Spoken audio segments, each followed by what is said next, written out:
Hey everybody, this is a compilation of pointless top 10s focused around creatures in WoW, so things like Kobolds, Murlocs, Crocolisks, bats, and more, so enjoy. Hello everybody and welcome back to another episode of Pointless Top 10, a show where we make top 10 lists of pointless things, where we flying by as pointless statue in Booty Bay, because inside pointless things are treasure.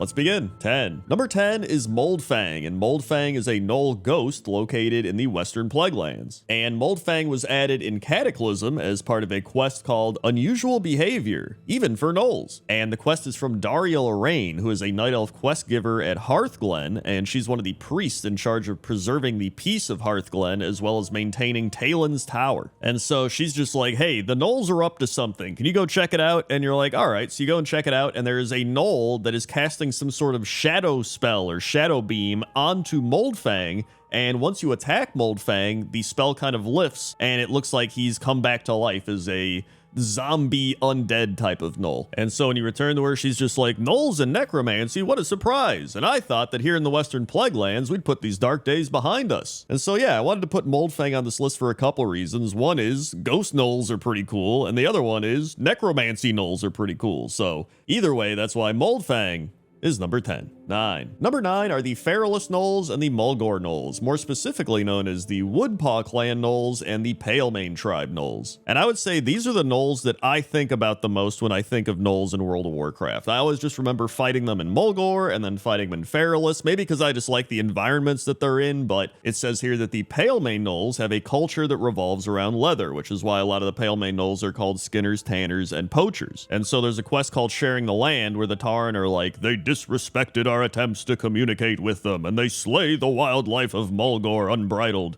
Words are no longer the answer. Meanwhile, in Feralus, the Woodpaw Gnolls are just doing coordinated attacks, they're stealing stuff, and so they're just like, hey, you should go kill some of those Woodpaw Alphas, causing chaos in their ranks and sending a message that the Horde can and would destroy them. Also, I thought this would be a good time to bring up the fact that while I love the new Gnoll models, I actually think they're pretty cool, there's just something about those old Gnoll models that are really funny and goofy, and they have that old Warcraft charm to them, you know what I mean? So either way, that's why the Woodpaw and the Palemane Gnolls are number 9. 8. Number 8 is Captain Ripflesh, and Captain Ripflesh is the leader of an all-Gnoll mercenary group, the Blackmane Mercenaries. And so Captain Ripflesh and his men were hired by the Zandalar tribe in their assault on the Zouchin Strand. I think that's how you say that. And so Sage Lau, who is a healer near the Strand's village, wants you to go and kill Captain Ripflesh and 6 of the Blackmane Mercenaries. And so the quest called Justice says, after the mercenaries robbed us, most left, but one of them, after the others took all we had, he ran the rest of us through. For sport, get justice for the fallen. Perhaps news of their death will raise my spirits enough to go on. You'll find them just west of here. And so yeah, that's pretty messed up. Captain Ripflesh and his men are just killing people for fun out here. Although I guess that explains why his name is Captain Ripflesh. And I think this actually shows how violent the Gnolls actually are. Like, you see the Gnolls and you're like, they're like these goofy hyena guys, but they're actually pretty savage. Although I will say the concept of pirate Gnolls is pretty cool compared to just normal Gnolls. So that's why I put Captain Ripflesh at number 8. 7. Number 7 is Yowler and the Red Ridge Gnolls, which sounds like a band actually, but it says here that the Stormwind army was so busy dealing with the orcs that they didn't have the troops to protect the Red Ridge Mountains from local threats like the Gnolls, and so they pretty much want you to go and kill the Gnolls. Although I thought this was pretty crazy. So Guard Parker is one of the guards, and he says that there's been over 100 Gnolls called Yowler, and they've been killed over and over again. So it means that Yowler must have had a large number of sons with the same name as him. That or random Gnolls are just taking the name Yowler, or they're calling the leader Yowler no matter who the Gnoll is. Like, I don't know. There's some weird stuff going on, but it's pretty interesting. But yeah, these Gnolls have a bunch of tents and campfires set up in the depths of the Red Ridge Mountains, and there's a bunch of raw meat all over, and there's a bunch of skulls, including skulls that are just on big pikes. And it says after the Cataclysm, these Gnolls actually entered into an alliance with the Blackrock clan and planned on invading Lakeshire. And so yeah, Yowler and the Red Ridge Gnolls are pretty interesting, and so that's why they're number 7. 6. Number 6 are Gnarlhide and the Savage Hill Gnolls located in the Storm Peaks. And the Savage Hill tribe have been stealing engineering parts from the nearby goblin town K3, and in return, the goblins have been stealing the food rations of the Gnolls. In fact, that goblin quest comes from Rickett at K3, and they say, I know just the job for an eager newcomer like you. We got a Gnoll problem, all right? You might even call it a Gnoll infestation. Pesky things, they keep creeping up more and more, and now they're on our doorstep, stealing our parts. Inconceivable. It all begins and ends with their uppity leader, Gnarlhide. I want you to see to that ends part. Go pay him a visit at his camp all the way to the west in the snow-blind hills. And when I say pay him a visit, that's a euphemism for kill him painfully. 'Kay? Okay. But yeah, I just always found it funny that there's these gnolls in the snow and the storm peaks, and they're like stealing the goblins' engineering parts, and the goblins are getting mad. It's kind of a goofy, weird situation, and so I always liked it. So that's why the Savage Hill Gnolls and Gnarlhide are number 6. 5. Number 5 are the Mudsnout Gnolls, and the Mudsnout Gnolls are located at the Nathander Stead in the Hillsbred Foothills, in which they have taken it over for use of growing their Mudsnout blossoms. And if you've ever played Classic WoW, you probably know about this quest because of the Elixir of Agony, where you're supposed to go here and gather 6 Mudsnout blossoms and bring them to Apothecary Lydone in the Tarn Mill. And I couldn't really find any reason why they love the Mudsnout blossoms so much. I don't know if they're using them as drugs, right? Like, I don't know if they're just like, oh, we need these Mudsnout blossoms, and they're like snorting them or eating them or something. They give them some sort of power, or they make them feel good. Like, I have no real idea. I looked at all the quests and everything about it, and I couldn't find any real reason. All of the quests are just like, hey, we need Mudsnout blossoms. Go kill those gnolls. They're in the way. Like, that's really it. Maybe it's like one of those things where some animals can eat one thing, and then another animal tries to eat it, and it's toxic to it. So maybe this is just like a food source for the Mudsnout gnolls. I have no idea, but I think it's kind of cool, and so that's why the Mudsnout Gnolls are number 5. 4. Number 4 is Snarlmane, and Snarlmane is a rare undead gnoll found in the basement of Fenris Keep in the Silverpine Forest. And so Snarlmane actually goes all the way back to Warcraft 3, where Snarlmane was the leader of a gnoll group in Tearsful Glades that was caught between the conflict between Verimithros and Sylvanas during the Third War. Sylvanas used one of her banshees to possess Snarlmane and pretty much made him fight for her. At some point after that, Snarlmane died and was resurrected and became a resident of Fenris Keep, joining up with the Rothhide Gnolls. And the Rothhide Gnolls are a group of undead gnolls that were unable to escape the Lich King's plague, and now a number of them serve as minions to the Scourge. And honestly, I feel kind of bad for him. He's just like cowering in the corner, and he's just like, but please don't hurt me. And I'm just like, I don't really want to hurt him now. Like, I don't want to kill him. But I guess in Classic WoW, he looked more like a normal gnoll that was ready to attack you and kind of crazy. But now he's just kind of like this scared gnoll in the basement. So I'm like, what happened? I mean, I tried to go find him in Classic WoW, but he just wouldn't show up. So this is what he's supposed to look like. Here's a picture. But either way, that's why Snarlmane is number 4. 3. Number 3 are all of the gnoll leaders in the Azure Span in Dragonblight. And so we have Cracktooth, Frostbite, Kargpaw the Fetid, and Chief Deadeye. And I'm not gonna lie, the main reason I'm putting these so high up on the list is I just think they're really cool. Like, you have the one dude who's just playing around with all the rot and spreading the rot all around. It kind of reminds me of like the Pestle and Skaven, you know what I mean, from Warhammer. And listen, Clan Pestilin, definitely the best clan. I don't care what any other Skaven person says. And then you have Cracktooth, who's sitting in this cave with these 2 dogs by his side. And then you have Chief Deadeye, who is also sitting on his big throne thing outside, surrounded by a bunch of other gnolls and dead Tuskar. And then you have Frostbite, who I actually think is the coolest gnoll out of all of them. I love Frostbite's outfit. He's got like the big antlers. He's got the cool like bone mask on. I think Frostbite looks like the coolest gnoll, maybe in World of Warcraft. I love that outfit. I would transmog that. But yeah, I just really like what they did with the gnolls in the Azure Span, and they had all the different flavors of gnolls here too, and it's really cool. So that's why I put all these gnolls at number 3. 2. Number 2 is Sage, and Sage is a gnoll fortune teller located at the Darkmoon Fair. And Sage was one of the ones that I almost forgot about because he is located at the Darkmoon Fair, so it's not somewhere that you go very often. But when I was reading about him, it said Sage is one of the few gnolls that are not hostile, and aside from being neutral, he has also been able to learn to speak full common, which I didn't even think of. That is pretty crazy that he's a gnoll that can just speak as well as all of the other major races in World of Warcraft. And so when you initially talk to him, he says, I have long known you'd seek me out. Every sentient being in this world is driven by the choices they make. Choices beget further choices, and these in turn make someone who they are. This is where your fortune is drawn from, who you are and the choices you make. Are you ready to discover where your fortune lies? And then he proceeds to ask you a series of random questions and scenarios, and after you've answered those, he gives you your fortune, and it's a little fortune on a piece of paper. But yeah, Sage is just a really interesting and unique gnoll, and so that's why I put him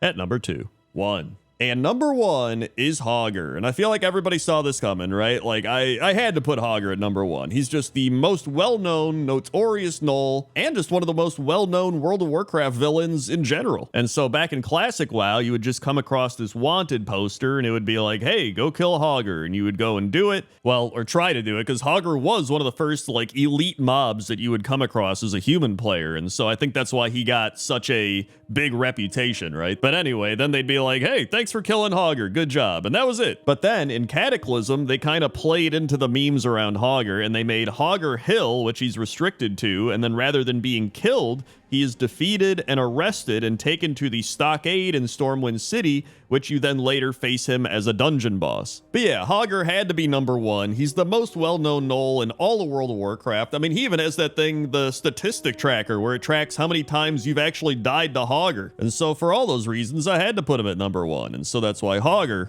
is number 1. 10. Number 10 are the Onslaught horses, and the Onslaught horses are the Scarlet Onslaught Knight mounts in New Hearthglen and Dragonblight. And I actually think this horse kind of shows up in a few different areas, one of which is, I think the body of the horse is actually used for the Blood Elf Paladin mount, so that's pretty cool. But I picked these horses for a different reason, and that's when you kill the rider of the horses, when you kill the Onslaught Knights, the horse then becomes friendly, and that's because there's a quest from Hansel Bauer at Venomspite, and he asks you to steal 3 Onslaught horses and deliver them to him. And he's like, the High Executor came to me and said, Hansel, I want you to get us new mounts. Where does he think these Dreadsteeds come from? The ground?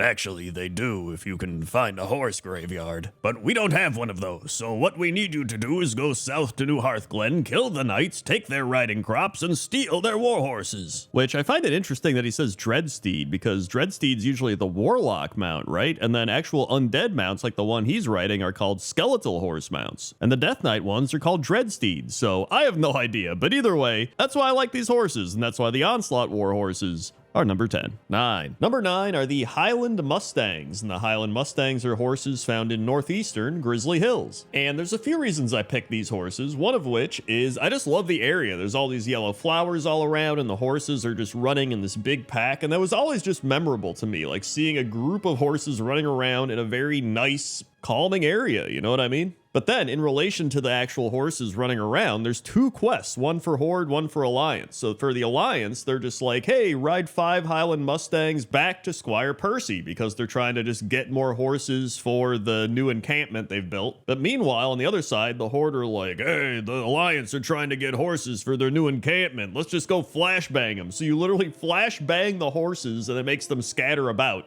which is pretty insane now that I think about it. But yeah, overall, this is just a really unique and kind of odd situation in World of Warcraft where you have this kind of majestic area with these horses running free and having a great time, and the Alliance are just like, yo, we could lure these horses back to our camp. And then you have the Horde just being like, nah, they ain't doing that, flashbang them. And it's just like, dude, just let the horses run, man, right? Like, just let them run, you know? They're having fun, they're having a great time. But either way, that's why the Highland Mustangs are number 9. 8. Number 8 is Bruno the Brick, and Bruno the Brick is a horse located at the Tradewinds Market in Borealis. And listen, there's a lot of horses in World of Warcraft, and when I say a lot, I mean there's a lot of horses, all right? But Bruno the Brick just stood out to me because he could have just had some random name, right? He could have just been Bruno, right? We don't talk about Bruno, but he's Bruno the Brick.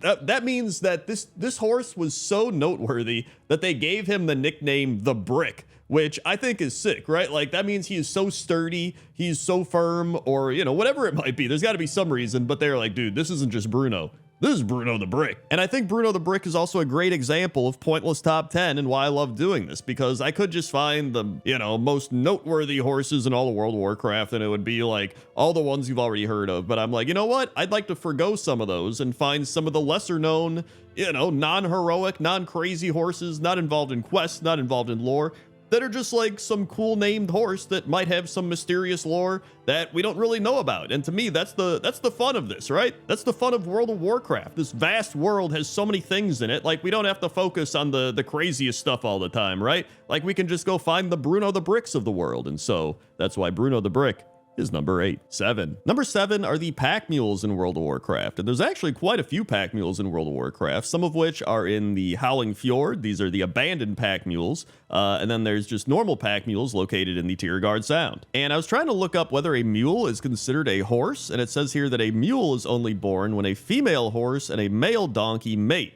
And mules are actually almost always sterile. And it also says when a male horse and female donkey mate, they produce a hinny. But listen, I'm not about to make pointless top 10 donkeys or mules or any of this because I don't even think there's enough in the game to do that. So I was like, you know what? This is pointless top 10, all right? They're half horse. That's fine. It's good enough for this list. And this is actually really interesting. So it says here a 2013 study found that mules are actually the most intelligent of our domestic animals. They are great problem solvers and have really good learning skills. So they are actually not really stubborn. They take time to study a problem before taking any steps, and donkeys are quite intelligent, but not as much as mules. And because of their steady footing and tendency to remain calm, unlike horses, which can throw riders off, mules are the chosen animal to ride in the Grand Canyon. And so there we go. That's why we have so many pack mules, and so that's why the pack mules of World of Warcraft are number 7. 6. Number 6 is the Dreadsteed, and the Dreadsteed is an epic warlock ground mount, which you can acquire by just being a warlock. And you used to have to do the quest line to acquire the Dreadsteed, which I ended up doing in Classic WoW, not in Vanilla WoW, but, you know, Classic WoW when they brought it back. And that quest line was kind of crazy, like the amount of stuff you have to gather, and I had to get help from other people, but it was actually, at the end of it, pretty cool. Like, I was like, yo, this was actually really fun. And obviously, you know, most epic mounts, you have to go out and get a bunch of gold, and then you get the mount, but, you know, you still had to spend gold to get this because you had to get the materials, and a lot of them you would just buy.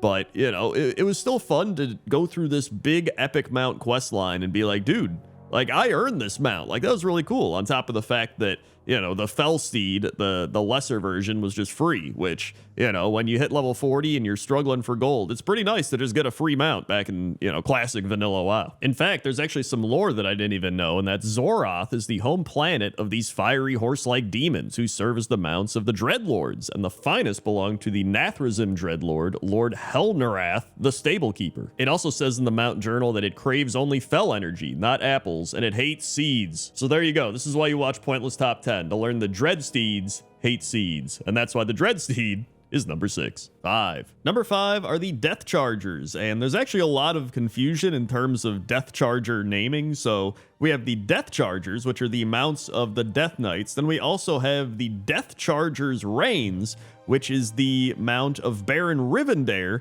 who is riding not on a Death Charger, but on his own, like, skeletal warhorse, which I guess would be considered a Death Charger. So I decided to include the 4 horsemen here as well, just because, you know, it's the 4 horsemen. It's a top 10 horses. Death Charger. He's riding the Death Charger's reins. We're talking about Death Chargers. They're just undead horses at the end of the day. Although actually it says here that some of them are classified as demons or beasts. So I guess not all of them are undead. I don't know. This is what I'm saying. It's so confusing to figure out what is considered what in terms of Death Chargers. There's probably some guy out there like, actually, I have a Death Charger degree in the comment section. But either way, I really like Death Chargers. I think they're a great aesthetical mount for the Death Knights. Like, they really do fit that Death Knight theme, which, you know, obviously makes sense. That's why they got designed. But I think they did a great job with them. I always like riding my Death Charger when I play my Death Knight, and so that's why I decided to put them. And the 4 horsemen at number 5. 4. Number 4 is Midnight, and Midnight is a Tumen the Huntsman's mount located in Karazhan. And it says here, according to the Exploring Azeroth, the Eastern Kingdoms book by Christy Golden, that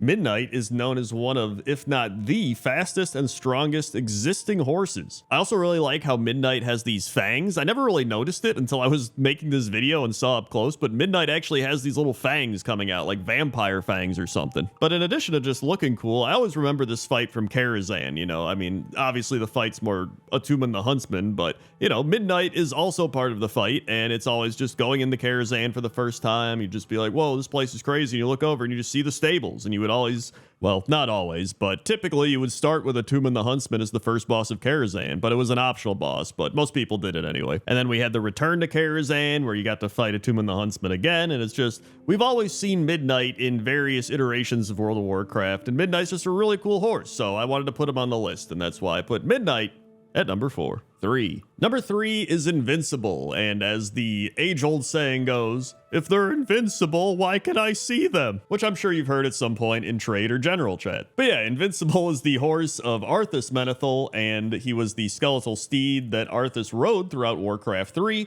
though his name was actually first introduced in Wrath of the Lich King. And I always thought Invincible was really cool. I actually just ended up getting Invincible when they did the big boosted mount chance event in World of Warcraft, so thank God they did that. Otherwise, I'd still probably be running ICC every week to try and get it. But one cool thing is you can actually find Invincible's graveyard at Balnir's farmstead in Tirisfal Glades. If you go there, it just says, Invincible, beloved steed of Prince Arthas Menethil, loyal and great heart in life, may you find peace in death. Pure streams and green pastures, devoted friend. And interesting enough, it says, following Arthas' defeat, Invincible's saddle was lost beneath Icecrown. Years later, the Knights of the Ebon Blade retrieved the saddle and used it to create steeds for the Four Horsemen. So, speaking of the Four Horsemen earlier, they're tied into Invincible. So look at that, full circle here. But either way, that's why Invincible is number 3. 2. Number 2 are Preston and Argyle, and these are Fiona's horses, who is a Worgen. And she is the quest giver located in the Eastern Plaguelands, and she has this caravan, and the horses pulling the caravan are Preston and Argyle. And it actually says here that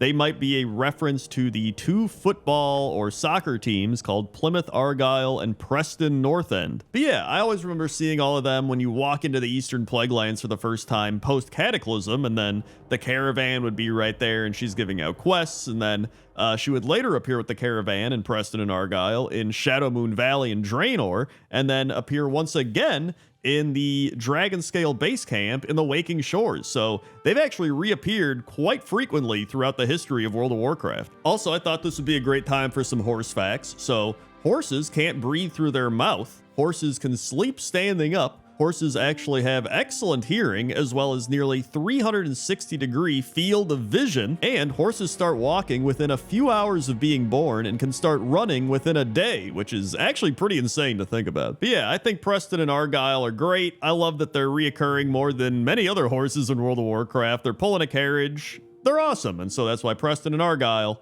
are number 2. 1. And number 1 is Blanchy, and Blanchy actually has a few different variations. There's Young Blanchy, Blanchy, Old Blanchy, and Dead Blanchy, which I guess you could tie the mount into Dead Blanchy, but Blanchy was the horse of Theodore and Verna Furlbrow in Westfall. And I decided to put Blanchy at number 1 because when I think of a World of Warcraft horse, Blanchy is the number 1 horse that comes to mind. Like if somebody was just like, Crendor, name a World of Warcraft horse right now, I'd be like, Blanchy.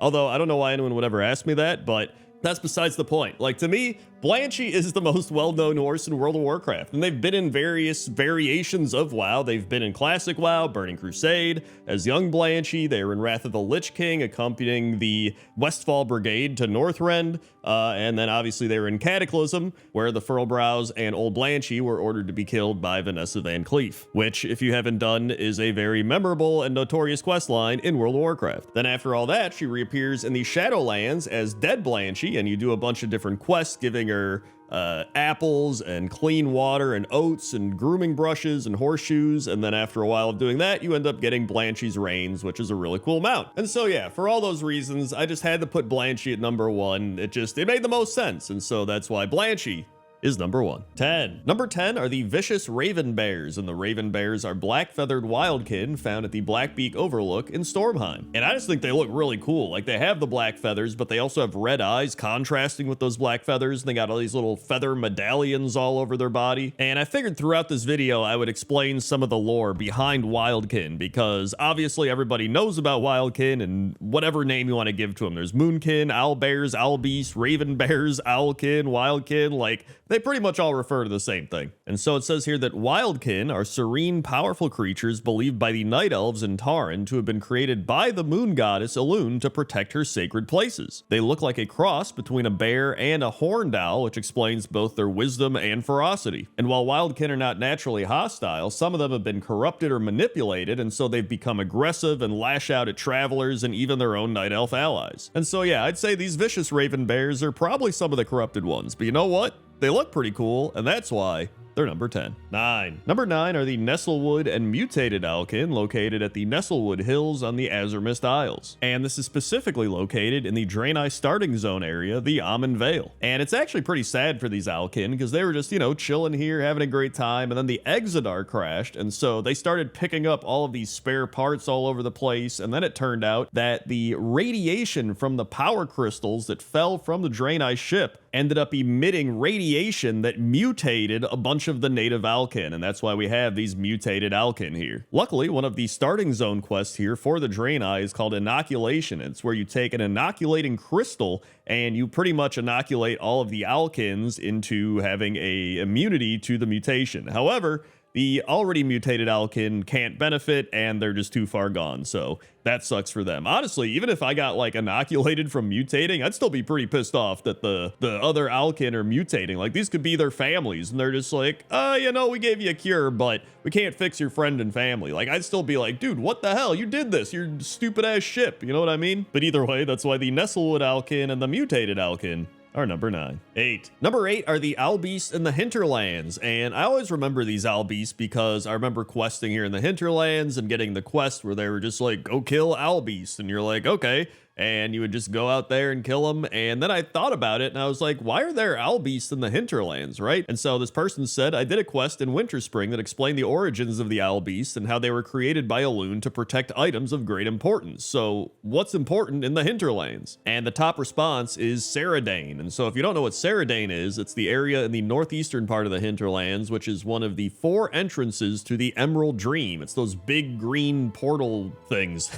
And so in a way, they're kind of protecting the entrance to the Emerald Dream. So that would at least give them some lore significance as to why they're here. But, you know, I mean, there's plenty of places where it's just they put mobs there just because they look cool and seem to fit the zone. Like, I wouldn't mind that either if they were just like, hey, you know what? Owlbeasts look pretty cool here. I'd be like, hey, you know what? They do look pretty cool here. You could even just give them some random lore reason. Like, oh, they migrated east because they went crazy and that's just what they did. Like, that would still be better lore than Shadowlands. So that's why they're number 8. 7. Number 7 is Chieftain Umaru, and Chieftain Umaru is the leader of the crazed wildkin located on the Azuremist Isle. And currently, they are at war with the Stillpine Furbolgs. And the quest you get to kill Chieftain Umaru is from Stillpine the Younger, and he says he's heir to the Stillpine legacy, and his defenders have set up a death trap for the raving wildkin that attack from inside Stillpine Hold. They were able to hold them off there, and none of their defenders have been able to infiltrate the hold. If you get inside and slay the leader, it might give them the opportunity to strike. So you have to go in and slay Chieftain Umaru. It also says here that the chieftain and all the wildkin went crazy after the Exodar crash. So I don't know if they got mutated or if they just went crazy because they were like, something crashed, we gotta freak out. And they all went into Stillpine Hold and just locked down inside of there. But either way, I decided to put Chieftain Umaru on the list because his name is Chieftain Umaru. How can you not put Chieftain Umaru on this list? He has a fantastic name, even if he is going a little crazy. But you know what? If somebody crashed a spaceship into my backyard, I'd probably go crazy too. So either way, that's why Chieftain Umaru is number 7. 6. Number 6 is the Druid Moonkin form, and I had to put this on the list because I think everybody thinks of the Druid Moonkin form whenever they think of Moonkin, right? Or Boomkin, or whatever you want to call it. But, you know, whenever I think of playing a Druid even, I always think back of Wrath of the Lich King when I primarily played a Boomkin. It was just a lot of fun. And it says here that World of Warcraft players have given Moonkin form many nicknames, so here we go. We have Boomkin, all right, covered that one. We have Oomkin, which, you know, that's if you have poor mana regen. We have Doomkin, which is a Moonkin that's good at PvP. We have Noobkin for a bad or inexperienced Moonkin Druid, and Panzerkin, which is a tanking Moonkin. It also adds on that many Moonkin Druids find some of these nicknames insulting. Like, I don't think they're that insulting. Like, what, you're insulted that you ran out of mana? Or that you're a tank Boomkin Druid? Like, I don't know, it seems alright. But either way, I love the Moonkin form for Druids. I'd say it's one of the most renowned, you know, things the Druids have. Like, most people think of Boomkin or Moonkin forms when they think of Druids, so that's why I decided to put it at number 6. 5. Number 5 are the crazed Owlbeasts located in Val'sharah, and these are probably part of a world quest, I believe, because they're near the Dream Warden there, who's located in the Sundersong Glade, which is a small druidic outpost situated deep in the forests of Val'sharah. And if you go inside, you do find dead Owlbeast as well as a Dreadlord, so there definitely is some sort of Burning Legion corruption going on in here. I think we can I think we can bet pretty well on that one. But honestly, one of the reasons I wanted to put this on the list is I just thought it was really funny that there's this Owlbeast and he's like beating up an Owlbeast scarecrow type of thing. Like it looks like he's attached to a rock and he's just like punching it or swiping at it. I don't know what he's supposed to be doing, but I just thought it was really funny. He's just like, yeah, I'm beating up another Owlbeast. And then or maybe he's supposed to be worshiping it or something. Like, I have no idea, but, you know, there is another one in the cave that Owlbeasts are standing next to, and there's one just, like, running all around it, and there's a bunch of torches and heads and stuff like that. So maybe he is trying to worship it, and they just had, like, no animation for it. I have no idea, but it does look funny. But yeah, this is a really odd, weird type of Owlbeast area, and that's why I decided to put it at number 5. Number 4 is Cacaw, and Cacaw is a wildkin located in Stormheim, and he is the chieftain of the Blackfeather. And so when you first run into him, he's giving a quest called Plight of the Blackfeather, and it says the Raven Bear frantically gestures and points down the path. It seems he wants you to follow him. So you follow him, and he takes you back to this big cave, and he says, Caw?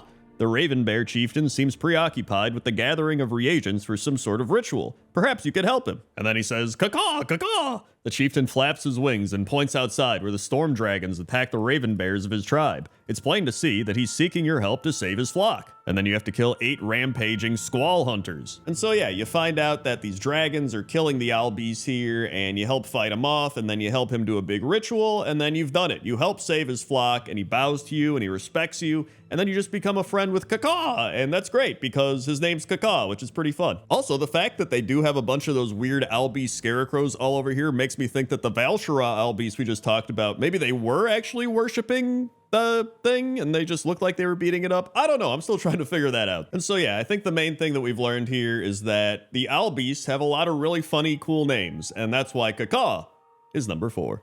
Number 3 are the Dreamkin, and the Dreamkin are moonkin located at the Whirlwing Basin in the Emerald Dream. And if you ever did the Quanzu quest for 100 questions, you probably remember this. So when you first talk to the Dreamkin, they say, you seek an audience with Quanzu, but bring no offerings. One does not just walk up and speak to the Loa of Change, I'm afraid. You must first prove you are worth their time. The friends of Quanzu have been granted 100 questions by the Loa themselves. You must prove your wit and answer each of them true. Return to me if you answer all 100, then perhaps you'll earn an audience. And so after you accept that quest, a whole bunch of Dreamkin just appear out of nowhere being like, ooh, ah, Quanzu, ooh, ah, and they all have a question for you. And so after that, you have to go to each Dreamkin, and there's 100 of them, so you have to go to each one and get a question from them and answer it correctly. So you have things like, to whom does the Emerald Dream owe its form? Or, who speaks within a dream to you, but in waking holds their tongue?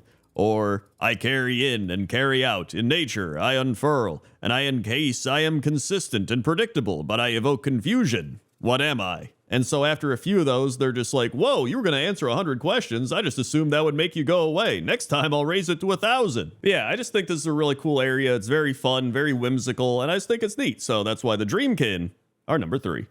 Number 2 is a room, and a room is a wildkin located in Darkshore. And you actually get a quest from Malfurion Stormrage to go talk to a room, and he says, the wildkin were once numerous in Darkshore. Such are their ties to the land that the cataclysm that shattered Darkshore also decimated their numbers. The wildkin Arum is the last of his tribe and is a powerful elder with a strong connection to Elune. His help will be most necessary in healing the land. You will find him north of here at the Moon Touch Den. And then once you get there and talk to Arum, you complete the quest and it just says, a terrible sadness surrounds the creature. Its eyes stare beyond you as you approach it. And so like, that's just super sad, right? Like you go up here and he's just like staring off into the abyss and you're just like, shit, dude, like he's just having like post-traumatic stress right now. And then you have to go get slain wildkin feathers and Elune's torch, and then you just end up using both of those to do this burial ritual, and then Arum is really happy and in your debt because you helped put his friends to rest. And then you go back to Malfurion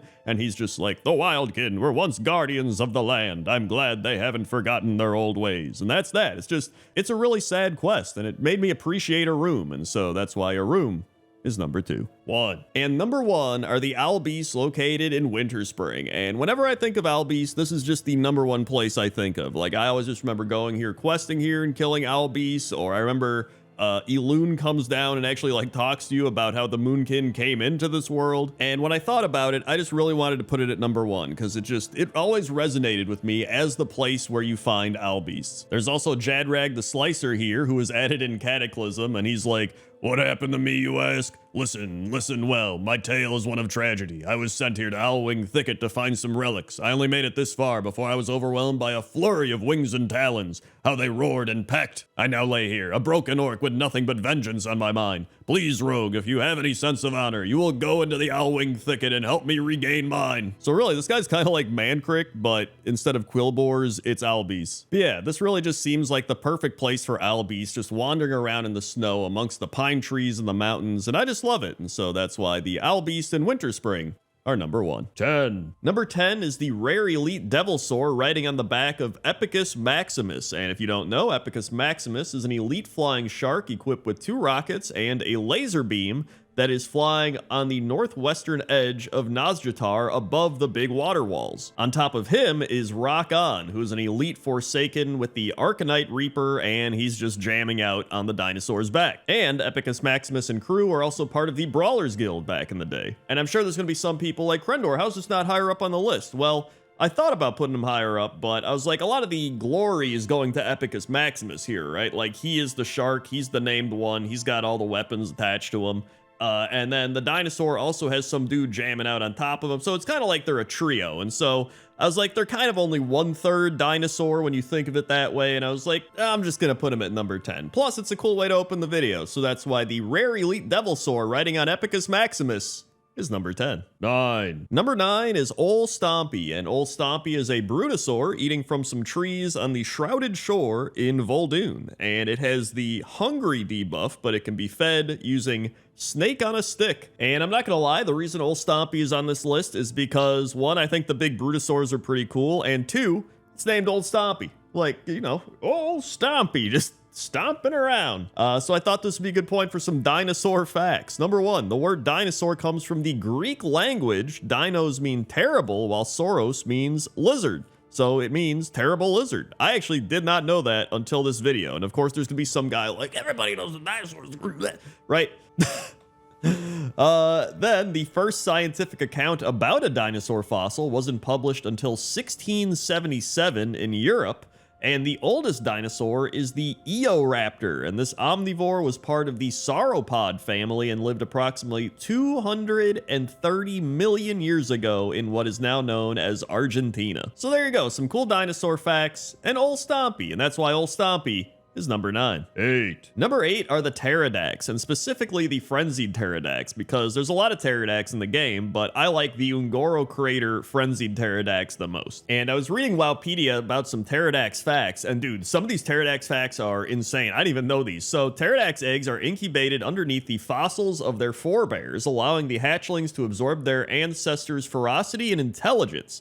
Pterodaxes eat dire horns. Like, what? They eat dire horns? That's pretty crazy. The other crazy thing is that while pterodax are considered dinosaurs in World of Warcraft, the real-world pterosaurs that they're based off of are not actually dinosaurs. They were just closely related to them. But the frenzied pterodax, I just always remember running into them in the Ungoro Crater when I was questing, and I remember even in the recent revisit to Classic WoW, running into these guys while I was questing and being like, dude, it's the frenzied pterodax. And I don't know, when I think of Ungoro Crater, I actually think of these guys more than any other dinosaur there for some reason. So that's why the frenzied pterodax and other pterodax are number 8. 7. Number 7 are Kiba and Kuko, who are located at the Zul'Jan ruins in Nazmir. Kuko is a baby Saurolisk, and Kiba is a baby Brutosaur. And they are just chasing each other around. That's just the main thing they're doing. They are chasing each other around in circles. Specifically, Kiba is chasing Kuko around. And if I had to take a wild guess, I would say that these are the pets of Beastmaster Vieka, who is the stable master standing nearby. And there's actually a lot of other baby dinosaurs in World of Warcraft, but none of them are doing like a little thing where they're chasing each other around. And I always remember going here for a quest and seeing them, and I was like, look at them go. They're like chasing each other. That's pretty fun. So I just, for those reasons, kind of like weird nostalgic reasons, I decided to put them on the list instead of a lot of the other baby dinosaurs. But, you know, shout out to all the other baby dinosaurs in WoW as well. But maybe in the future, I'll do a pointless top 10 baby animals in WoW. Who knows? But that's why Kuko and Kiba are number 7. 6. Number 6 is Fellspine the Greater, and Fellspine can be found in Shadow Moon Valley, the old Shadow Moon Valley, not the Warlords of Draenor Shadow Moon Valley. And Fellspine is a gigantic Diametrodon, and Diametrodons are these finned reptiles that are located in Ungoro, Searing Gorge, Maradon, Zuldazar, and of course Shadow Moon Valley. And according to Wowpedia, archaeologists believe Crocolisk may be descended from the Dimetrodons of Ungoro Crater. But the reason I put Fellspine the Greater here is because he is gigantic. Like, he is a massive Diametrodon, and I legit didn't know he existed, partially because I never really did that much questing in Shadow Moon Valley, because usually I would hit max level and I'd be like, well, never coming back here, because I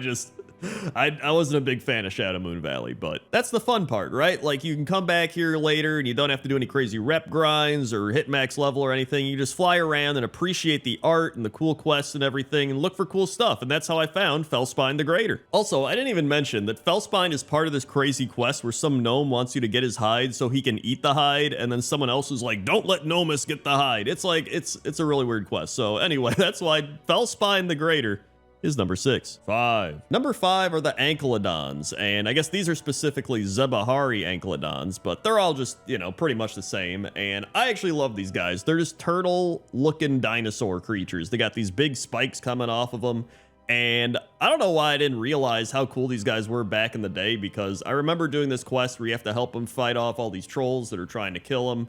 And I think there's like a Nessingwary quest where you got to kill them too. It's like, I just want to be their friend. I just want to be the Ankylodon friend. They're cool looking turtle dinosaurs, and I might just get one as a pet on my hunter, to be honest. Like, I like these guys quite a bit. So, I mean, there's nothing special about them. There's no named character Ankylodons. It's just, they're just cool looking dinosaur guys. And they just happen to be getting killed nonstop by either Nessingwary people or trolls. And it's like, dude, just let them live. Just let them walk around and eat grass or do whatever they're doing, right? Just come on. So that's why I put them higher up on the list, because I feel like they are an underappreciated dinosaur in World of Warcraft. And that's why the Ankylodons are number 5. 4. Number 4 is the Brutosaur that's being fed a big tree branch by these troll kids named Lexi and Team. And the reason this is so high up is because, number 1, I think it looks funny that they're feeding them this giant branch. And number 2 is this is a reference to Jurassic Park. And in the scene, they're sleeping in a tree, and then this Brachiosaurus starts eating these leaves in the tree they're sleeping in, and they're like, get away! And then they're like, wait, hold on, it's a friendly dinosaur. And then they start feeding it branches and leaves from the tree. And then they're like, whoa, I want to pet him now. And then that's the scene. And then it ends up like sneezing on him at the end. So I don't think there's any sneezing references here, but this is a reference to that. And I do still think it's funny that this little troll kid is just picking up this giant tree branch like it's nothing. So that's why the Jurassic Park reference dinosaur is number 4. 3. Number 3 is Tyrantus, and Tyrantus is a giant devilsaur found wandering around in Ecodome Farfield in Netherstorm. And there's a few reasons I picked Tyrantus. Number 1 is Tyrantus is the only devilsaur in Outland, which is pretty cool. It shares its name with another devilsaur on Azeroth, which is Tyrantus, located in the Ungoro Crater, specifically in the Slithering Scar. And that Tyrantus appears during the Ungoro Madness micro holiday. And it's also just weird to see a giant devilsaur in Netherstorm. It's just not something that you would expect. And for this video, if you couldn't tell, I've been trying to do a variety of dinosaurs. You have the Diametrodons, the devilsaurs, the pterodax, like all these different types, the brutosaurs, because I didn't realize how many dinosaurs are actually in World of Warcraft. Like, we probably could have subsections of dinosaurs, like pointless top 10 raptors, which maybe that will happen one day, but right now it's just dinosaurs. So that's why Tyrantus is number 3. 2. Number 2 is Janny the Trash Raptor. That's right, Janny is the Loa of scavengers, and Janny looks out for people that others might be throwing away or ignoring, such as the orphans and the poor. He can be found by interacting with the mysterious trash piles all over Zandalar. And Janny has many names, some of which are Patron of Scavengers, the Lord of Thieves, the God of Garbage, the Master of Minions, the Keeper of Secrets, the Ruler of Rubbish, the Master of all things discarded and unwanted,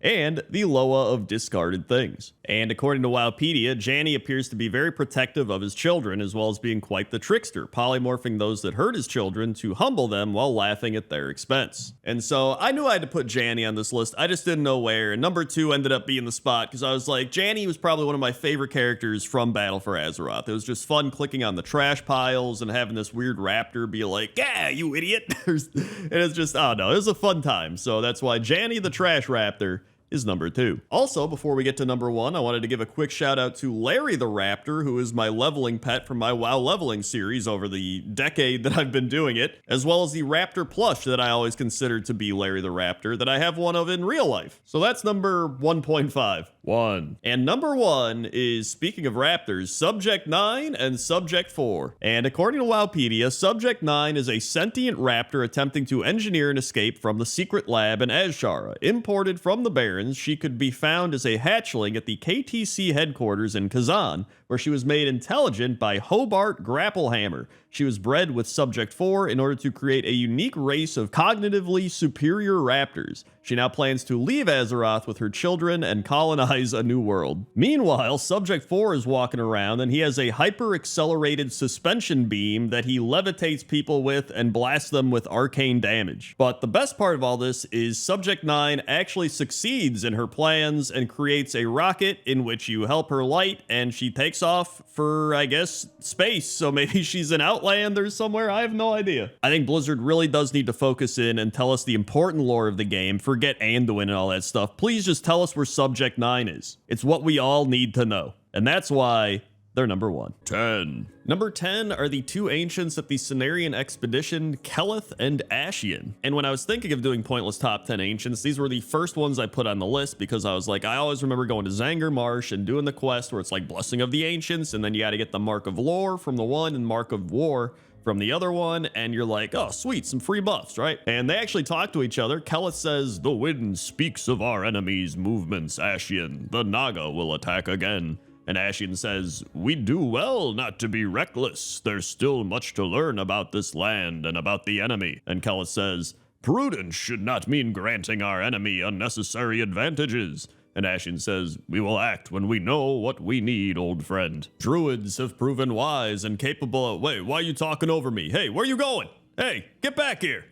Keleth's kind of rude, man. He just started talking over us and walking away. I don't know. But outside of this, there's no real big lore implication or anything around these guys. They're just kind of 2 ancients chilling in the Cenarian expedition, but I just think they're memorable, and that's why I wanted to put them on this list, and maybe you think they're memorable too, and that's why they're number 10. 9. Number 9 is Arcosan, and Arcosan is a very rare ancient of the Arcane, one of the few known in the Warcraft universe, and the only one that is friendly to players, albeit only to the Alliance. He is stationed at the Tower of Estalon in Feralis. His name is also likely a reference to the inverse trigonometric function arcosine, which, listen, I failed like basic algebra. I'm not gonna, I don't know what that means. Smart people out there, you probably know. Or I guess people just paid attention in school.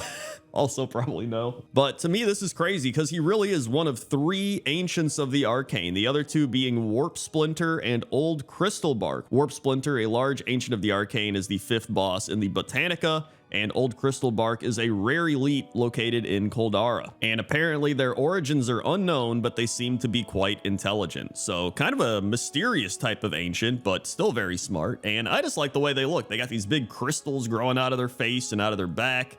And, you know, they just look pretty neat. And they got the purple, pink colors kind of radiating from them, but I think they're pretty cool. And that's why they're number 9. 8. Number 8 is Big Baobab, and Big Baobab is an ancient of war located at the Shrine of Aesina in Ashenvale. And I thought his name was kind of wacky. I was like, dude, Big Baobab, what is this guy? And apparently his name is a play on the baobab tree, which is a large tree that grows in Africa and the Arabian Peninsula. And I thought I'd take this time to actually talk a little bit about ancients. So ancients are giant sentient demigod-like trees that serve as protectors of nature. They were among the first creatures of Azeroth and the first guardians of its life. The simple power of age and wisdom pouring from these truly magnificent beings can make one feel small and awestruck when standing next to them. Ancients are all connected to one another and can sense disturbances from the world from deep within their roots. Their memories are as long and winding as their branches, and a piece of their strength sometimes stays behind when ancients fall. So yeah, ancients are pretty cool, and Big Baobab is a pretty cool ancient as well, so that's why he's number 8. 7. Number 7 is the Wandering Ancient, and this is the ancient mount that you got for free back in Shadowlands. So something good actually came out of Shadowlands, and I love this mount. It changes with the seasons, so obviously right now it's autumn when I'm recording this, but in the winter he gets all these like cold bluish leaves, and then in spring and summer he gets all green and kind of, vibrant and happy and stuff. It's a really cool mount because it changes with the seasons. This mount won the poll. It was also competing with Soaring Spelltome, Nerubian Swarmer, Curious Caterpillar, and Gooey Slime Saber. The Slime Saber and the Spelltome were actually added eventually down the line, and the Caterpillar actually chills out in the Ancient. He's like on the back up in there, having a good time chilling in the Ancient, so they did add in the Caterpillar in a way. But I still would love a Caterpillar mount, I'm not gonna lie. But I think most importantly with this mount, I feel like I'm going to Isengard, and that's why it's number 7. 6. Number 6 are the Coral Ancients, otherwise known as Reef Walkers, and these are found in Nazjatar. And I really like these because they just feel so unique compared to a lot of the other Ancients. Like, usually the Ancients have some sort of variation of like, oh, the branches are different, or they got different faces and stuff, but these legit look different because they're coral and they're underwater. These are essentially underwater trees, right? I don't actually know if that's true, but I imagine they are. But some of the Coral Ancients got sea stars on them. They got these seaweed beards. They got coral growing out of them, which I guess is like coral growing on coral, or I don't know how it works, but Nazjatar was actually another one of those places that had a lot of cool stuff in it, a lot of cool art, but until you got flying, the zone was absolutely miserable to go through. But now that you have flying and you're able to just kill everything very easily, it's actually a really cool zone. And they got these Coral Ancients in it. They got a whole bunch of other stuff that'll probably make some other pointless top 10 lists. And that's why the Coral Ancients are number 6. 5. Number 5 is Elethir, and Elethir is probably one of the coolest ancients in the game. At least I think so. He's an ancient, a treant, and the Archdruid of lore. He resided in the ancient grove Thastala, where he communed with nature and instructed his acolytes in the way of healing and the preservation of lore. And speaking of lore, it's actually pretty sad what happens to him. So a vile harpy coven led by Witch Mother Magula emerged and sought to claim his grove as their own. They inflicted a petrifying disease, which given time would destroy the infected. Not being able to save everyone, Elethir asked a class leader, you, to prioritize saving his elder disciples so they could protect the grove in his absence and to slay Magula. And this pretty much dominoes the Emerald Nightmare into happening, and Xavius and all this stuff. And so after a while, Elethir is consumed by the nightmare, and he starts hearing voices of the twisted trees and all this crazy stuff. But with the Emerald Nightmare gone eventually, the corruption disappears and the afflicted were saved. Those taken by the nightmare that had a strong tie with the dream also survived, and their spirits forever live on in the Emerald Dream. And Elethir is seen within the Emerald Dream, so now he's just chilling there. But aside from that, Elethir looks really cool. He's got like mana coursing through him. He's got like a really cool beard. He's got the eyebrows that are like just as long as his beard, and his tree top part looks pretty cool. Like overall, I think he just looks pretty sick on top of just being a really cool lore character. And that's why he's number 5. 4. And speaking of corrupted ancients, at number 4, we have Oakheart. And Oakheart is an ancient who formed from an offshoot of Shaladrasil itself. Oakheart had survived the Sundering, the Cataclysm, and countless blights. The ancient was able to weather these storms by drawing strength from the essence of the dream itself. But now, that wellspring has become his undoing. And I actually love the aesthetic of this place. Like, it's so creepy. You have the red with the mist and everything, and he's just chilling back there, and you're like, man, this is gonna be one scary fight. But then you realize that he has some of the worst puns that you will ever hear. And I quote, "My bark is worse than my bite. It's time we get to the root of the problem. You have been rooting around here too long. Too mulch. I think I have a crush on you. Heh. And I want to say something clever, but I am stumped." So, I mean, they really should just give him Perry Gatner's stand-up comedy act over in Shatrath City, but for now, he's just a dungeon boss, and a pretty cool ancient, and that's why he's number 4. 3. Number 3 is Agranox, and Agranox is the first boss in the Cathedral of Eternal Night, and according to the Dungeon Journal, this ancient served the Night Elf priestess of the Temple of Elune, tending to the beautiful Hanging Gardens. But after the malevolence of the Legion infected the cathedral, the Guardian absorbed fell energy through his roots. Now, the twisted Agronox spreads corruption throughout the sanctuary he once protected, believing he has finally achieved his ideal state. And so, even though that's pretty sad, right? Like, this tree is trying to do good and protect the place, and then he sucks up all his fel energy, and now he's all evil, and he thinks this is his ultimate form, essentially. I think that's pretty cool. Like, out of a lot of the lore they've written into the game, I think that's a pretty cool piece of lore. In fact, when he dies, he drops the Agronox's unsullied heartwood, and it says deep within it is still pure. So pretty much saying his heart has remained pure despite all of the corruption that is coursing through his body. But I mean, overall, he looks pretty cool, right? He's got like all this steam or fel energy. I don't know what's shooting out of him. And he's got all the fel like coursing through his, I was going to say veins. I don't think he's got veins. Actually, do trees have veins? Do trees have veins? Vascular bundle is a bundle of xylem and phloem cells that are essentially the veins and arteries of the leaves. So I guess he does. And that's why he's number 3 and why you've learned something about trees today, unless you already knew that. 2. Number 2 is from the latest patch as of the making of this video, which is the Emerald Dreams Spruce Crown. And Spruce Crown is part of the Super Bloom, which begins at the start of every hour. And once the event begins, Spruce Crown, an Ancient of Life, travels around a Mirdrasil, the World Tree, starting a ritual to bloom life. You help him with various tasks, such as watering flowers, pulling weeds, and defending against primalists who refuse to stand by while we empower the tree with life. I also love that after you help him empower the tree with life, he starts shooting up 2 little fireworks. Like, he's just like, woohoo, there goes 2 little fireworks, waha. But I think Spruce Crown's great. I love this guy. If you talk to him, he says, when one gets to be as old as I, every branch and root aches for no reason. Which may be the most relatable quote I've seen in World of Warcraft. But still, he says, it would be no excuse to lay down our duties. Damn, dude, he's playing through the pain. You know, you'd think he's just this big tree walking around, but really his entire body hurts. And he's just pushing through, man. What a legend. I also thought this would be a good point to give a shout out to the Ancient of Boar and Yor, who are also in the Emerald Dream. And the Ancient of Boar makes you wait for him to continue. And he says, the thing was that I think that I forgot that the thing was that I think that I forgot that the thing. And he just keeps going. And then the Ancient of Yor just says, back in my day, combat trainers were useful. Not anymore, though. So just a couple great side additions to the Emerald Dream as well. And that's why Spruce Crown and the Emerald Dream Ancients are number 2. 1. And number 1 is Onu, and Onu is an Ancient of Lore located in the Grove of the Ancients in Darkshore, and he's a member of the Circle of Ancients, which is a group of Ancients that meet at the Grove of the Ancients. And obviously you might be wondering, well, what happened to him during the Battle of Darkshore, where everything got burned down, right? Well, during the events of the Battle of Darkshore, he was targeted by the Horde, but seemingly survived the attempt. So what a badass. This dude survived this, big Horde attack.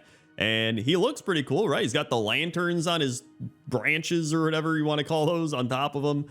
He's got a cool leaf beard. He's got a cool face where he's just like, and I'm not going to lie, one of the reasons I picked them is just because of the Grove of the Ancients. Like, this place is awesome. It's got all these ancients kind of looming over, and you can see their leaves falling down. This one's actually holding up a pillar. And they're all kind of blinking as well, it's actually a little creepy, to be honest. The reason for this, however, is actually pretty cool. So the Grove was shielded from most of the devastation caused by the Cataclysm, due in large part to the power of the ancient guardians residing therein. Protecting the Grove required an enormous amount of energy, though, and as a result, most of the Guardians have gone into a sort of slumber. So overall, the Grove of Ancients is awesome, Onu seems really cool, and this place just felt like it encapsulated everything about Ancients, and for that reason, I decided to put it at number 1. 10. Number 10 is the Gluttonous Hydra, and the Gluttonous Hydra is located at the Gloaming Reef in Valshara, and this Hydra is feasting on the corpses of 3 dead Night Elves. And I didn't even know this was in the game. I was just flying around and came across this Hydra, and I was like, why is this here? Is this just random? But as it turns out, it is part of a quest. It is part of a leatherworking quest given by Mevris Ghost Dancer, and it's called Mevris's Menace. And it says, there is a Hydra that has been something of a nuisance for us as of late. It lives out on the Gloaming Reef, almost directly due west of here. It's been attacking ships that pass by, making it difficult to get supplies to and from Bradensbrook. I sent a team to handle it, but they haven't returned. Go out there, kill it, and take its scales to Danis. And when you see her, tell her that I said nothing. But yeah, this is probably the team that was sent to handle the Hydra, and I don't think they handled it very well, and now the Hydra is eating all of them. So, main thing here is I did not expect to find a random Hydra out in the wild eating night elves, and that's what I found. And apparently it's been breaking ships too, so this guy's actually doing a lot of damage, probably more than some raid bosses, so that's why the Gluttonous Hydra is number 10. 9. Number 9 is Gleeok the Untamable, and Gleeok is a large sleeping hydra located at the Darkmoon Fair Zoo on the Darkmoon Island. And I'm pretty sure not many people expected a random sleeping hydra at the Darkmoon Fair to be on this list, but here we are. And Gleeok was actually a Hydra boss in The Legend of Zelda, and so this is probably a reference to The Legend of Zelda, and the title Untamable is likely a reference to the fact that up until patch 6.0.2, Hydras were not tameable by hunters. And funnily enough, in the comments of a Wowhead post, someone was like, dude, in Warlords of Draenor, Hydras will become tameable, so this guy might have his name changed, and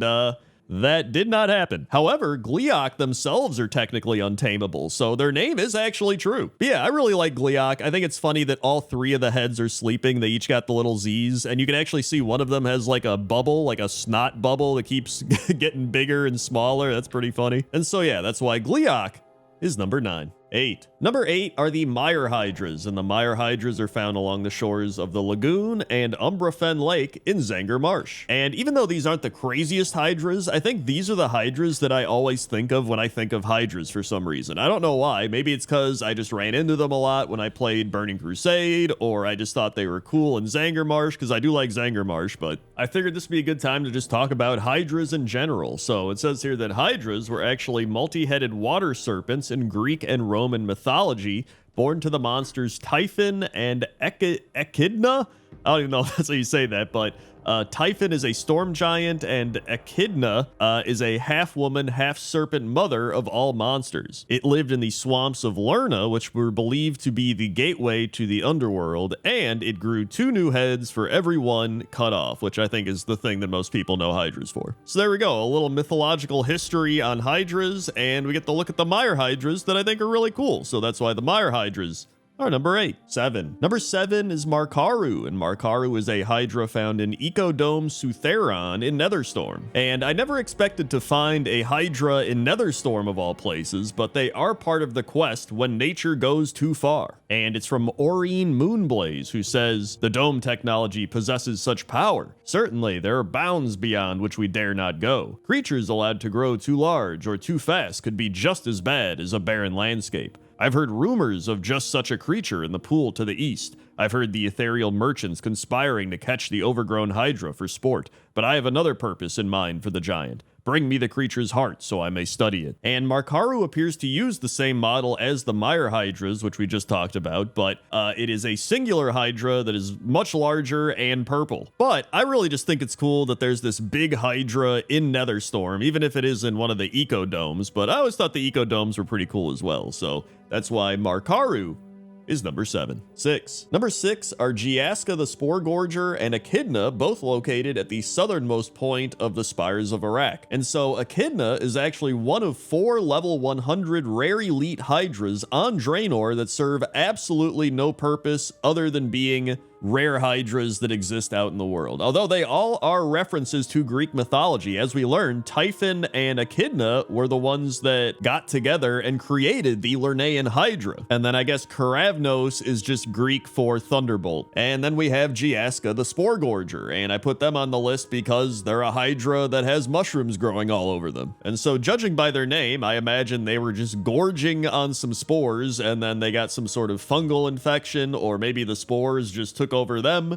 So, you know, Giaska was gorging on some spores, but then the spores started gorging on Giaska. And when killed, they will drop an item called the Fungus-Infected Hydra Lung, which is just a trinket. But either way, I just thought these Hydras were pretty cool, and so that's why they're number 6. 5. Number 5 is Chimeron, and Chimeron is a boss in the Blackwing Descent raid. And it says here that Chimeron was altered and remade by Nefarian, a gruesome nightmare twisted from its original form. And the adventure guide says, terrifying, ugly, evil, kill it. But I mean, I don't know, it doesn't seem more terrifying or ugly or evil than a lot of the other things I've seen in the game. I mean, it seems, you know, he seems all right. He's just sleeping. But nearby, Pip Quickwit is trapped in a cage and cannot be freed until Chimeron is slain. They say, "Leaping leper gnomes, you're a sight for sore eyes. I was worried the giant magma worm out front would deter visitors. Now that you're here, you can give me a hand. It wasn't strictly voluntary, but I discovered something truly incredible. The beast seemed to be able to consume almost anything with no ill effects." "Exactly. I ran some tests on the residual digestive fluid coating my suit and..." Pip trails off. "Say, you haven't seen my skinning knife anywhere, have you? I seem to have misplaced it." And I thought this seemed familiar, and then I realized this is a reference to the gnome in Upper Blackrock Spire that got swallowed by the beast. But yeah, overall, I think Chimeron gets a bad rap here, and they're named after a chimera, which is pretty cool, so that's why Chimeron is number 5. 4. Number 4 are the plant hydras, and I picked out a few specifically. There's the light bloom hydras in the Eversong Woods, there's Venom Shade in the Shadowmoon Valley in Draenor, and there's Biolante in Gorgrond. And the reason I kind of just clumped them all together is because they are all part of the Mandragora. And it says here that Mandragoras, also called plant hydras, are hydras mimicking Florophon found in the worlds of Azeroth, Draenor, as well as the Shadowlands realm of Ardenweld. I also know there's mandrakes, so I think Mandragora is kind of like a play on mandrakes or something. I don't know specifics, but that would make sense. But I actually really like these. I think it's a cool type of creature where they've taken all these flowers and plants and blended it together with hydras. And so obviously they use that same hydra skeleton where it's walking around moving like all the other hydras, but they got like drool coming out, and they got like Venus flytrap style heads, and then all the different plants and roots and everything. Just, I don't know. I actually really like the creativity of these guys. And so I kind of just went through and picked out a few in various locations, but there's actually a lot in the game. So either way, that's why the Mandragora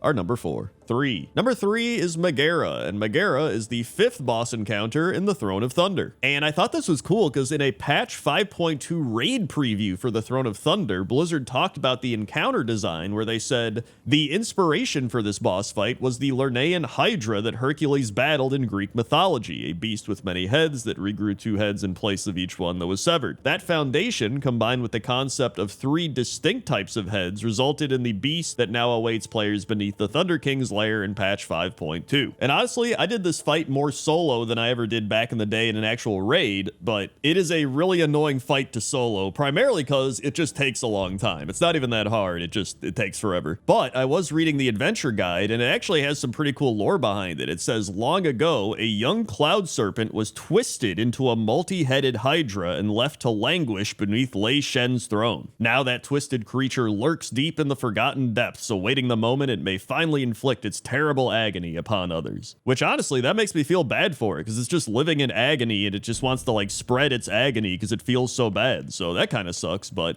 either way, that's why Megara is number 3. 2. Number 2 is Vorsha the Lasher, and Vorsha the Lasher is a hydra found in Ashenvale along the Zoram Strand. And this is one that I remember from all the way back in classic World of Warcraft, although I think they did update it a little bit, but when you talk to Muglash, he says, "Vorsha the Lasher, the fiendish hydra that roams the seas. She has attacked our outpost, each time unprovoked, laying waste to anything that falls in her path. But I am ready. I have prepared to best the hydra and end these attacks on Zaramgar.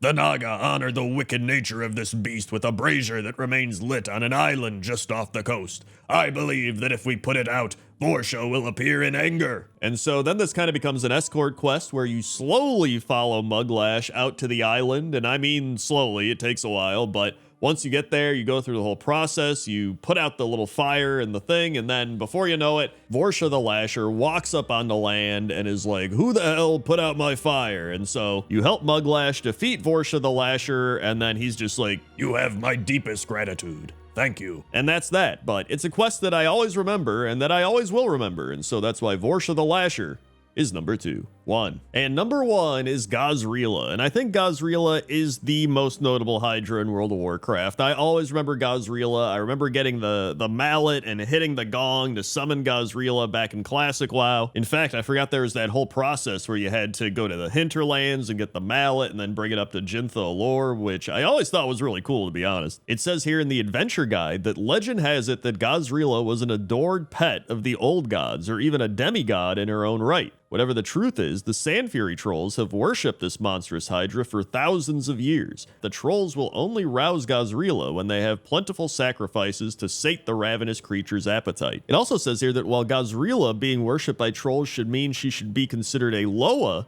she is not listed on the tablet of Theka with the other Loa of the Sand Fury tribe, those being Kimball, Moizala, and Shadra. And so yeah, Gazrila is one of the oldest Hydras in World of Warcraft, one of the most well-known Hydras in World of Warcraft, and has some pretty cool lore, so that's why Gazrila is number 1. 10. Number 10 are the Blackmaw tribe Furbolgs located in Azshara. And the Blackmaw tribe is actually one of the few Furbolg tribes to have escaped corruption after the Third War. And if you don't know what the Third War is, pretty much the entire Warcraft 3 Reign of Chaos campaign is the Third War. In fact, during the War of the Ancients, the Blackmaw fought against the Burning Legion, and Ung Ak served as their representative in the Kaldori resistance. And so after the Third War, they settled in northwestern Azshara, and they were just chilling, having a good time, but then the Bilgewater cartel moved in and they were like, hey, we're gonna start building stuff here. And so they started getting aggressive, they started attacking, and then the Night Elves attempted to form an alliance with the Blackmaw tribe, but the Horde spies sabotaged the meeting and they killed a bunch of Furbolgs in the process. In fact, this is an actual quest you get to do as the Horde, and it's called the Blackmaw Double Cross, and you go there and you disguise yourself as a Night Elf and you're like, hey, Ungarl, the Blackmaw chieftain, you're a big dumb idiot and you're dumb and stupid. And he's like, what, are you kidding me? I'm not dumb and stupid, you are. We're not gonna ally with you.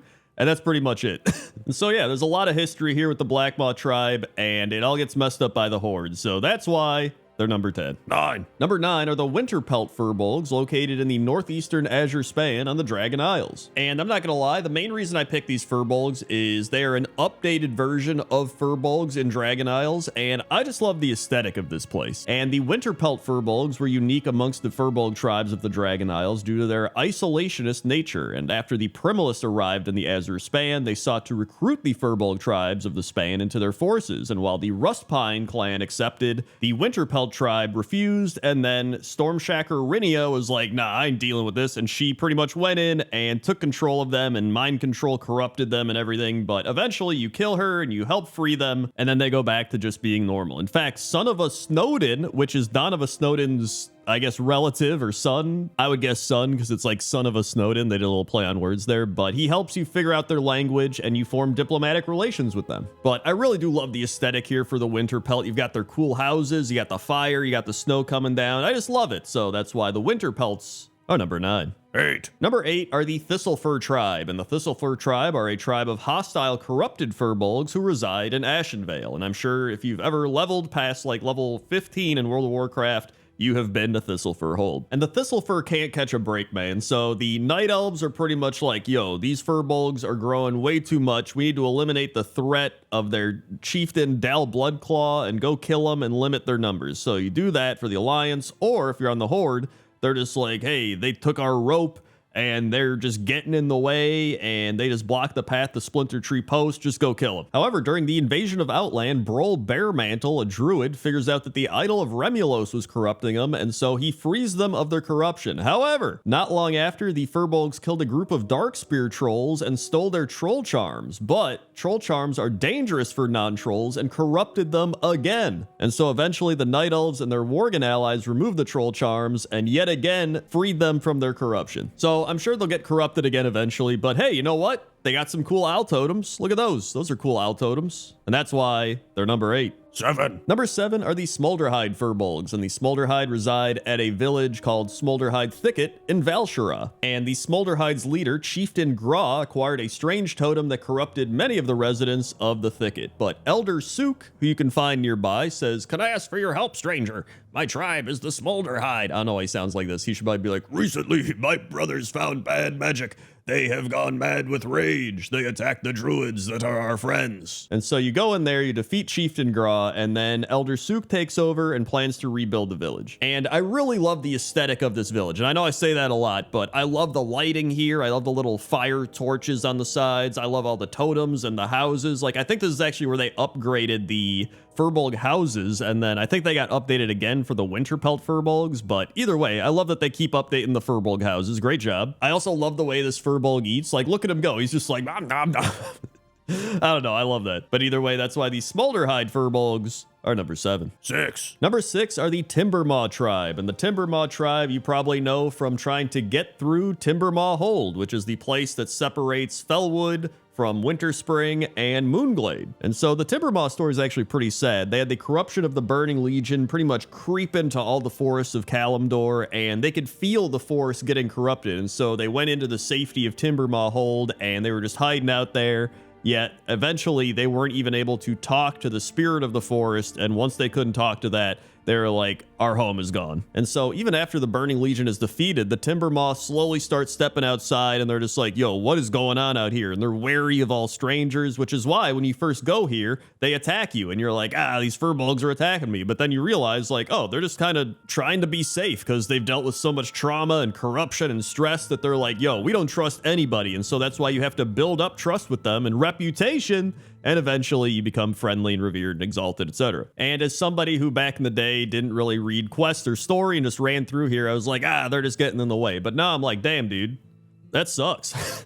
I feel bad for them. And so that's why the Timbermaw tribe are number 6. 5. Number 5 are the Stillpine tribe, and the Stillpine are a group of Furbolgs located in the Azurmist Isles. And the Stillpine lived in peace up until the Bristlelimb Furbolg tribe became corrupted and went to war with them. They also used to be friends with the Murlocs nearby, but the Murlocs actually took their food stores, and then they were also attacked by the Owlbeasts that went crazy and started killing all of them as well, and they just can't catch a break. Everybody's attacking them. And so even though there's all this stuff going on, there is a prophecy that the Furbolgs keep falling back on, and it is that a hero will rise, not of Furbolg blood, and save the Stillpine tribe. And would you believe it?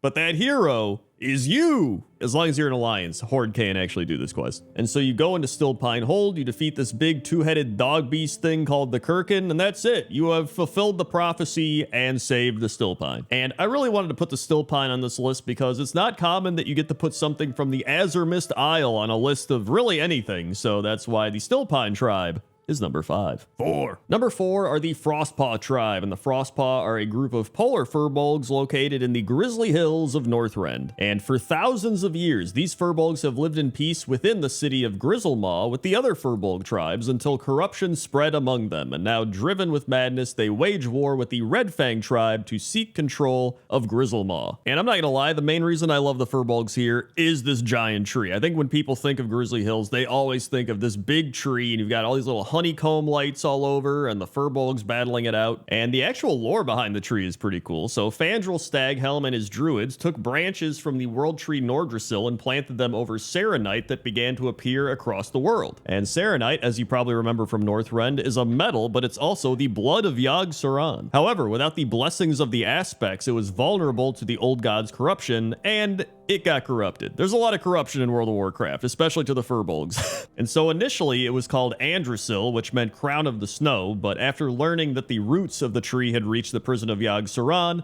the druids were forced to destroy the tree, and then it became named Vordrasil, which means Broken Crown. And so all that was left behind was the big tree stump, and that got taken over by the Furbolg tribes, and then, you know, it's corrupted, and so they got corrupted, and everybody's corrupted by the old gods, and that's where we are today. And I could have put the Red Fang tribe here too, but I just thought the Frostpaw tribe was cooler, so that's why they're number 4. 3. Number 3 is Tur Ragepaw, and Tur is a Furbolg who can be found near Ursoc's den in the Grizzly Hills. And I'm sure many of you know who Ursoc is, but for those who don't, Ursoc was an ancient guardian, one of the several demigods that were among the first living creatures to roam Azeroth, and he was worshipped as a god by the Furbolgs of Grizzly Hills, which was the land he used to rule. And when you find him, he's all tied up, and he's like, when I learned about my relatives here in the north, I came to learn more. What I found was warring tribes acting against our very nature. I have no hope left. Even great Ursoc has been tainted by this cursed place. I've lost all hope. And so even though Ursoc died in the War of the Ancients, the Furbolgs of Vordrasil used the tree's dark magics to raise Ursoc back from the dead. But you do a quest with Tur Ragepaw where you use these purified Vordrasil ashes to cleanse the current version of resurrected, corrupted Ursoc and put his spirit to rest. And so after that, Ursoc's spirit resided in the Emerald Dream up until he gets corrupted and taken to the Emerald Nightmare, where you actually fight him in the Emerald Nightmare raid, and Tur Ragepaw is actually there. And Ragepaw helps the adventurers take down the nightmare corrupted Ursoc, and you can keep him alive to get an achievement called Scare Bear. And so yeah, I think Ragepaw has to be one of the most important Furbolgs in the game, helping to save a bear god twice. And so that's why Ragepaw is number 3. Number 2 are the Longclaw tribe, and the Longclaw are a group of Furbolgs located on Longclaw Island at the westernmost part of the Azure Span. And the Longclaw came to the island seeking shelter from the elemental corruption of the mainland, which we learned about earlier with the Winterpelt Furbolgs. And what I love about these Furbolgs is they're just kind of living in peace. Like, after learning about all the corrupted Furbolgs on this entire video and how many corrupted Furbolgs and gods and everything there is in World of Warcraft, we finally find some Furbolgs that are like, dude, can we just live normally? And they learn from the Tuskar how to fish, and so they're walking around and they're collecting shellfish with these big backpacks to put the shellfish into. They've got Furbolgs that are just going fishing, just trying to catch fish. Like, it's so nice to see Furbolgs living peacefully after learning about all the corruption that has happened to the Furbolgs in World of Warcraft. They even have their little Otic friends sitting around. Like, it's great. And so that's why I had to put the Longclaw tribe at number 2. And number 1 is the Winterfall tribe, and the Winterfall tribe are the Furbolgs that I always think of when I think of Furbolgs. In fact, I used to call them Furblogs. I've probably said Furblogs a few times accidentally in this video. Maybe I didn't. Maybe I've gotten better. But a lot of people also probably know the Winterfall because of the Winterfall Firewater, which was actually made by Zandivius, who is a satyr demon located in Felwood, which he then gave to the Winterfall tribe to, you guessed it, corrupt them. And so the Firewater is made up of corrupted creatures and elements of Felwood, but then when it's purified with the Frostfire hot spring water, it removes the toxins and makes it consumable. However, it does cause paranoia and gets you addicted, which is what happened to High Chief Winterfall. And so the Winterfall had these runners, which I'm sure many of you remember, and they would run between Felwood and Winterspring, and they would transport the Winterfall Firewater. And so yeah, I had to put these at number 1. I love Winterspring. I love seeing the Winterfall runners. I always remember questing and seeing them, and it's one of those things where when I think of Furbolgs, these are the first Furbolgs that pop into my mind. And so I was like, you know what? I got to put them at number 1, and that's why the Winterfall tribe is number 1. 10. Number 10 is Groyat the Blind Hunter, and Groyat is a giant albino bat located in Razorfen Kraal. And it says here that it's speculated to be blind, as its name suggests, so it emits sonic pulses to detect trespassers and prey. And that got me thinking, are all bats actually blind? But I looked it up and it says no, bats are not blind. Bats have small eyes with very sensitive vision, which helps them see in conditions we might consider pitch black. They don't have sharp, colorful vision like humans, but they don't really need it. But anyway, more about Groyat. It says here in the adventure guide that after years of seclusion, a monstrous creature from deep inside the dark grotto emerged. This gargantuan bat continually feeds on the boar once named Agathellos the Raging, whose dark power was once fueled by continual consumption of bat guano. And if you don't know what guano is, it is literally the accumulated excrement of seabirds or bats, and it's a highly effective fertilizer due to the high content of nitrogen, phosphate, and potassium. And so yeah, I knew I wanted to put Groyat on the list because I always remember seeing him when I was doing RFK, or the new RFK, not the old one, but it was always just really weird. You're going through this area with all the bats, and then you just see this giant bat like feasting on this boar. I don't know, it's pretty wild. So that's why Groyat the Blind Hunter is number 10. 9. Number 9 are the Woodland Bats, and the Woodland Bats are located in Drustvar. And I believe this is just an upgraded model of the old World of Warcraft bat model, but I really think they're great. I love them in Drustvar. I think they fit the zone really well, and I just think they did a really good job updating the bat model. I also wanted to take this time to do a few more bat facts, because whenever I do these animal videos, I love doing actual animal facts. I just think it's fun.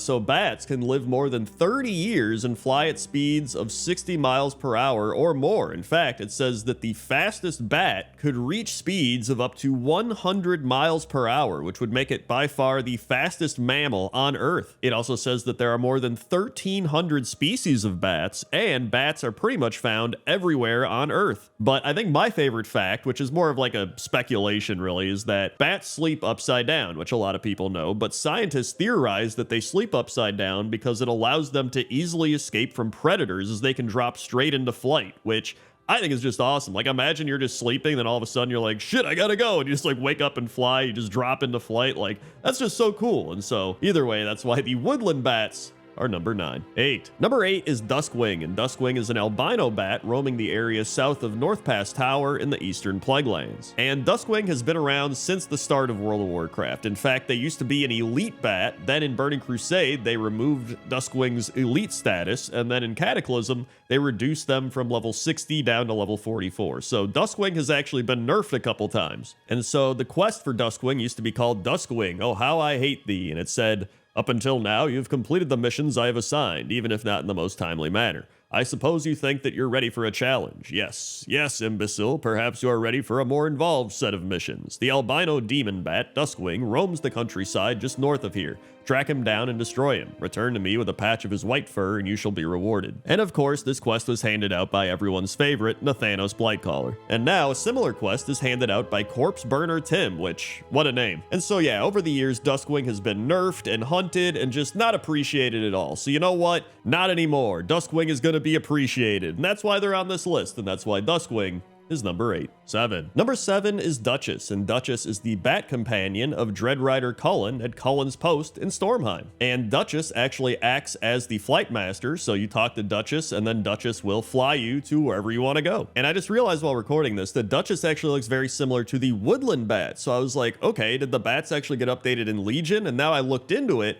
and it appears that the bat models got overhauled in patch 6.0.2, which would mean Warlords of Draenor is when they updated the bat models. So I guess that would make sense, because then Legion and BFA would all have the new bat models. So I think Warlords of Draenor is when these bat models came to be. But yeah, Duchess is pretty great. Also, it says here that during the beta, she was actually referred to as Batsy. So I don't know what got Blizzard to change the name from Batsy to Duchess, but I don't know. Somebody must have really wanted them to change the name from Batsy to Duchess. Which one do you think is better? Post in the comments section below, Duchess or Batsy. Personally, I actually like Duchess more. Not that it really matters in the grand scheme of things, but you know, we're just having fun. Either way, that's why Duchess is number 7. 6. Number 6 are the Spore Bats, and Spore Bats are flying creatures native to Zangar Marsh in Outland. And I would say that Spore Bats are probably the least bat-like creature on this list, but I mean, they're still bats, right? They're just like a weird type of bat. And so it says here that spore bats actually draw ingredients from the environment and combine them to form virulent toxins used in subduing the spore bat's prey. Spore bats are usually docile, but when they attack, their stingers wrap around exposed limbs and can even tear through reinforced leather like it's paper. This is because the entirety of their long whip-like tentacles are barbed. When some species of spore bat collapse, they release a series of spores which affects a variety of species and provides a short-term buff of considerable power. And so yeah, spore bats are just really cool, they're really unique, and even though they don't look like your stereotypical bat, they're still called spore bats, making them a type of bat, even if that might be a fantasy, fungal, unconventional version of a bat. So either way, that's why these spore bats are number 6. 5. Number 5 are the Fellbats, and Fellbats are a race of winged gargoyle-like demons. The Burning Legion breeds them as flying mounts for their soldiers, but many Fellbats have also been enslaved by the Illidari as mounts. And I really do think Fellbats look cool. They do have that gargoyle vibe going on. It really is like they blended a gargoyle and a bat together. Like you got the bat head and the bat wings, but then they got like these weird gargoyle bodies and they move around all weird, and it's like, I don't know why they have their arms wrapped up too, like they're gonna go play sports or something. Like, wrap their ankles, man, you don't know what's gonna happen out there. And then we also have some Fellbats that are hanging up in this cave, because obviously we learned that Fellbats, well, not Fellbats, but bats hang upside down in caves. I guess Fellbats as well at this point. But what's cool here is that they have like acid or fell stuff just like oozing from their mouths as they sleep or like chill out here. And it's just like pooling up on the floor. It's kind of crazy. It also says that their vision is primarily focused on magic or fell energy, and that their bodies stink of sulfur, so probably not that fun to be around. And then you have the little baby Fellbats, which it says while adult Fellbats have 2 wings, 2 arms, and 2 legs, their babies actually resemble normal bats, and you can see them flying around all over the place. So Fellbats are really cool. I like them a lot, and that's why they're number 5. 4. Number 4 are Crawbats, and Crawbats are these tiny little bats found in Maldraxxus that have bat wings and then just a big mouth. It's almost like there's no eyes, there's no nose, it's just a mouth, and it's got like goop and stuff dripping out of it. It's actually pretty freaky, but they're pretty cool. I mean, I don't think I've seen any bats or creatures like this in World of Warcraft. Like, the fact that it's just a mouth with wings is kind of insane, right? Like, I don't know how this thing functions. I don't know how it works. I guess we're in Maldraxxus. Maybe someone created this in the experiment in a lab and it just, I don't know, it just happened. I have no idea, but it says here in the pet journal, for a pet that's all mouth, where does anything it eats go? Maldraxxus necromancers have dissected many of these pets and have no answers. So even people in Maldraxxus have no idea. Also, it's kind of funny because they keep clipping into things. You can see here, they'll just like stop and then like go like and like freak out. So that's probably more of a blizzard bug type of thing, but I don't know. I just thought it was funny. So either way, that's why the Crawbats are number 4. Number 3 are Dreadbats, and Dreadbats are a type of bat found in Revendreth, and they are created in the same manner as Stoneborn, but lack their intelligence. Dreadbats patrol the skies of Revendreth, alerting their Stoneborn brethren to attack intruders, but they are more than capable of killing adversaries by themselves. With the Anima Drought, the Venthir's dominion over the bats has waned. But yeah, I really just think these bats are cool. Like, they look like gargoyle bats. And obviously, Fell bats had a bit of a gargoyle look to them, right? But they were more like gargoyle demon bats with fell infused energy. These feel like actual gargoyle bats. You know what I mean? Like they've got that stone look to them, which by the way, I mentioned Stoneborn earlier. It says Stoneborn are also known as gargoyles and are winged stone constructs who serve the Venthir of Revendreth as soldiers and guards. So that explains why they look like gargoyles, because they were created in the same way. But yeah, I don't know what it is. I also think they just fit this environment really well. I really like seeing these gargoyle bats flying around this gray, gloomy, dried out environment with rocks and earthy materials all over the place. I think they just fit this environment really well, which I think is the main reason that I like them so much. And so that's why the Dreadbats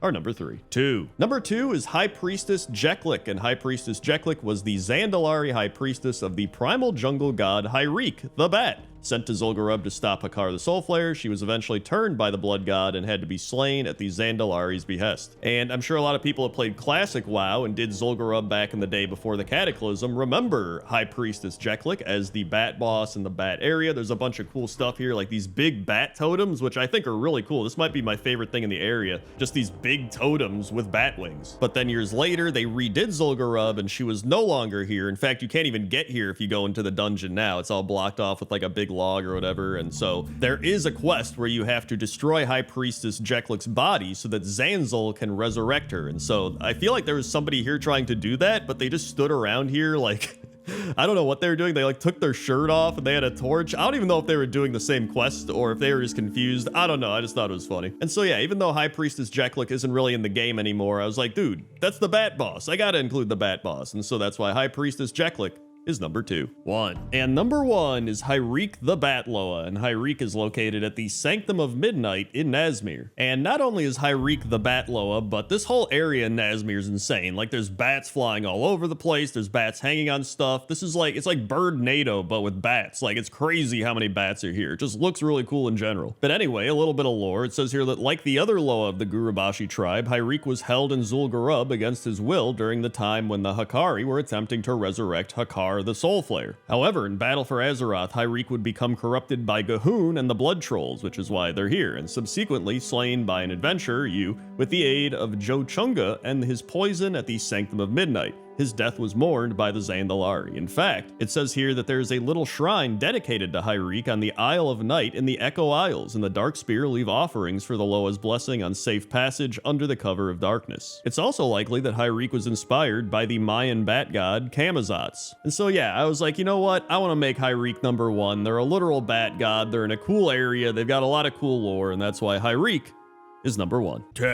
Number 10 are the Flesh-Sown Savages and the Razor Thread Haulers located in Maldraxxus, and these are these weird looking little abomination type guys, and from what I read, they are leftover abominations, so I guess they just didn't work out, and now they're made to do all of the dirty work essentially. So you've got them like digging up or digging through bodies. I don't know what they're doing. And then you've got the other ones like hauling around thread, which, you know, razor thread, which is, I imagine, how they stitch together all the abominations. So I never even really knew about these guys. I barely quested in Maldraxxus, and I think if I did, I didn't even remember this, but I actually think they're really fun and goofy. I really like the ones holding the thread where they're like, bah, bah, bah, bah. They're just hauling around these big spools of thread. And so one of the reasons I love Pointless Top 10 is I get to find all these things that people have forgotten about or didn't even know were in the game. And so I had to put these little weird abomination guys on the list because, I mean, who's going to Maldraxxus anyway?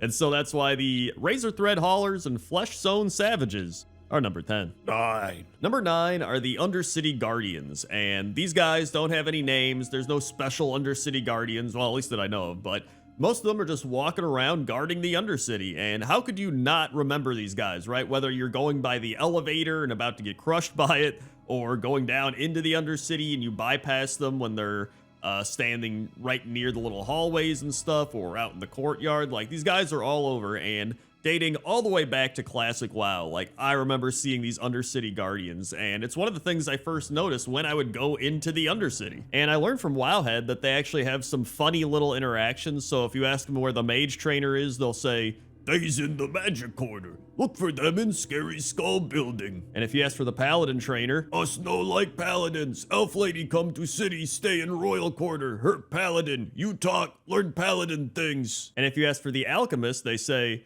"Dr. Herbert Halsey in the apothecarium where us was born. Him could sew you back together like us." And so yeah, I love the Undercity Guardians. I think they're great, and that's why they're number 9. 8. Number 8 is Rammstein the Gorger, and Rammstein is located in Stratholme, and according to the Dungeon Journal, Rammstein is one of the Scourge's most infamous abominations, a horror stitched together from numerous corpses and empowered by a ceaseless hunger. This monster committed unspeakable atrocities on countless innocent souls when Scourge forces overran Stratholme. He's also responsible for the death of Lord Nathanos Maris, who you might know better as Nathanos Blightcaller. And it seems pretty obvious to me that this is a reference to the band Rammstein. I mean, it might not be, but knowing Blizzard's taste in music, especially back then, it seems like it definitely is. But then I read here that it says it may also be a reference to the airshow disaster at the town of Rammstein, particularly considering the lightning bolts that drop off his loot table. But then after learning that, I learned that the band Rammstein is actually named after the airshow disaster at Rammstein. So really it all just like comes full circle.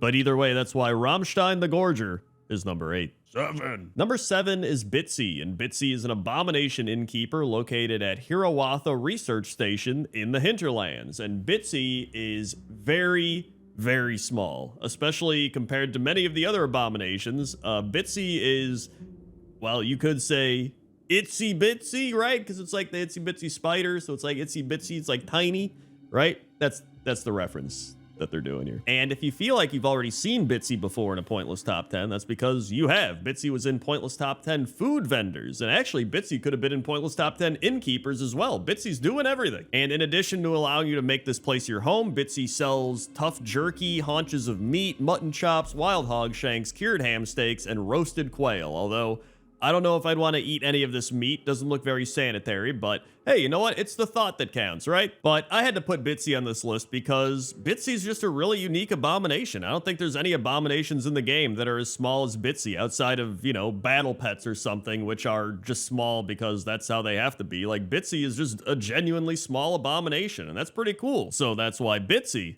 is number 7. 6. Number 6 is the Raygetzkalaba Monstrosity, and the Raygetzkalaba Monstrosity is a flesh beast located in the sludge fields of the Hillsbird Foothills. And if you don't know what a flesh beast is, it is a mutated abomination, which are powerful abomination constructs of the Scourge. And according to Master Apothecary Lydon, it was pieced together out of 3 farmers, which you can actually see in classic World of Warcraft, which were Farmer Ray, Farmer Getz, and Farmer Kalaba. And you know, after playing classic WoW quite a bit, especially classic hardcore, and having to kill Farmer Ray, Getz, and Kalaba over and over, I'm actually not too upset that this is what happened to them.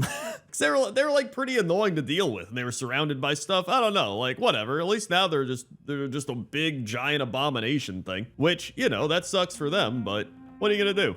But that's one of the reasons I decided to put it on the list, is I think this was a cool little side story that they did with, you know, turning Farmer Ray, Getz, and Kalaba into this weird mutated abomination. I just think it was pretty neat, so that's why it's number 6. 5. Number 5 is Corpulus, and Corpulus is an abomination in Acaris the Ebonhold, and he serves as Acaris's mess hall chef and has written a book enumerating his rules for the mess hall called Corpulus's Mess Hall Rules. Now, I looked all over for this book. I looked upstairs, downstairs, on the tables, like all over, and I could not find it. And it was like, oh, it's right next to him. But he like walks around, and I genuinely couldn't find this book. But I did find it online, so I'm gonna read some excerpts to you, because why not? All right, we've got Corpulus, great cook of Acaris, who make good food for you. He proud to feed mighty Scourge and make stronger. No make Corpulus mad, he no feed you. Rules. Death Knight eat first. Ghoul wait turn. No eat ghoul next to you. Need clean plate first. Okay, eat with hands or swords. No eat hands or swords.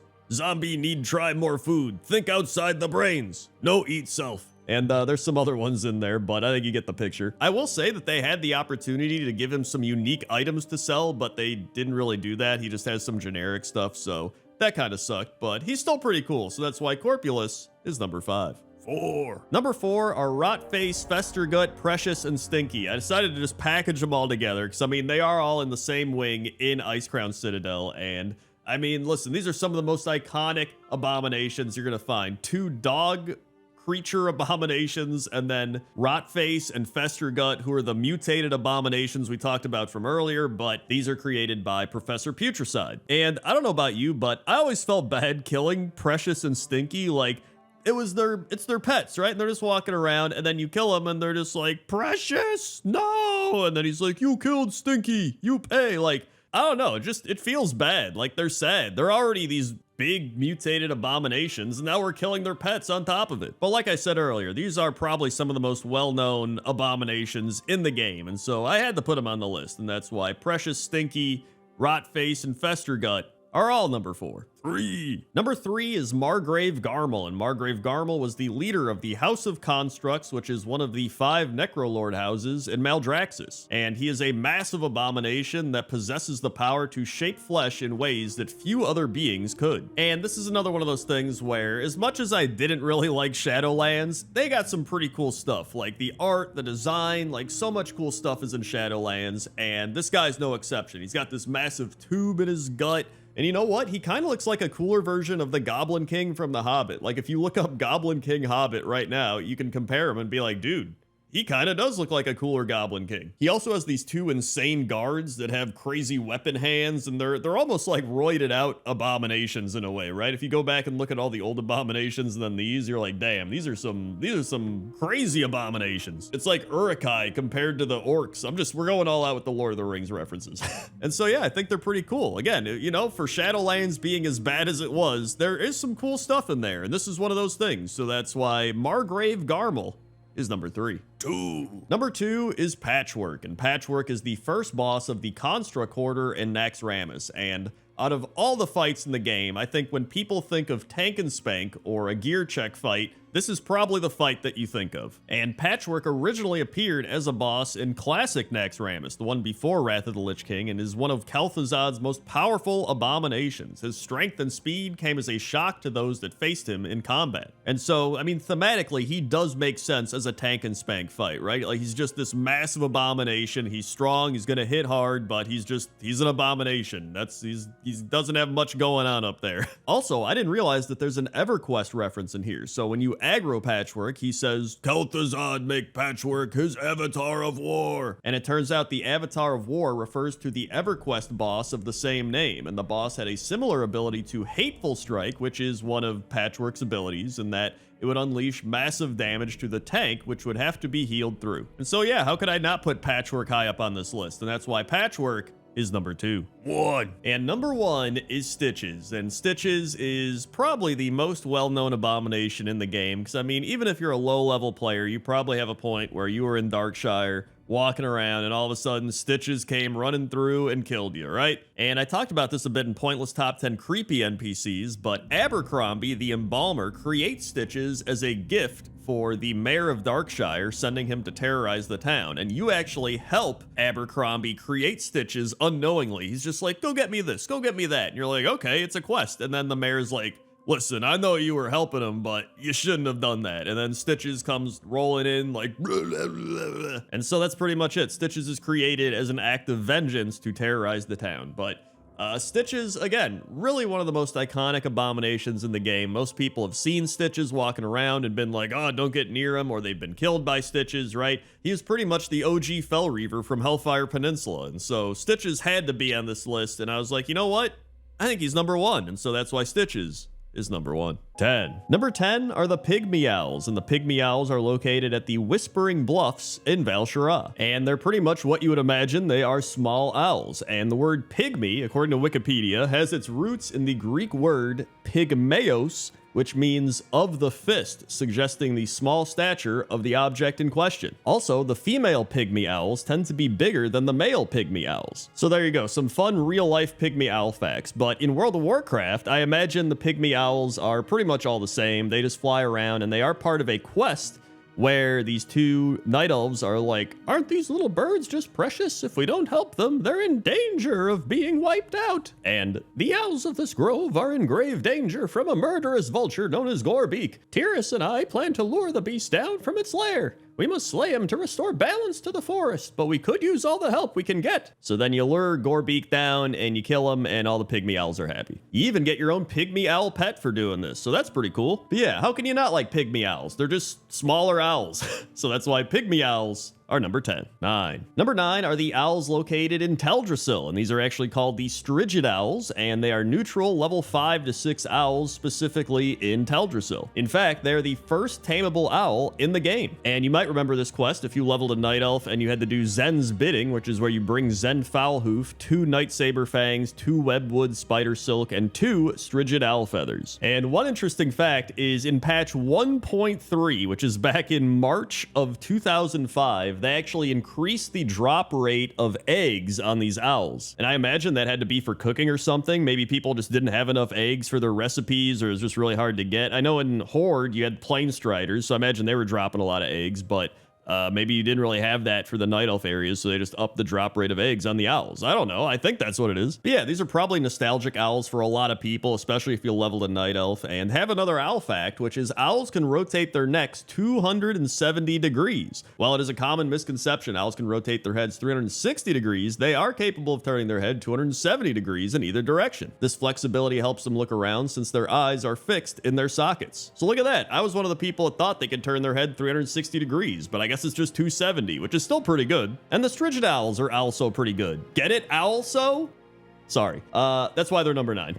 8. Number 8 is Cal, and Cal is an owl that is the companion of Silgrin in Suramar. And if you don't know who Silgrin is, he is a Nightborn spell fencer or swordsman located patrolling the outskirts of Suramar City. And you can even find Silgrin and Cal aboard the Vindicar later in the game on Argus. But yeah, I decided to put Cal here for a few reasons. Number 1 is I think they look cool. They got kind of whitish gray feathers, and they've got these big, I don't even know if those are just eyebrows. They look like eyebrows. They're like some of the biggest eyebrows I've seen. They almost look like horns. And then they got these glowy yellow eyes as well. And then number 2, I think it's cool that Cal is just following him around as he's patrolling, right? Like his owl buddy is just hanging there with him, scouting out. You can even see at this point, he like flies off almost like to scout ahead or something. At times he is kind of clipping through Silgrin, so that's a little weird, but you know, that's just your classic World of Warcraft experience. And I mean, really, there's only a handful of people that have an owl pet in the game, and so that's why I decided to put Cal at number 8. 7. Number 7 is the Charming Courier mount, and the Charming Courier mount is an owl mount that kind of has some dragon-esque features to it. It has like some dragon horns and little dragon-type scales, and then it's got a lot of ice blue features, so the actual description says, neither snow nor rain nor heat nor gloom of night stays these charming couriers from the swift completion of their appointed rounds. And I really love this mount. Like, I love the colors, I love the features. I think it's just a cool looking owl, a cool looking mount. It genuinely is really neat. And there's a lot of store mounts where I'm like, you know, it's kind of whatever. But this is one of the mounts that I actually like quite a bit. Also, let's get some more owl facts in here. So owls are covered in extremely soft feathers that provide insulation during cold winter weather. Their feathers allow for silent flight and the ability to strike quietly in pursuit of prey, which includes animals several times heavier than themselves. And speaking of prey, owls swallow their prey whole or in large pieces, but cannot digest fur, teeth, bones, or feathers. These pieces are regurgitated typically once a day in the form of a pellet. Dude, could you imagine the pellets this mount coughs up? Like, it could eat some big animals and it would probably cough up some massive pellets. Either way, that's why the Charming Courier is number 7. 6. Number 6 are the Stewards, and the Stewards are owl-like beings native to Bastion in the Shadowlands. And even though there were so many things that were terrible in Shadowlands, I think Stewards were one of the good things to come out of Shadowlands. Like, who doesn't love these buff owl creatures? In fact, they're supposed to be the servants to all the, what do you call them? Kyrians or whatever, but like, I think I'd rather hang out with the owls. Like, the owls are just cool, they're goofy, they're getting stuff done. Like, look at this, all these owls are just stacked on top of each other trying to help the one at the top water the plants. Like, they're working together, and then all the other Kyrian dudes are just like sitting around like, whatever. Like, they suck. In fact, I think it'd be pretty cool if one of the new allied races at some point ended up being stewards. And sure, it probably makes no sense lore-wise, but neither did the rest of Shadowlands, so who cares? In fact, that makes me think I should do a pointless top 10 races that should be allied races. That would actually be a good video. And then if you're watching this down the line, it might be a thing already, and you could just look it up on YouTube.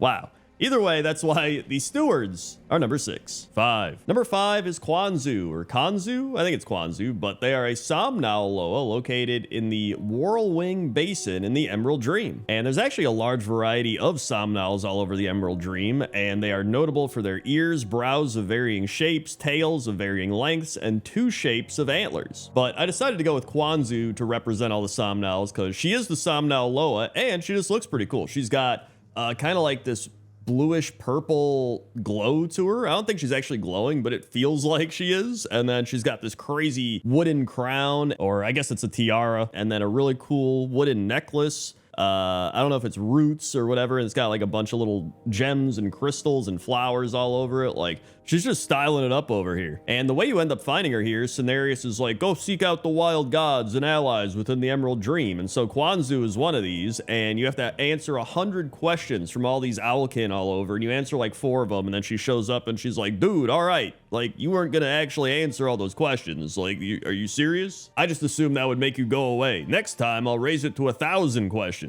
And so, yeah, I like Quanzu. I think she's great, and that's why she's number 5. 4. Number 4 is Dorathur, and Dorathur is a large snowy spirit owl that is the companion of Tyrande Whisperwind. And it was actually kind of hard to find Dorathur in the game because I think a lot of Dorathur's appearances are hidden behind either various quests or cutscenes or a bunch of random other stuff, but I was able to find them in Borealis holding this little scroll. And it says here that in most of Dorathur's in-game appearances, she uses a spirit beast owl model, whereas in the Terror of the Darkshore cinematic, she appears as a white horned owl. And they actually added Dorathur back in Cataclysm to help aid Tyrande if the Horde were to raid and attack Darnassus. And so if you go back on Wowhead and even look up some of these old Dorathur comments, people will be like, I'm so glad she finally has someone to make up for the lack of royal guards. Or I guess for just, you know, making up for the fact that Malfurion just stands there being like, I don't know what's going on. It also seems to be a reference from the Warcraft 3 ability for Tyrande where she could summon an owl, and so I guess they just added her an owl back in Cataclysm. Either way, that's why Dorathur is number 4. 3. Number 3 is Hellhoot, and Hellhoot is an owl located in northern Winterspring. And Hellhoot is part of a quest given by Jeb Guthrie, who says, local legend tells of a mighty owl that circles the mountaintops like death on wings. They named her Deathwing. Soon afterwards, they were told that name was already taken, so they settled on a moniker that evoked a similar sense of horror and dread. Hellhoot. Hellhoot can be found atop the mountain to the southwest of our smoking pit. Silence the internal nocturnal, so we can eat her. So I do think that's pretty funny. I actually think the name Hellhoot is pretty cool. However, according to our owl facts, not all owls hoot. In fact, if you just go and look up some owl sounds, they make some insane noises. Like there's one owl that's like, rah, like screaming. It's insane. So go check that out when you're not watching Pointless Top 10. I also like that Hellhoot, who is supposed to be like, you know, fire and brimstone and all this stuff, is just in Winterspring. I thought that's a fun little contrasty thing. But either way, that's why Hellhoot is number 3. 2. Number 2 is Alistros the Verdant Keeper, and Alistros is an immense sky talon who is in charge of the Emerald Dragon Shrine's aerial defenses. And Alistros looks awesome. Like, it is this massive jade owl that's just looking over everything, and apparently a sky talon is a type of owl-like emerald bird associated with the Green Dragonflight and the Emerald Dream. When Ysera was asked by Neshera the Garden Keeper to aid in the fight against the Scourge and Dragonblight, she misunderstood, instead telling the defenders of the Emerald Dragon Shrine, including the Sky Talons, to treat those not of the Green Dragonflight as enemies. Which, I don't know how she misunderstood. Were they just like, we need you to fight the Scourge? And she's like, okay, so fight everybody, got it. And they're like, no, wait, like what happened? It also appears that Sky Talons are reborn shortly after being killed. And it is said that the wind created by their wings can soothe a troubled mind, which, dude, I could use some of those Jade Owl winds right now. But yeah, I think Sky Talons are cool, and I think Alistros is cool. Just this massive Jade Owl. Like, how could I not put that on the list? So that's why Alistros is number 2. 1. And number 1 is Hootie, and this is a weird one, which is why it's number 1. So Siren is a night elf that wanders around Dalaran with his pet owl, Hooty. During the Purge of Dalaran, he could actually be found with his owl in the underbelly. But here's the thing, I could not find Siren or Hooty at all. I checked Cataclysm Classic, I checked Retail WoW, and they're supposed to be in the pet shop. So for a while, when I'd go in the pet shop, I did see the Stabled Hunter Pet, and I was like, dude, did they rename Hooty to Stabled Hunter Pet? But then whenever I checked in all these versions, they all had Stabled Hunter Pet. So I'm like, okay, so Hooty must be different than Stabled Hunter Pet, even though it looks exactly the same as Stabled Hunter Pet. And in all the pictures online, it looks like Hooty is in this building. But so I'm like, dude, is this Hooty? Did they rename Hooty to Stabled Hunter Pet? But I guess they didn't. Maybe I just couldn't find Siren. Maybe they're on like some timer where they only appear at like 6 p.m. every day. I have no idea. But on top of all this, Siren is actually a reference to a video and song that was made back in like 2008 by a woman and her husband in honor of his pet owl. However, the owl belonged to the husband's character Flick and not to Siren. So hopefully now you can see why I'm confused. But I was like, you know what? This is perfect for Pointless Top 10, and that's why I put it at number 1. 10. Number 10 are the Storm Giants located in the Howling Fjord, and the Storm Giants are these massive giants that are just walking around the Howling Fjord ready to beat up anybody they come across. But Storm Giants, according to Wowpedia, are actually Titan-forged giants who are afflicted with the Curse of Flesh. And if you don't know what the Curse of Flesh is, it's a curse created by the old god Yogg-Saron, and the curse originated from the Forge of Wills and slowly spread through the Titan Forge, turning them from metal and stone to flesh beings. In fact, the Storm Giants were decimated by the Lich King, who had the Scourge raise them back into undeath and use their corpses to create mindless flesh giants. So that's pretty crazy. And of course, one of the big reasons I love these guys is these are pretty much the equivalent of the Fell Reavers from Hellfire Peninsula or like Devil Swords in Ungoro. Like, they walk around, and if you're not paying attention, boom, you're probably dead to a storm giant. But I do love the way they look. They got big moose antler helmets. They got, like, barrels as shin guards. They got big beards. They're just really cool looking. They're like weird Viking giants, and that's why the storm giants are number 10. 9. Number 9 was going to be Grossier and the Fellrage Scrogs, which sounds like a band, but it's not. It is a fell giant and a bunch of these fell-infused giants, which I think look pretty cool. But the world quest for them spawning just never occurred, so instead, I decided to do Flog the Captain Eater. But I still wanted to give a little shout out to the Fellrage Scrogs, of course. But Flog the Captain Eater is a sea giant located in Oceanus Cove in Azuna, and he can be found in combat with Captain Blindside and his crew of South Sea smugglers. And I kind of feel bad for Flog the Captain Eater because he's just trying to find the captain and eat him, right? Like, that's all he wants to do, but he's chained up. They're shooting him with cannons. They got a bunch of pirates fighting him. He probably just wants a fair 1v1 with the captain. But look at that. They're doing all these other things to him. So that sucks. Plus, he's got a sea star attached to his head. So that probably is uncomfortable. He's also a part of the Adventure of Azuna achievement, where you have to go around and complete a bunch of special encounters in Azuna. And so that's why Flog the Captain Eater and the Fellrage Scrogs are number 9. 8. Number 8 are Karoon and the Stone Giants, and I always remember Karoon in Grizzly Hills because they're all overlooking the big dwarven area, and they're throwing boulders down into the dwarven area, and it's one of my most memorable quests from Grizzly Hills, so I was like, well, I gotta put these giants on here. Plus, they have big pine trees sticking out of them, which is kind of insane. Like, these giants have literal pine trees growing on their backs. Like, that's got to be terrible for posture, right? Plus, then the roots are growing onto you. Look at that. He's got roots growing onto his face. It'd probably suck if a root just grew in front of your eye and then you just couldn't see anything, or you had to, like, rip it off, but it probably hurts or tears a part of your rock skin off. I don't know how that works. But this is also just a really cool area. Like, you've got all the giants fighting against each other and throwing stuff at each other. And then you got the giants that are just throwing rocks and trees down at the iron dwarves below them. Like I said, it's one of the most memorable parts of Grizzly Hills for me. And so I had to put it on this list. So that's why Karoon and the Stone Giants are number 8. 7. Number 7 is Fa-Jarak, Lord of Smoke, and the fiery behemoths that are throwing fire boulders with him. So we're going back-to-back giants throwing stuff, but I love the fact that Fa-Jarak is the Lord of Smoke, because think of how much smoke there is in the game, right? And this dude is the Lord of Smoke. So, I mean, I don't know how he chose him to be the Lord of Smoke. I don't know if he chose himself to be the Lord of Smoke. Maybe everybody else named him the Lord of Smoke. I don't know what it is. but his title is the Lord of Smoke. He's like the Snoop Dogg of molten giants. But he actually looks pretty cool. He's got this green fell energy kind of radiating through him, while all the other ones have red lava energy going through him. I don't know what it is. And you know what? I think Fajarak actually just has smoke coming off of him constantly. I think that's why. For some reason, I thought the smoke behind him was coming from the volcano, but I think it's just coming from him. So you know what? I guess I do get it. Maybe he really is the Lord of Smoke. And that's why he's number 7. 6. Number 6 are the Ice Giants, and Ice Giants are located in Winterspring and Dragonblight, and these are probably some of my favorite giants in the game in terms of just generic giants, because, you know, obviously there's a lot of named giants and stuff we've been going through, but these are just your standard ice giants. There's nothing that special about them. They just walk around. They're made of ice, but I really love them for some reason. I always have. I'm always a person that likes ice things in games. Like I like ice Pokemon and stuff like that. So I always remember going to Winterspring and getting the ice crystals and being like, oh god, the ice giants are gonna get you, but you could like stealth around them and stuff like that. So that was always really fun. And then I remember seeing them in Dragonblight as well, you know, just running around or standing in the big ice caverns. Like I just really like ice giants, man. There's nothing else to it. There's nothing that crazy, but this one's stuck in the stairs, so that's not too good for him. Or I guess that's not stairs. It's like the temple cement. He's in there. He's not getting out.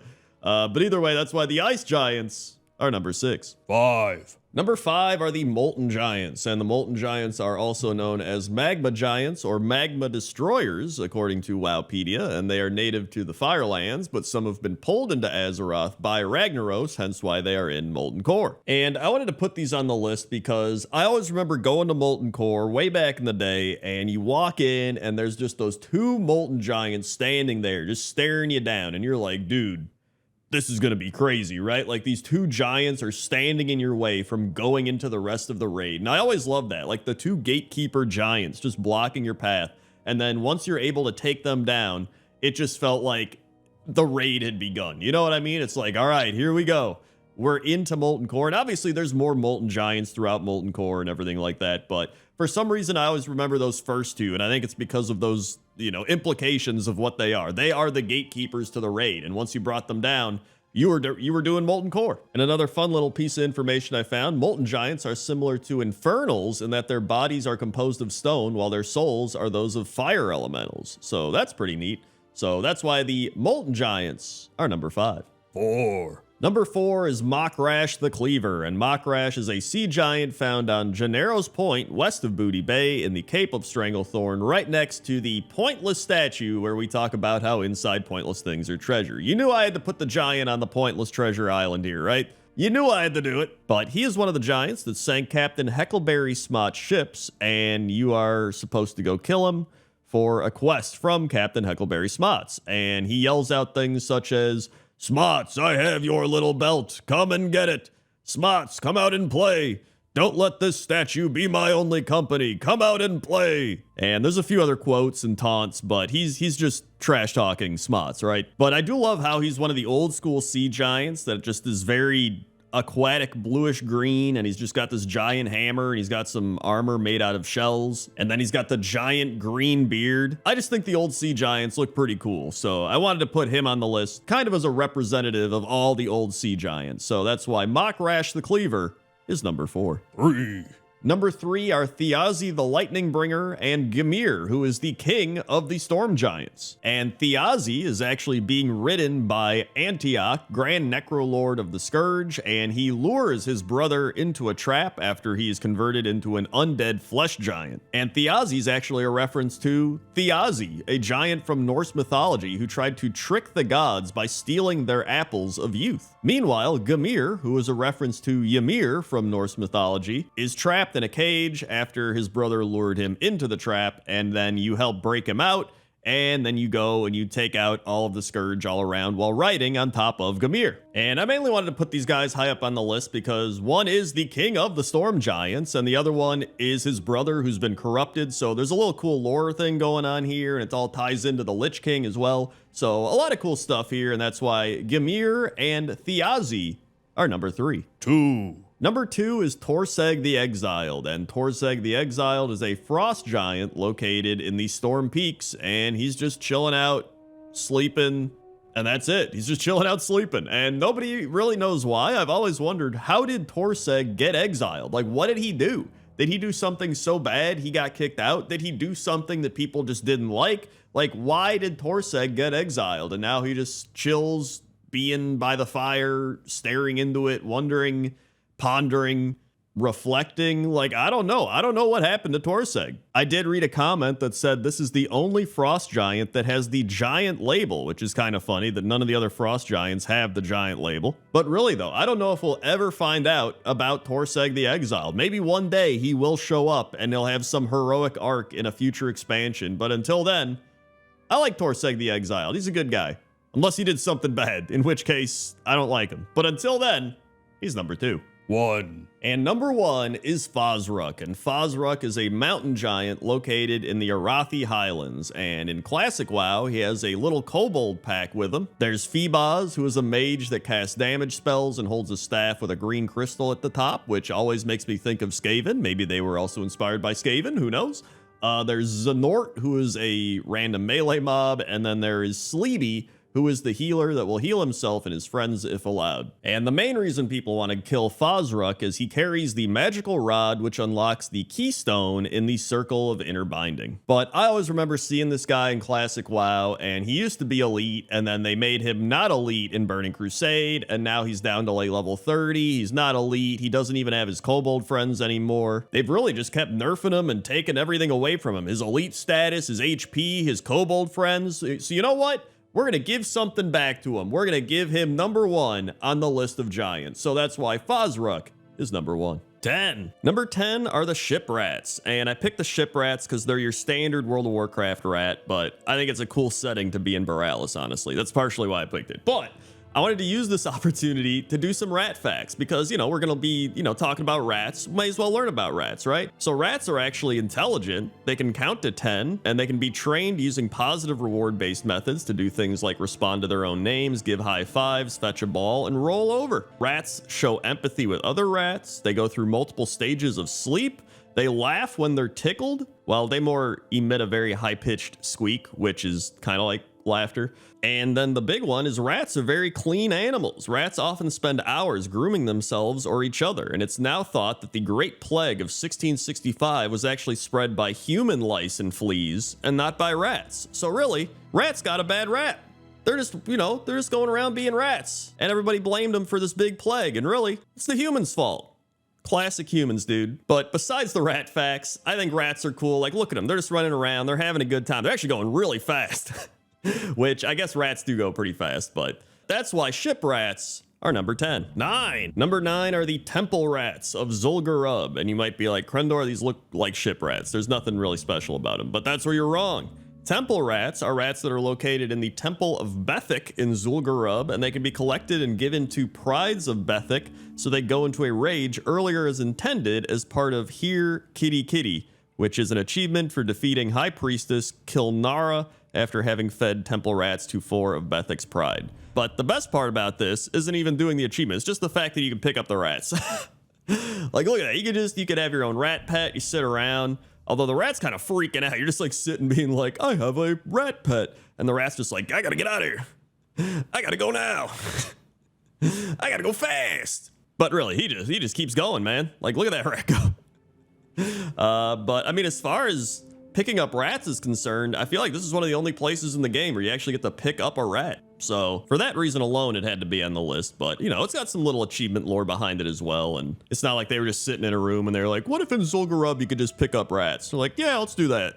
Right? There's usually a reason behind it. But yeah, that's why temple rats are number 9. 8. Number 8 is the Blue Wax Rat Catcher, and the Blue Wax Rat Catchers are Blue Wax Kobolds that are wandering around inside Candle Rock in High Mountain accompanied by rat pets. And like the rest of the Blue Wax, they are normally hostile but turn friendly when a player is wearing the Skull of Bossing Around, and neutral while they have the Friends for Life buff.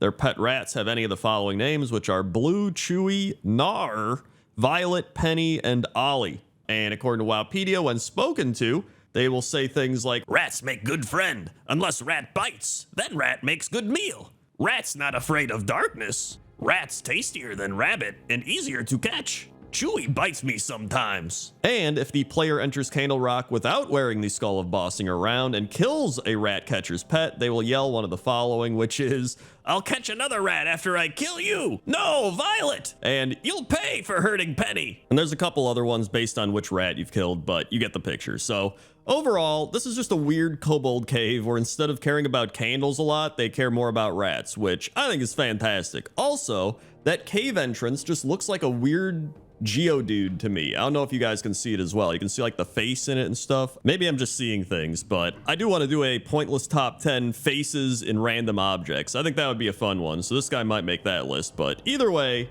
these guys are number 8. 7. Number 7 is the Rat Stallion, and the Rat Stallion is easily one of the best mounts in the game, if not the best mount in the game, and you actually earn him from the Underbelly Tycoon achievement, which is achieved by collecting 20,000 sightless eyes in the Dalaran's underbelly. You get a letter that says, "We found this creature clawing at an unidentifiable corpse in the back tunnels of the underbelly, and we were immediately reminded of you. I sincerely hope you find it to your liking." And if you look in the Mount Journal, it says, "Years of chain-chugging potions in Dalaran's sewer system have allowed him to grow large, agile, and shadow-resistant." So really just a fantastic mount, an extremely unique mount. There's no other mounts like this. You know how some just have reskins and stuff? The Rat Stallion is the Rat Stallion. He is what he is, man. He's just a big rat you can ride around on. And I just always love this guy. He's such a good mount. I would actually love if Blizzard added more weird mutant animal mounts. Just like, oh yeah, this crocodile was like swimming around in this magical water, and then he became just a giant magical crocodile that can fly around. Like, you know, just get crazy with it, man. I'd love that. Although somebody'd complain. But listen, somebody's going to complain about everything. Either way, I think the Rat Stallion is easily one of the best mounts in the game.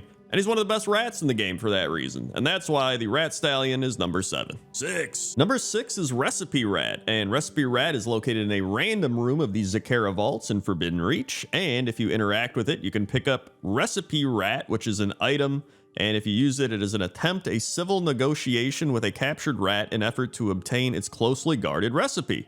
The rat is looking for fine aged cheddar and will provide 2 to 7 time torn recipe scraps when using the item if players have cheddar in their bags.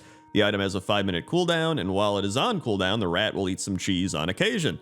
If you collect 30 scraps, you can acquire the Deviously Deviled Eggs recipe. Also, he's got a little chef hat, and he reminds me of Ratatouille. So overall, I was like, okay, this is like a Ratatouille reference. That's pretty cool. And it still might be a Ratatouille reference, but this was actually an interesting read on Wowhead. Somebody said in the distant 80s in the USSR, newspapers described the story of how one person was able to interact with a rat on equal partner terms. So essentially, kind of summarized here, the guy would bring food scraps and cheese for the rats, and then the rats would bring bills, like money, for the cheese. So he would just keep swapping food scraps for money. And the rats were just like, oh, sweet. They said maybe the rats are getting money from a bank or like an old USSR warehouse where dilapidated bills for destruction are stored. Not really sure. Even if this isn't a reference to that, I thought that was pretty cool, right? You just start giving rats some cheese and they bring you back money and you're just like, what? All right. But either way, I mean, this is still just a rat in a chef hat, which is pretty great. And that's why he's number 6. 5. Number 5 is Bastard the Rat, and as you probably guessed, it is a reference to a rat bastard. At least I think it is. I don't know. Seems like it is. And Bastard is a rat located at the Circle of Wills in Dalaran, and he's just sleeping next to his owner, Underbelly Bonnie. That's her name, Underbelly Bonnie, and I guess she's like the rat woman, because there's like rats running around in the background. You know, she's sleeping with this big rat. I think she really is just the rat woman, and I think that's pretty sick. I like to think that growing up, Underbelly Bonnie was around a bunch of like crazy cat women, right? They're like, oh, there's the crazy cat lady, there's the crazy cat woman, right? And she was like, you know what? I'm the crazy rat lady, right? Maybe she liked rats more than cats, and so she just became the crazy rat lady and then lives in the sewers. I think that'd be a pretty cool backstory. We don't actually know her backstory, but you know what? That's her backstory to me.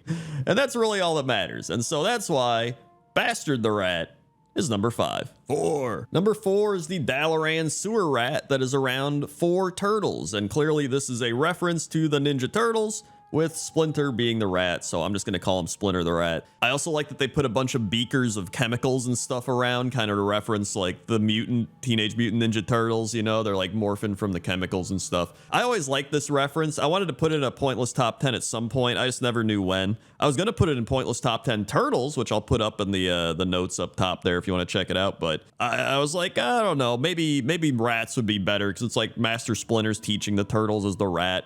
And here we are. So that's why the Dalaran sewer rat / Splinter is number 4. 3. Number 3 is Sea Rat, and Sea Rat is a rat in a bubble that walks around underwater, specifically around Koloa, who is a Tortolan that is the master tailkeep of Whale's Belly. And Whale's Belly is a club located in the skeletal remains of a large aquatic creature, likely a Threshodon, in the middle of Tiragard Sound. But that's besides the point. The main point here is there's a rat in a bubble walking around. And, you know, some people might be like, is this even deserving of number 3? It's just a rat in a bubble walking around underwater. But if you say that, listen to what you just said. This is a rat in a bubble underwater. He has figured out how to be underwater. Although for some reason, a bunch of other people can just breathe underwater down here. I don't even know. So maybe he doesn't even need the bubble. It doesn't matter. He is walking around underwater like he's above water. There are probably no other rats in this game that can even do that. He's also a pretty big rat, to be honest. He looks a lot bigger than some of the other rats. So I think this guy deserves to be way up on this list. And that's why Sea Rat is number 3. 2. Number 2 is Keepers the Rat, and not only is Keepers a rat innkeeper, but he is one of Rexar's companions at Breaker's Crown in Gorgrond. Breaker's Crown is a neutral camp in Gorgrond where Rexar and his companions are located, and 3 of his deceased animals are actually buried here. I mean, listen, the reason Keepers is number 2 is he's a rat innkeeper, right? Like, that's insane. How often do you see a rat innkeeper? Plus, I just love the thought process of all this, right? Like Rexar had to be like, listen, I need like an innkeeper at my camp. Who's it gonna be? And he's like, it's gotta be my rat, right? But did he name the rat Keepers and then make him an innkeeper? Or was he like, this rat is now the innkeeper? You know what? He should be named Keepers, right? I'm curious which came first, right? The Keepers or the innkeeper? Truly one of the philosophical questions of our time. But I mean, listen, he's a rat innkeeper. How can he not be on this list? How could he not be high up on this list? And that's why Keepers is number 2. 1. And number 1 is pretty much this entire deep run rat roundup quest line. I know that's not, some people say that's not a rat. Okay, calm down.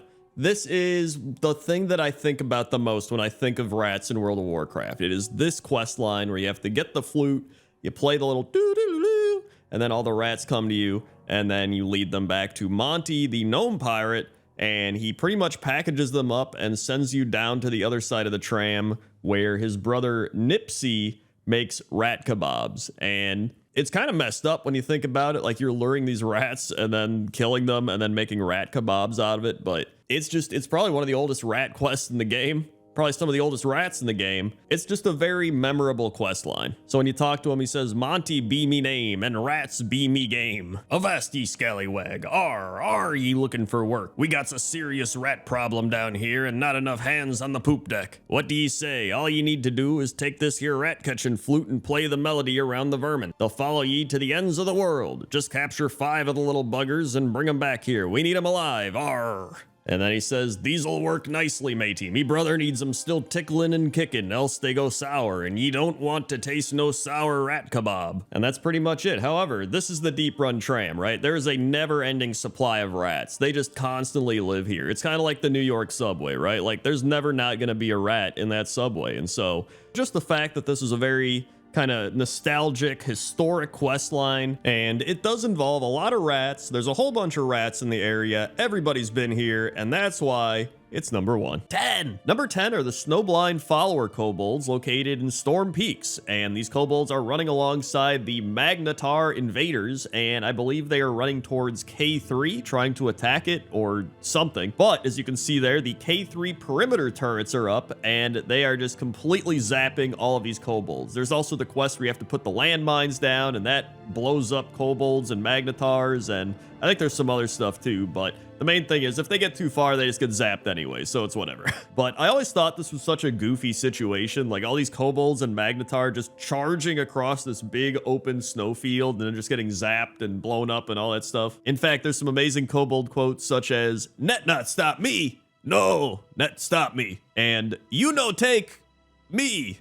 This also used to be a daily quest where you would have to capture 8 snowblind followers and bring them to Savina Loresong at the Argent Tournament grounds by using a weighted net, which is why they have the net quote, obviously. But either way, I love these goofy snowbolts, and that's why they're number 10. 9. Number 9 are the Tunnel Rats and Commander Nazrim, located at the Silverstream Mine and near the Silverstream Mine in Loch Modan. And so the Silverstream Mine ran dry long ago, and it was converted by the Miners League into a storage depot. The Tunnel Rats moved in, and the miners couldn't get their mining gear out in time, and so you have to go on a quest to go help the miners and get their mining gear back from the Kobolds. Also, these Kobolds are a part of the Axis of Awful, which is clearly a play on the Axis of Evil, and it's an alliance between Trogs, Kobolds, Gnolls, and Murlocs in the Silverstream Mine area. The primary plan for the Kobolds was to ally with the Murlocs, who would then be armed with Gnoll-forged weapons of indestructible copper that the Trogs had mined for them, but then you as the adventurer foil all of their alliance plans, and none of it happens. But I personally would love an expansion where all of those races allied and we had to fight them for the expansion as the main villain. That would be fun. And I also wanted to mention Commander Nazrim, because they are also part of the Axis of Awful and appear to be the leader of the Kobolds in Loch Modan. But the main reason they're here is because they're a reference to Nazrin from the Tauhau Bullet Hell shooter games. She is a mouse yokai, I don't know if I'm saying any of this correctly, who leads ordinary mice, and her theme music is called A Tiny Tiny Clever Commander, which this quest for Commander Nazrim is called A Tiny Clever Commander. So it's clearly a reference to that. And so that's why the Tunnel Rats and Commander Nazrim are number 9. 8. Number 8 is Kaghanishu, and Kaghanishu is a powerful snowbold shaman of the Magmoth herd found in Magmoth in the Borean tundra. He killed Farseer Grimwalker and bound his spirit to a totem. And so there's a quest where you have to kill Kaghanishu and use the quest item that he drops to free Grimwalker's spirit. And it does appear that he's also a reference, this time being a reference to Rakanishu, a character from Diablo 2. And I do think it's funny that the only thing he can say is his own name, kind of like a Pokemon. He's just like, Kaghanishu, Kaghanishu. He also has a bowl of something on his head. I don't really know what it is. It looks like a bunch of flower petals or herbs or something, but he wears it as a hat, so that's also pretty unique. But there's not much else to say about him. There's some fire totems around with some other kobolds doing some fire candle magic. I don't know what they're doing, but I think Kaghanishu and all the kobolds around here are pretty cool, and so that's why I put them at number 8. 7. Number 7 are the White Whisker Kobolds, and the White Whisker are a group of kobolds found at the Cold Tooth Mine in Alterac Valley. And Cold Tooth Mine is a storage depot for the Horde, and it was once an ideal place to store extra supplies, but with the fighting between the Frostwolves and the Stormpikes, Frostwolves do not always have the spare warriors to station at the mine and protect it, so control of the mine often falls to the Alliance or to the White Whisker Kobolds. And I really just wanted to put these kobolds on the list because I have very specific memories of fighting these kobolds in Alterac Valley and kind of a nostalgic feel, and I always thought it was cool to go down to the mine and like fight through all the kobolds and stuff, all while everybody's yelling at you like, those people are at the mine, they're wasting their time, they're losers, which is probably true, but it was pretty fun still. And that's really all I got to say about it. So that's why the White Whisker Kobolds are number 7. 6. Number 6 are the Dry Whisker Kobolds, and the Dry Whisker Kobolds are a group of kobolds found in the Arathi Highlands, and they're allied with mountain giants Fazruk and Thenin, who trapped Mizrael deep beneath the Arathi Highlands. And if you don't know who Mizrael is, she is the princess of the earth who was driven to madness by the old gods. The mountain giants, who were crafted by the Titans to protect the world, trapped her deep beneath the Arathi Highlands. Only through some crystal shards is she able to speak with the surface world. And so if you remember back in the day doing all those quests, you would have to talk to the shards, and then you had to go get shards from the kobolds and moats of Mizrael. So it was all tied into this specific quest line. And so I have a bit of nostalgia with these kobolds. I always loved Arathi Highlands. It was one of my favorite zones. So I always remember doing this quest line with these kobolds. But I also love the kobolds just walking with the mountain giants. It was always one of my favorite scenes from classic WoW in general. And so I had to put them on the list, and so that's why they're number 6. 5. Number 5 is Granny Scribbles, and Granny Scribbles is a kobold grandmother that's telling a bunch of stories to some kobold children in the Ringing Deeps. And Granny Scribbles tells you a bunch of stories that you kind of play out through a series of quests. So she's like, Dripsy forgot her candle, gather round, tenderfoots, and Granny Scribbles will tell you a story of what happens when Dripsy forgot her candle. Dripsy, little tenderfoot, like you, who wander away from tribe.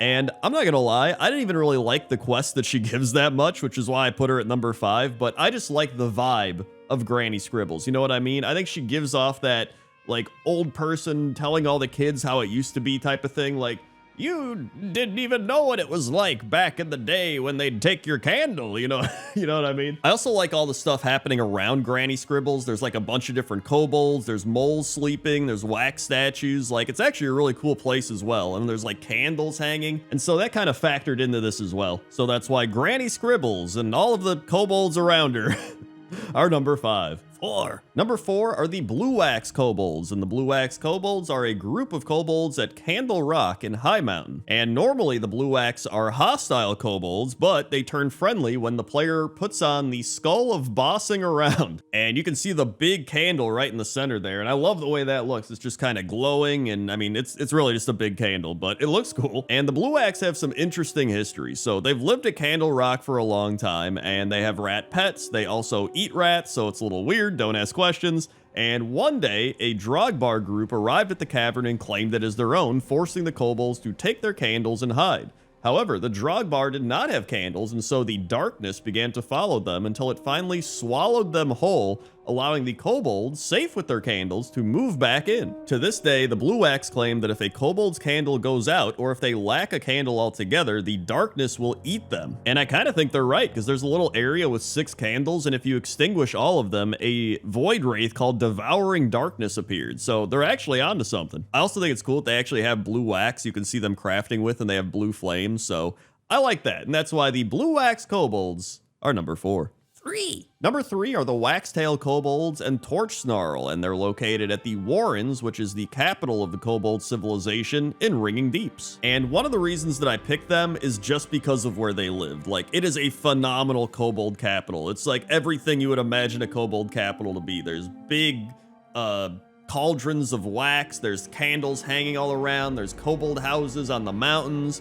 It's just phenomenal. I love this place. It's one of my favorite places I've seen in the War Within. And then you have Torch Snarl, who is one of the Candle King's enforcers, and he's one of the new big buff kobolds, so it's kind of funny to see this giant buff kobold just fighting everybody. And he's got a big candle on his head. He's sitting by the kobold throne. And so I wanted to have at least one buff kobold on this list, and so I thought he would just be a great choice. But yeah, this place just has so much kobold energy. It feels like a hobbit hole for kobolds. You know what I mean? Like, it has that same type of aesthetic, and so that's why the Waxtail Kobolds and Torch Snarl are number 3. 2. Number 2 are the Kobolds of Elwyn Forest, and the Kobolds of Elwyn Forest are a clan of kobolds found both in Elwyn Forest and Westfall, and they were working with the Defias Brotherhood. And I had to put these on the list pretty high up because I know a lot of people remember kobolds in Elwyn Forest. Like, when you go to Elwyn Forest, you probably remember kobolds. Like, half of the zone just feels like kobolds, so how could I not put these at number 2, right? And so some of them carry gold dust and large candles, and their leader, a big gold-tooth kobold named Goldtooth, is in possession of Bernice's necklace, which is actually a pretty funny quest where you talk to Billy, who's this little kid, and he's like, I was playing near the Fargo Deep Mine, and I think I saw the old lady's necklace. Don't ask me how it got there, it wasn't me, but then this kobold took it, go get him. And so I guess you could include Goldtooth on the list as well, because he is a kobold in Elwyn Forest, but overall, I just think these are very nostalgic, classic kobolds, and probably one of the most notorious kobolds in the game. So that's why the Kobolds of Elwyn Forest are number 2. 1. And number 1 is Ol Waxbeard, and Ol Waxbeard is the first boss in the Dark Flame Cleft dungeon in the Ringing Deeps. And according to the adventure guide, it says, Howdy, sit a spell, hear about Ol Waxbeard. Kobolds respect this old timer for taming Wick, the rowdiest mole in creation. Waxbeard's seen folks come and go. Now Candle King's in charge. That don't change nothing. You still need to stay off his property. Wire here. Go on, get.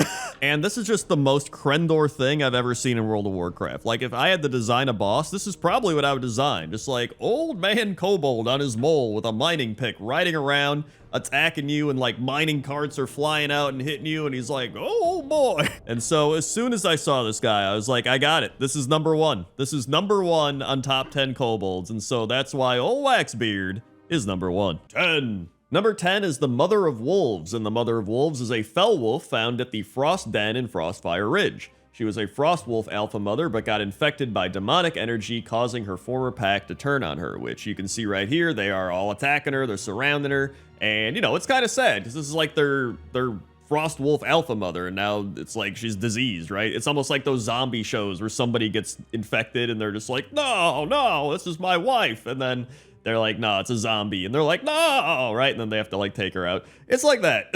But this is all part of a quest from Farseer Urquan, and he pretty much tells you to go kill her, and then you bury her remains at the graveyard just outside of Thramvar. But I also wanted to take this opportunity to promote the Fell Wolves and Frost Wolves of the game, just like the generic wolves, because I was going to put them on the list, and I was like, you know what, I could kill two birds with one stone and put this whole Mother of Wolves situation on the list. But I do think Fell Wolves and Frost Wolves in general are pretty cool as well. So that's why the Mother of Wolves is number 10. 9. Number 9 are the Hexen Wolf Alphas, located in Drustvar. And these wolves are part of the Cursed Game Hunter achievement, where you have to kill one of every type of cursed animal in Drustvar. But honestly, I think these are some of the coolest cursed animals around, which sounds really weird, like, yo, you're cursed, that's so awesome, dude, you look great. And they're just like, life is pain.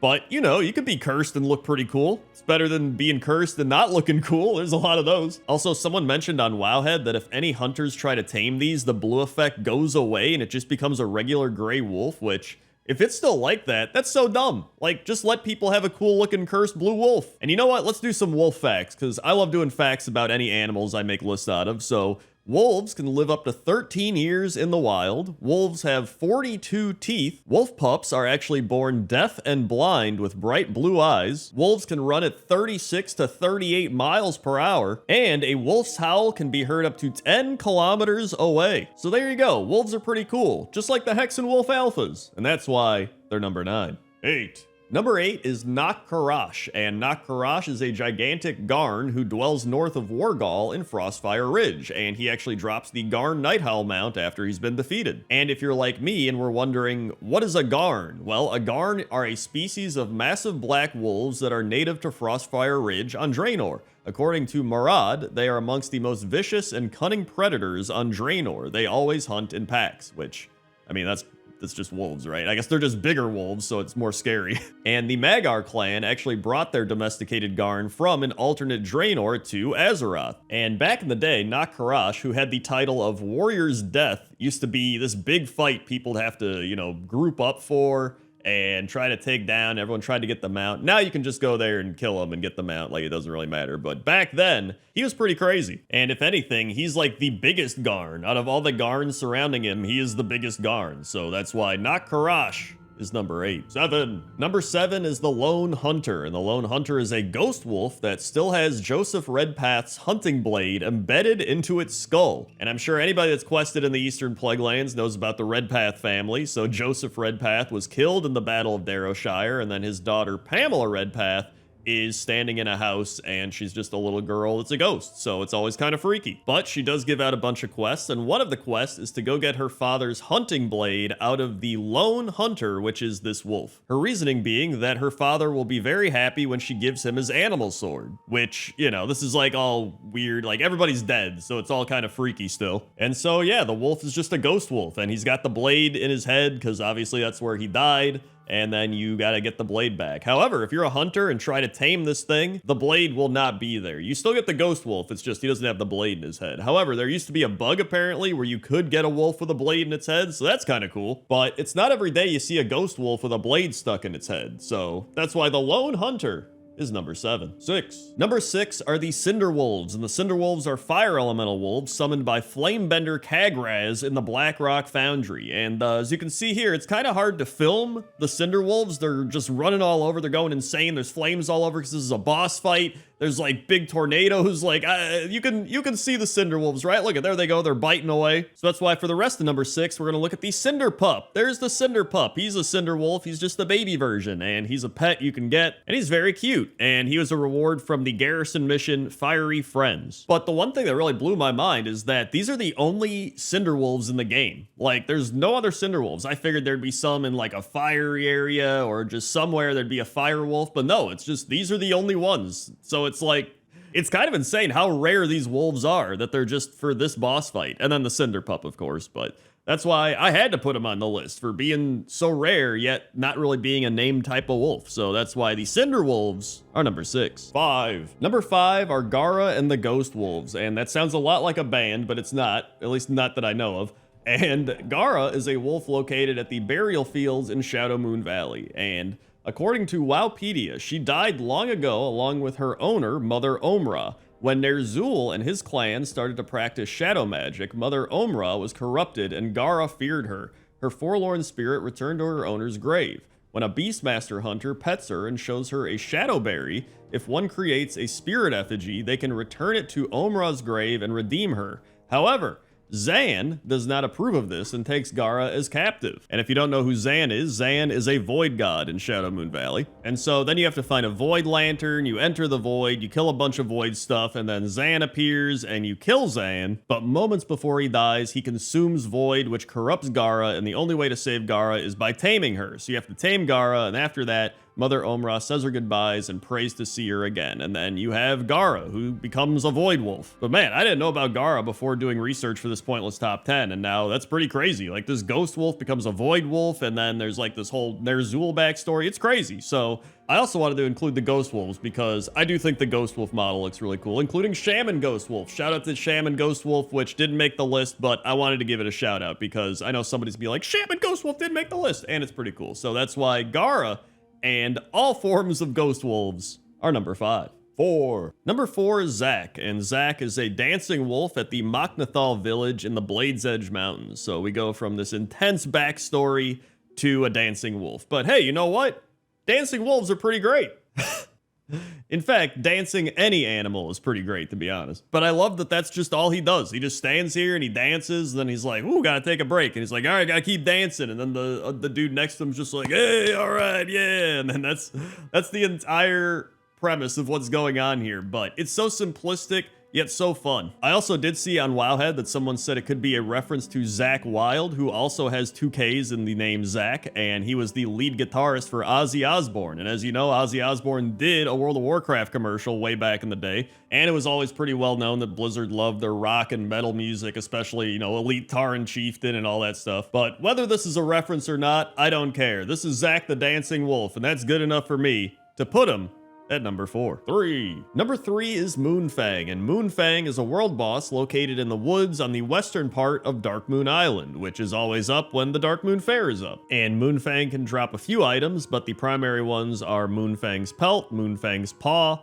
Moonfang's Shroud, and Moon Moon, who is the summonable companion. And Moon Moon is named after the 2013 meme and is just a miniature version of Moonfang. But I think Moonfang is really cool. Like, you can just see them out there with the moonlight surrounding them, and they're just chilling between the big trees, and there's the cages all over. I just think it's a very aesthetically cool area. And I'm always a sucker for the Darkmoon Fair stuff. Like, I've always loved the Darkmoon Fair. I did a pointless top 10 on the Darkmoon Fair, and it's just, there's always some weird creepy thing behind whatever's at the Darkmoon Fair, so I don't know how or why Moonfang came about, but I'm sure there's some weird reasoning behind it, like old gods or who knows. But anyway, that's why Moonfang is number 3. 2. Number 2 is Ghost Howl, and Ghost Howl is a wolf found roaming the plains around the base of Thunderbluff in Mulgore. And I remember Ghost Howl because back in the day, I'd always be leveling up a Taran, and I would find Ghost Howl, and I'd be like, whoa, it's a rare wolf, but I I never realized the cool lore behind Ghost Howl. So Ghost Howl actually fought against the Burning Legion, and in those battles against the Burning Legion, he attained a savage wound from a demon. Despite Azeroth's victory, the wolf continues to carry the wound, the pain of the unbearable wound tormenting his spirit and causing him to grow hostile towards the Tauren and their allies. And so in World of Warcraft, the hunter Scorn Whitecloud, a Tauren,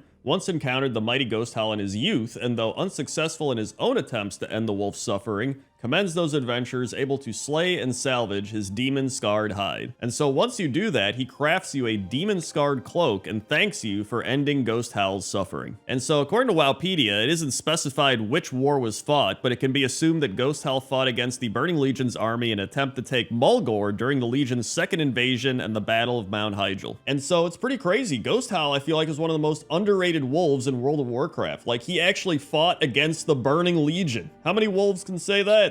And that's why he's number 2. And number 1 are dire wolves, specifically the dire wolf mount, because this was the first mount I ever got in World of Warcraft. It was my mount that I got on my Billy character that many of you know from my old WoW videos.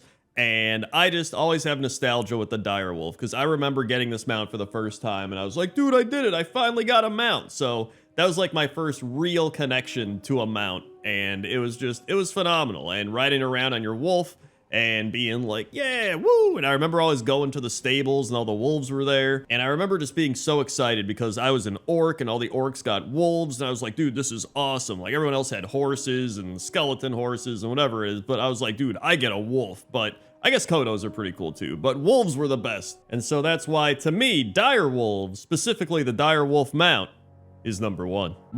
Number 10 are the Murghouls, and the Murghouls are undead Murlocs that are located at the Chilmere coast in the Howling Fjord. And the reason these Murlocs are undead is they are being transformed by the Scourged Necrolords into zombie Murlocs, essentially. And as you can see right there, there are these big purple crystals that are shooting out these large, like, slinky-looking beams, and then one big beam of light, and they hit the Murlocs, and I guess it makes them into undead Murlocs. I don't know the science behind it or the magic, but it's pretty cool, to be honest. And so this is the only location in the game where Murghouls actually exist, and there's Murghoul Corruptors, Murghoul Flesh Eaters, and unstable Murghouls. And there's also Rotgill. And Rotgill's father, Old Icefin, is nearby, and he offers a quest where you have to go and get his son's trident. And so for being such a small random area in Northrend, it actually has a lot of cool stuff behind it. And that's why the Murghouls are number 10. Wow. Number 9 are these Murlocs located in the northeastern part of High Mountain that just collect a bunch of treasure and junk, and they just hoard stuff. And I could have sworn that these guys were called Junk Hoarder Murlocs at some point, but I think I just put that into my brain because I looked all over and I couldn't find anything called Junk Hoarder Murlocs. And I was like, dude, I know I saw it,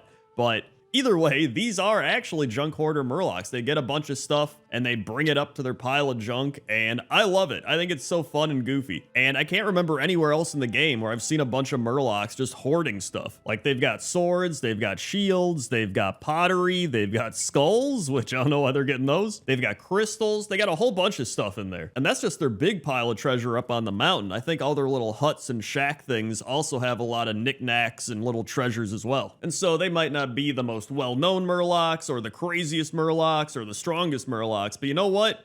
They're good at what they do, hoarding junk, and that's why they're number 9.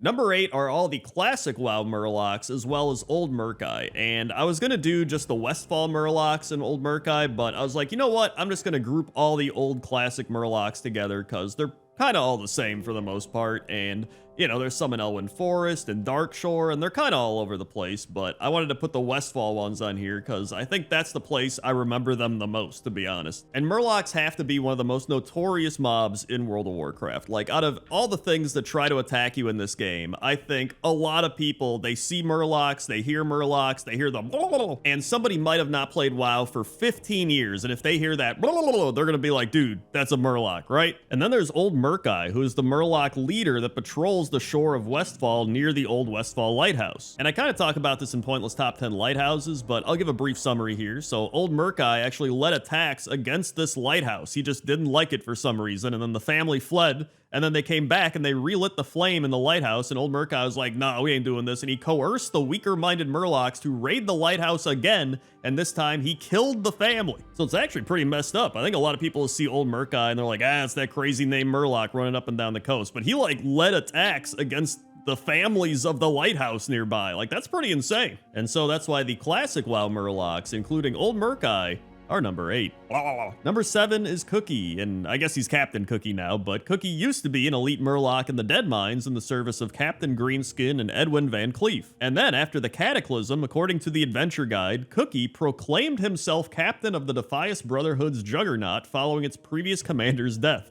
Although he still performs his official duties as Chief Cook, anyone who questions the validity of his captain title has been known to come down with a severe case of food poisoning. But yeah, people have known about Cookie for as long as this game has been around, right? Like way back to even vanilla WoW, people were doing Dead Mines, they were fighting Cookie. Like Cookie is old, dude. But like he's worked his way up the ranks to Captain Cookie. Although I think in Shadowlands, they actually find him dead. But it's also Shadowlands, so I don't really pay attention to any of the lore that happens there. So how could I not put a Murloc pirate chef that has been around since pretty much the entirety of World of Warcraft onto this list? So that's why Cookie is number 7.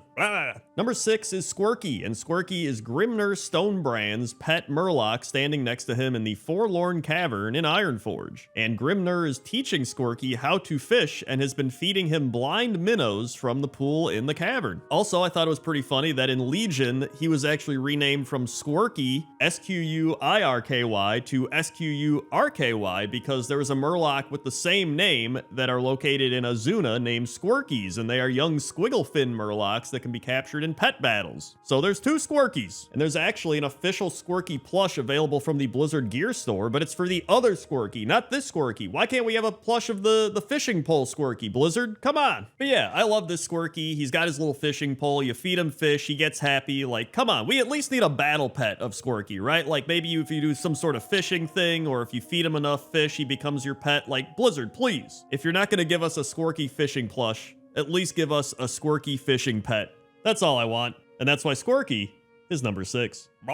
Number 5 is Sir Finley Murgleton, and Sir Finley is a sophisticated Murloc adventurer who is a member of the Explorers League. And Sir Finley can be found all over. You find him in Stormheim getting involved with the bloodthirsty pirates led by the Vrykul. You find him in the watchtowers of the Sandy Beach in the Shimmering Expanse in Vazgir, which I actually talked about the other week on Pointless Top 10 Beaches. And it's here where he trades seashells for gold, which in turn can be traded with the wildlife in order to gather items that can again be traded for Finley's red crystal monocle. And he can also be found in Rustbolt on Mechagon Island. And I think there's a couple other places like Uldum and Thaldraszus. Sir Finley's all over. He's even in Hearthstone. In fact, Sir Finley was actually originally created for Hearthstone and was not part of World of Warcraft until Legion. And so yeah, I love Sir Finley. I mean, if you look at this guy, you'd be like, it's just some weird looking Murloc with a hat and a backpack. But he's actually one of the most intelligent beings in World of Warcraft. And that's why Sir Finley Murgleton is number 5.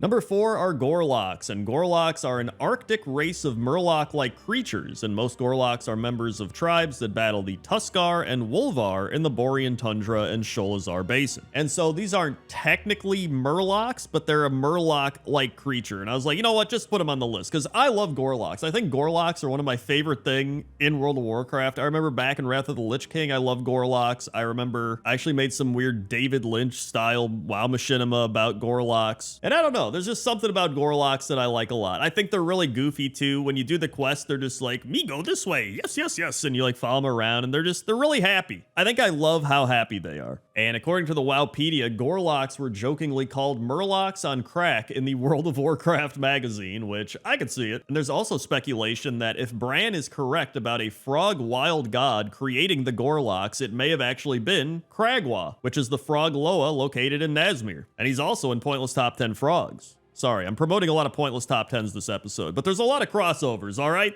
And that's why Gorloks are number 4. Number 3 are the Necrofin Murlocs, and the Necrofin are a tribe of deep-sea Murloc necromancers that dwell in Darkwater Cavern in Nosrathar. And the lore behind these Murlocs is actually pretty cool. So legend has it that they discovered necromancy on a series of rune tablets at the bottom of the sea. So I just love the idea that these Murlocs were just walking around. They're like, hey, what are these tablets? And they're like, whoa, necromancy, awesome. And they just start raising the dead. They're like, whoa, this is so cool. And now they just have a bunch of like random skeletons standing standing near them that they command around. It's like they're playing Diablo or something. And the Necrofin Murlocs are actually in a war with the Naga nearby, and so they just keep going back and forth as they battle each other. But aside from all that, they really are just normal Murlocs, but that's why I put them so high up on the list, because this is the type of lore that I love in World of Warcraft and just games in general, is when there's like, oh, these are just some random Murlocs, and they stumble across these like necromancy tablets, and all of a sudden you have Murloc necromancers because they trained in it. Like, it's such a funny, goofy thing to have happen just out in the world, and so that's why the Necrofin Murlocs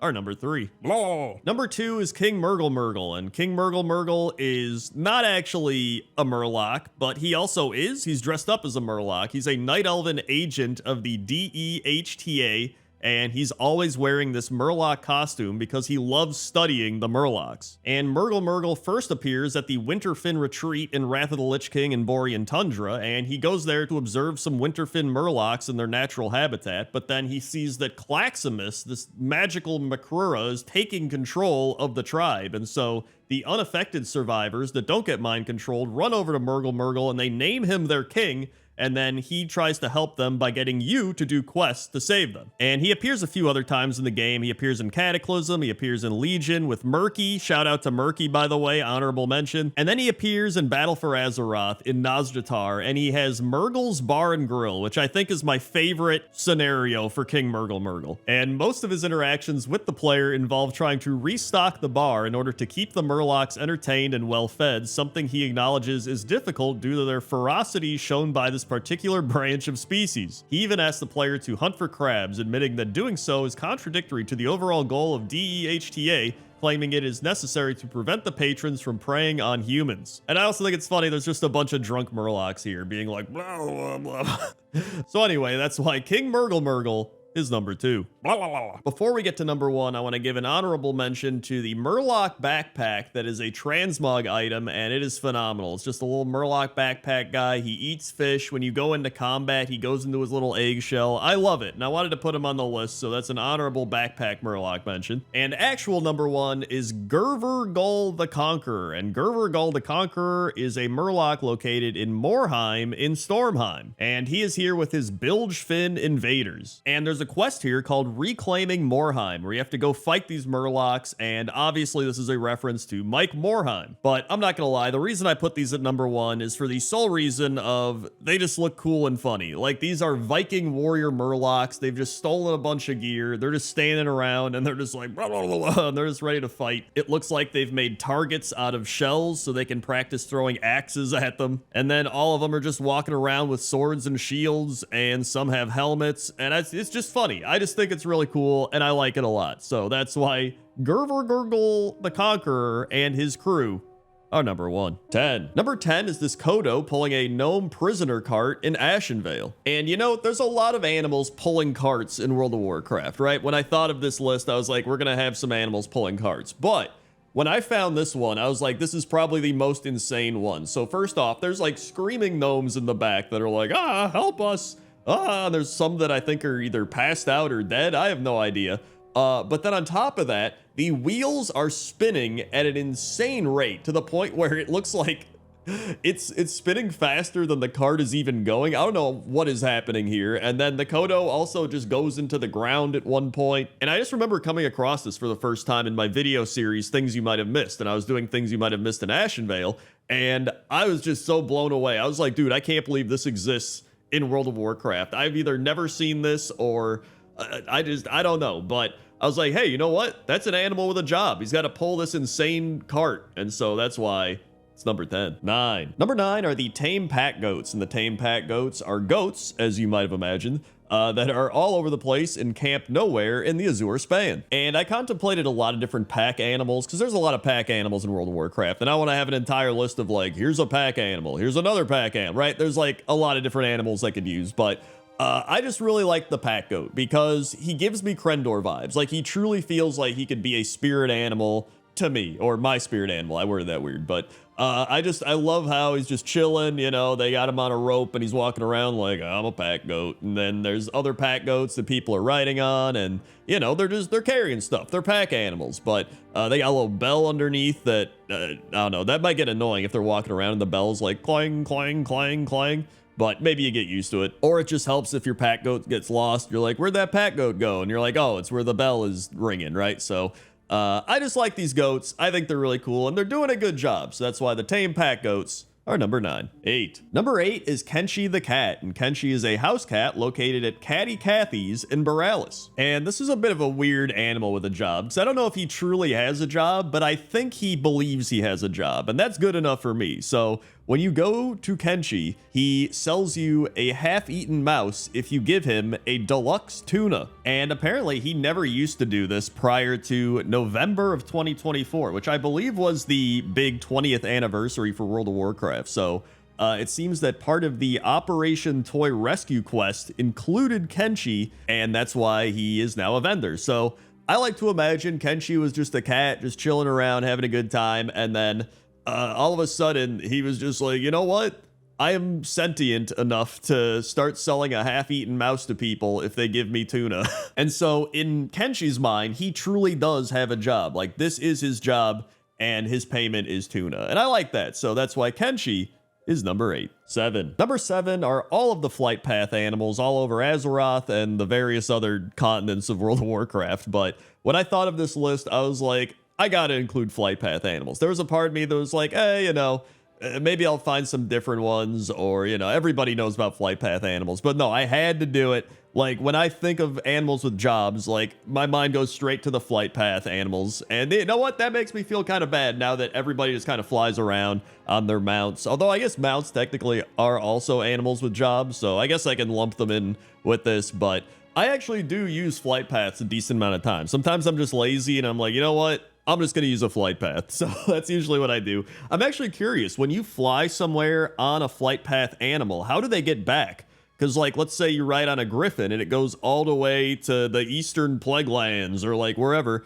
It has to get back, right? So does it just, like, wait for another person to want to fly back? But then you don't actually fly in the griffin. You fly in somebody else's flight path animal. I don't know. That's actually something I never really thought of until now. And so that's why they're number 7. 6. Number 6 are the silkworms in World of Warcraft, as well as Silky, the giant imperial silkworm located in the Silken Fields in the Valley of the Four Winds. And I was actually curious how silkworms produce silk, and so I looked it up, and it says here that silkworms produce silk by secreting a liquid protein called fibroin from their salivary glands, which then hardens into a silk fiber upon contact with air. This process occurs as the silkworm spins a cocoon around itself for protection during its pupation stage. And so in Pandaria, there's a quest from Silkmaster Sai, and he says, "Would you like to be a silkmaster for a day? The first things you'll need are fresh mulberry leaves. You can find them in our grove of mulberry bushes to the northwest. Next, you will need to feed them to a hungry silkworm in our feeding pit to the west. And finally, you should get some raw silk from our processing hut on the south side of the farm." And so after learning all that and learning about Silkmaster Sai's quest, I still have no idea how silk is made. However, Silky does attack the farmers. He will pick them up and start eating them or like flinging them around, and that's probably the best part of all of this. And so that's why Silky and the silkworms are number 6. 5. Number 5 is Percy, and Percy is the Kaliri companion pet of Rashad the Arakoa. And when I started making this list, I really wanted to include some animal vendors. And so obviously we had Kenshi the cat already, but he's kind of like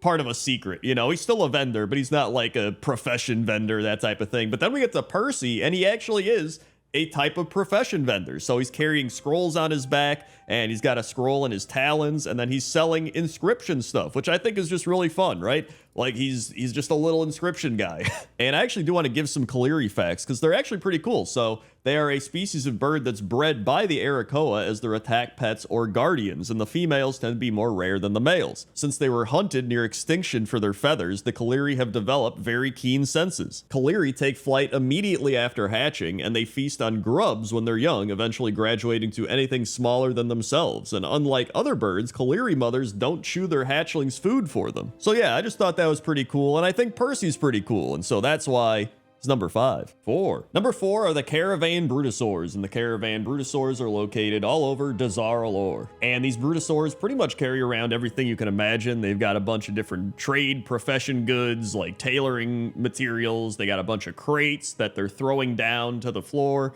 They carry around, you know, trolls and people, obviously. There's some that are carrying around watermelons and various types of food. They're carrying a whole bunch of stuff. And I love the caravan brutosaurs because, I mean, they're just big dinosaurs that carry stuff. And I just think that's cool. Like, I don't think there has to be that much more explanation for it. You know, they're an animal doing their job, but not only are they just any animal, they're a massive dinosaur. And not only that, I think they're one of the friendlier dinosaurs because they're just going around doing their thing. There's obviously that quest where she's like, something has spooked one of the brutosaurs. So they get scared and stuff. So I think they're just a friendly dinosaur as well. But either way, I like the caravan brutosaurs and they're doing a good job. So that's why they're number 4. Number 3 are the Snuffle-Nosed Gophers that are a part of the Blue Leaf Tubers quest located in Ratchet. And so it says that the Blue Leaf Tubers are a delicacy around the world, and the only place to find them is in the Barrens, deep in the earth, and Razorfen Kraal. And even then, they're impossible to find unless you know where to look, and that's why the Snuffle-Nosed Gophers are here, because they can sniff out a tuber from 50 paces away. And this quest dates back all the way to classic World of Warcraft, so these are some of the hardest working animals you're going to find. They've been working for over 20 years at this point, sniffing out these tubers. And one thing that's actually pretty fun that I never really appreciated is the Snuffle-Nose Owner's Manual, which you can kind of read through. And I remember back in the day, I'd just pick it up as part of the quest and be like, all right, whatever, I gotta pick this up. But if you actually read through it, it tells you some interesting stuff about the Snuffle-Nose Gophers. It's got some funny little roleplay dialogue in there. It's just a fun little book. So overall, the Snuffle-Nose Gophers are doing a fantastic job of sniffing out these blue leaf tubers. They've been doing it for over 20 years, and that's why they're number 3. Number 2 are the turtle transport boats, and I'm sure everybody has ridden on a turtle transport boat at one point or another, but they are located in numerous Tuskar locations, because usually these are used by the Tuskar, and they work by having the carrot on a stick dangle in front of the turtle, and then the turtle chases the carrot, and then they get the transportation. However, I don't actually know if turtles like carrots or how this really works long term. I feel like the turtle would figure it out at some point, but you know, what do I know? I'm not a Tuskar that created a turtle boat. Also, I found some interesting information about the turtle boat from a WoW Insider interview way back in the day, and it says, the turtle boat, if you look at Northrend, the continent is shaped a little bit like a crescent with the 2 starting zones, Howling Fjord and Borean Tundra at the ends. There's a port located in the middle of the coast between these zones, and we wanted to have an easy method for traveling between the zones. The method of transportation we settled on is a giant turtle with a deck mounted on top of its shell, very much like turtles from Warcraft 2. It's simple, effective, grounded in Warcraft lore, but it's also one of those light moments that are so important to create the iconic Warcraft feel. So there you go, the turtle boats are actually based off Warcraft 2 turtles. I thought that was pretty cool, and so that's why the turtle boats are number 2. And number 1 are Keepers, Budgie, and Puffer, who are all Rexxar's companions. And so Keepers is the innkeeper at Breaker's Crown in Gorgrond, and Keepers has actually been in 2 other pointless top 10s that I know of. There's top 10 rats and top 10 innkeepers. So I thought about just not including him on this list because I was like, he's already been in 2 other top 10s, but he's like one of the most well-known animals with a job. He's literally an innkeeper. How could I not put him on the list? And so now I think Keepers the rat is number 1 in pointless top 10 appearances. But I was like, you know what? We can also include Rexxar's other companions, because we have Budgie, who is a cleft hoof food vendor. So not only is he a food vendor animal, which I was talking about earlier, how I wanted to find some of these, but he's working alongside the innkeeper rat. And then there's Puffer the boar, who I don't think has a job here, but maybe he's like guarding the area or something. I don't know. I wanted to include him just because he's probably doing something, right? And so yeah, overall, I just thought this deserved number 1. And so that's why Rexxar's animal companion workers are number 1. Number 10 is the Captured Razormane, and the Captured Razormane is a Quilboar that you capture for the quest Drag It Out of Them, given by Togric of the Groldom farm. And so you take the net that she gives you, and you do capture a Quilboar, and you drag it back as like all these rocks are popping up behind the Quilboar as you like drag them along. And so after you do that, she's like, yo, you need to go interrogate this Quilboar and figure out why they're attacking our farms. And so now the Captured Razormane is chained up on the farm. You can talk to them and you can say who sent you. You can punch them in the mouth, kick them in their big fat face, offer food, or tickle them. So obviously, you know, you tickle them and then they are like, hee hee ho, Battlemaster Tortusk never prepared us for this. Oh, I've said too much. And so you learn that Tortusk is their leader, and I'm sure that Tortusk will be on this list later, right? But that's the main quest. And I decided to put them at number 10 because I was like, this Quilboar isn't that great, right? Like they just get captured and interrogated, but it's still like a funny little quest. And apparently they actually used to be one of the old Quilboar models, but then they updated them to a new female Quilboar model. But all of the quest text still references a male Quilboar. So I think they just updated it and never changed it. And they're like, whatever. So that's a thing. And that's why the captured Razormane is number 10. 9. Number 9 is Captain Flattusk, and Captain Flattusk is a rare Razormane Quilboar captain at the Razormane grounds in Durotar. And what makes Captain Flattusk so interesting is they were supposed to be the Hogger for Horde players. So they have exactly 666 health, just like Hogger, and they were one of the very few old world elite mobs who kept their elite status after patch 2.3. However, they lost it in patch 4.0. And because Captain Flattusk would always blend in with all the other normal Quilboars, a lot of newbie players would just randomly tag Captain Flattusk and be like, uh-oh, it's doing way more damage than the other ones, and then just die. And so I think a lot of people that only play Alliance probably don't even know Captain Flattusk. I mean, actually, you know what? I think there's Horde people that probably don't even know Captain Flattusk, because like I said, this is supposed to be the Horde Hogger, but obviously they're nowhere near as popular. But you know what? They deserve some credibility and they deserve some recognition, and that's why Captain Flattusk is number 9. 8. Number 8 are the Quilboar of the Exile's Reach, and what makes them so weird is they are practicing necromancy. And so if you read the quest, the Forbidden Quilboar Necromancy, it says they rarely practice any magic other than geomancy, but these Quilboar seem to be dabbling in necromancy. They must be stopped. And so I'm actually more interested here in why there's like thorns all over the place, or how the Quilboars actually got to the Exile's Reach. Because when I looked into the lore, it appeared that the boar god, Agamaggon, when he died fighting the Burning Legion, his blood splattered all over, particularly in the Southern Barrens, which is where the Razorfen areas rise up from the ground. And so all of the Quilboars gathered in these areas because these vines essentially sprouted from the blood of their sacred gods, so they consider it sacred ground. But how did the blood get over here? Unless they've somehow learned, maybe through necromancy, how to grow these vines, or I have no idea. But I will say, if they add necromancers to World of Warcraft, they should also add Quilboars and allow us to be Quilboar necromancers. It only makes sense, and they should let us do it. So that's why the Exile's Reach necromantic Quilboars are number 8. 7. Number 7 are the Bristleback Quilboars located in Mulgore. And if you play a Tauren,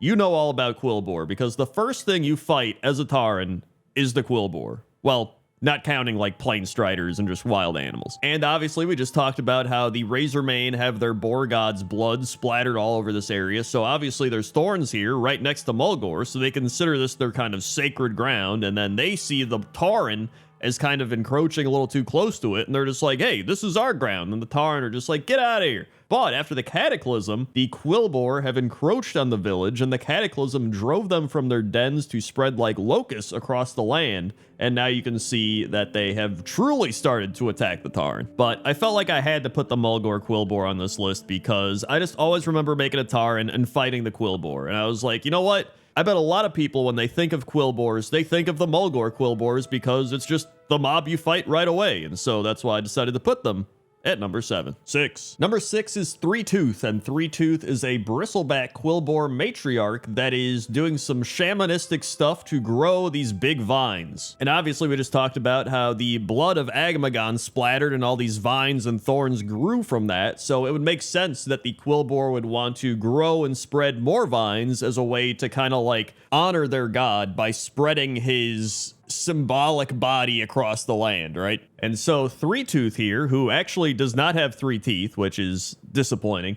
is just like, E krala grike, by blood and thorn, new life from clay, dead earth reborn. And so it does seem like she's pretty much responsible for all the crazy vine growth happening here in the middle of the Barrens. And there is a quest where you take a staff and essentially use her own vines against her and kill her, but I actually think it's pretty cool. I wish the Quilboars would have created more vines here, but that's all right. So that's why Three Tooth is number 6. 5. Number 5 are the Briarback Quilboar located in Stormsong Valley. And similar to the Exile's Reach Quilboar, it doesn't really make sense why they would be here. You know what I mean? Like, I don't think Agamaggon's blood splattered this far out, right? In fact, there's actually a Warcraft lore post questioning this very thing, saying that Thornweavers in RFK use druidic magic to grow crawls where they shouldn't be, but it's been shown that they can't control this type of wild, and Agamemnon himself doesn't support this behavior, and that the Quilboar doing it in Razorfen are driven mad by bat guano and controlled by Chargla. Someone does make a good point though and says maybe this is a different island tribe of Quilboars that after years of separation believe that Agamemnon's on their side, and so they're using druidic magic for him, and they learn it from the Drust Thorn Speakers, which are the druids of Drustvar. And then there's the most likely scenario, which is Blizzard was like, yo, Quilboars would be pretty cool here, and then they're like, what's the lore behind them? And they're like, I don't know, we'll figure it out later, and then they just never did. But they do fit pretty well here in Stormsong Valley, and so that's why they're number 5. 4. Number 4 are all the Quilboar and Quilboar bosses of Razorfen Crawl, specifically Chargla Razorflank and Warlord Ramtusk, who's also with Deathspeaker Jargba and Agam Thorncurse. And so, like we mentioned earlier, the Quilboar consider this place sacred because this is Agamemnon's resting place. And so, according to the lore, the great mass of RFK was conquered by the old crone Chargla Razorflank, and under her rule, the shamanistic Quilboar stage attacks on rival tribes as well as horde villages. And so Chargla has actually been negotiating with the Scourge, and according to the WoW wiki, Chargla manipulated her followers into attacking denizens of the Barrens, lying to her Quilboar that they needed blood to revive Agamemnon. She also shaped most of the Thorn Dome of the Razorfen Downs. And so the end quest of RFK is actually the spirit of Agamemnon himself being like, the Quilboar are my children. My blood runs deep in these lands. Chargla has steered them into darkness. Slay her and take her heart. And so you do that, and then they're like, farewell, Chargla. May the Earth Mother watch over you. And so it's actually pretty cool lore when you're not just running the dungeon mindlessly. So that's why the RFK Quilboar are number 4. 3. Number 3 is the Razorfen Downs and the Undead Quilboar. So you can actually see here there are some cool looking undead Quilboar, and I say they look cool, but they actually do look pretty messed up. And so Razorfen Downs is home to the Death's Head tribe, which is a group of undead Quilboars found in RFD and Kalimdor, and they are controlled by the Scourge and led by Lich Amnanar the Coldbringer, and they were the first major Scourge outpost on Kalimdor. In fact, Deathspeaker Blackthorn, who you fight at the end of the dungeon, rose quickly through the ranks of the Death's Head cult after the defeat of Amnanar the Coldbringer, and shortly after usurping control of the cult, Blackthorn began receiving dark whispers. These whispers promised power and riches beyond belief if he could return Amnanar to life. Compelled by unnatural energies, Blackthorn discovered the location of Amnar's phylactery and has returned to Razorfen Downs to complete the ritual that will return his former master to life once more. And you know, thinking back on it, maybe that's where the Exiles Reach Quilboars come from. Maybe it's some sort of Scourge thing, but maybe not. I have no idea, but that's why the Razorfen Down Quilboars are number 3. 2. Number 2 is Tortusk. You knew we'd get to him. You knew he was on this list. I mentioned it. So Tortusk is the leader of the Razormane tribe that resides around Thornhill, and he travels and fights mounted on his raptor Fez. And I'm not gonna lie, the reason he is so high up on this list is because he is riding a raptor. I would love if there were more Quilboars riding raptors, but he's the only one I've seen riding a raptor, which leads me to think, why aren't there more Quilboars riding raptors? Maybe it's just hard to tame a raptor. I have no idea, but it's pretty cool. And so it says here on the WoW wiki that after the Cataclysm, many members of the Razormane tribe were lost without a leader and guidance, so they moved north closer to horde towns and homesteads in hope of etching out a survival by stealing food and attacking small caravans. Tortusk showed strength among the chaos of the Cataclysm, and he rode a raptor. Razormanes were drawn to this strength and the raptor, and pledged to serve under his banner. He directed them to Thornhill, which he believed would provide the Razormanes with the best opportunities to attack nearby horde encampments and easily raid caravans traveling to the crossroads. And so overall, Tortusk seems like a pretty good leader, and he rides a raptor, and that's why he's number 2. 1. And number 1 is Mangletooth. And Mangletooth in classic WoW is a Quilboar that's located in a cage in Camp Taraho, and after the Cataclysm became the new leader of the Razormane tribe. And so there's a few reasons that I have him as number 1, and one of which is I always remember him being in the cage giving you all these buffs, which you turn in blood shards to obtain these buffs, and blood shards are said to have been formed by the blood falling from Agamemnon, the boar god. And so Mangletooth is actually extremely manipulative, and at first he tries to convince players to attack the enemies of his tribe, the Bristlebacks, in hope that it would convince his own tribesmen to save him. However, he then realized that the people of his clan that he thought were cool weren't cool, and he was like, you know what, go kill them. And so he has you go and kill them, and then after Cataclysm, when he escapes, he is now the leader of the clan. So he must have just went back to him and he's like, yo guys, I'm back. Those other guys were losers. I'm in charge now. And they were like, all right. In fact, Mancrick wants Mangletooth dead. He says, I no longer care for honor or glory. All that matters to me is Quilboar die by any means. Mangletooth, the chief of these filthy Razormanes, sits in his lair to the northwest atop a hill. End his life. And so yeah, Mangletooth is wanted by Mancrick. He buffed us with blood shards. He plotted revenge against his own clan. And he's pretty crazy. So that's why I decided to put him at number 1. 10. Number 10 is Talut the Kodo. I don't know how you say it, but it's one of those. Possibly a reference to Talut from the Mammoth Hunters, according to somebody on Wowhead. But he's just a good guy. He's drinking some water. He's, I guess, waiting for his owner, or I don't know what he's doing. He's just kind of chilling here. But I always remember him from Zangarmarsh, so I was like, hey, that's a Kodo that's pretty notable. I think a lot of people have seen him, but I don't think he has any other notoriety outside of that. So I figured this would be a good time because of that to talk about what are Kodos. So Kodos are massive reptiles with hardly visible scales and thick leathery skin that ranges in color from sandy brown to black. Most Kodo have a large horn that sprouts from their nose, and some are even covered in woolly hair. Kodo range across central Kalimdor, but are particularly prevalent in Mulgore after they were brought there by the Tauren during the Third War. Also, the name Kodo is probably derived from Japanese taiko drumming band Kodo, especially since orcs used Kodos to carry war drums into battle. So there you go, a little bit of Kodo facts, a little bit of Talut, and that's why he's number 10. 9. Number 9 is the Brewfest Kodo, and the Brewfest Kodo is a mount that you acquire from killing Corin Direbrew in Blackrock Depths during Brewfest. It appears that it has about a 3 to 14% drop chance, which sounds about right. This is also a mount that's more coveted amongst Alliance because you can't really get Kodos on Alliance, while Horde you can usually get a decent amount of Kodo mounts. Fun fact, this actually dropped on our first Corin Direbrew attempt last year in Classic WoW, and I won the mount, so it was pretty cool. But I really do love this mount. I love the armor of the mount, I love the colors, I love the little mugs on the armor plates, I like all of it. And if you read the mount journal, it actually says Corin Direbrew won this prize after drinking a Tauren druid under the table, and the druid was in bear form. It was one of Direbrew's proudest moments. So there you go, a little lore fact if you never read the mount journal about the Brewfest Kodo. I do know they're making some changes to Brewfest this year with Dragonflight, so that's pretty exciting. Hopefully they actually update literally anything about it.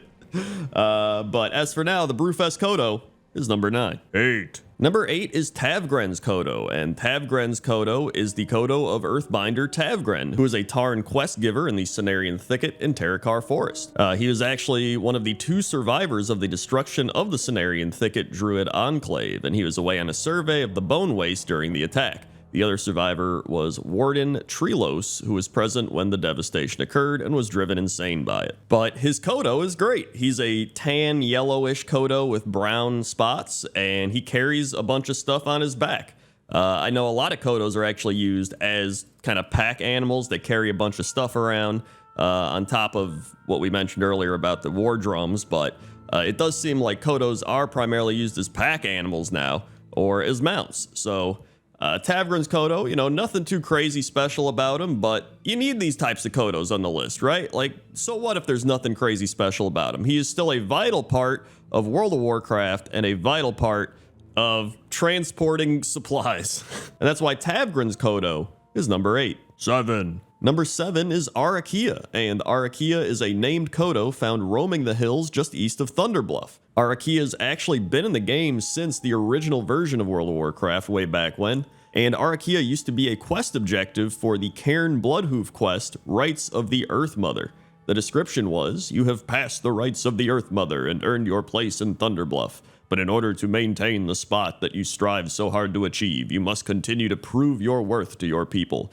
We are hunters. Down below in Mulgore, there is a mighty Kodo named Arakia. Show me your skills in the ways of tracking and hunting by bringing me the horn of Arakia. But that quest is no longer in the game. Arakia, however, still is in the game, but they are now a rare spawn and seemingly tamed by a lot of hunters. And I really wanted to put Arakia on the list because I do remember doing this quest way back in Classic WoW. And I do remember seeing Arakia all the time just questing in Mulgore. So to me, Arakia being one of the most notable Kodos in Mulgore, which is one of the most Kodo-rich territories in World of Warcraft, is good enough for me to put them at number 7.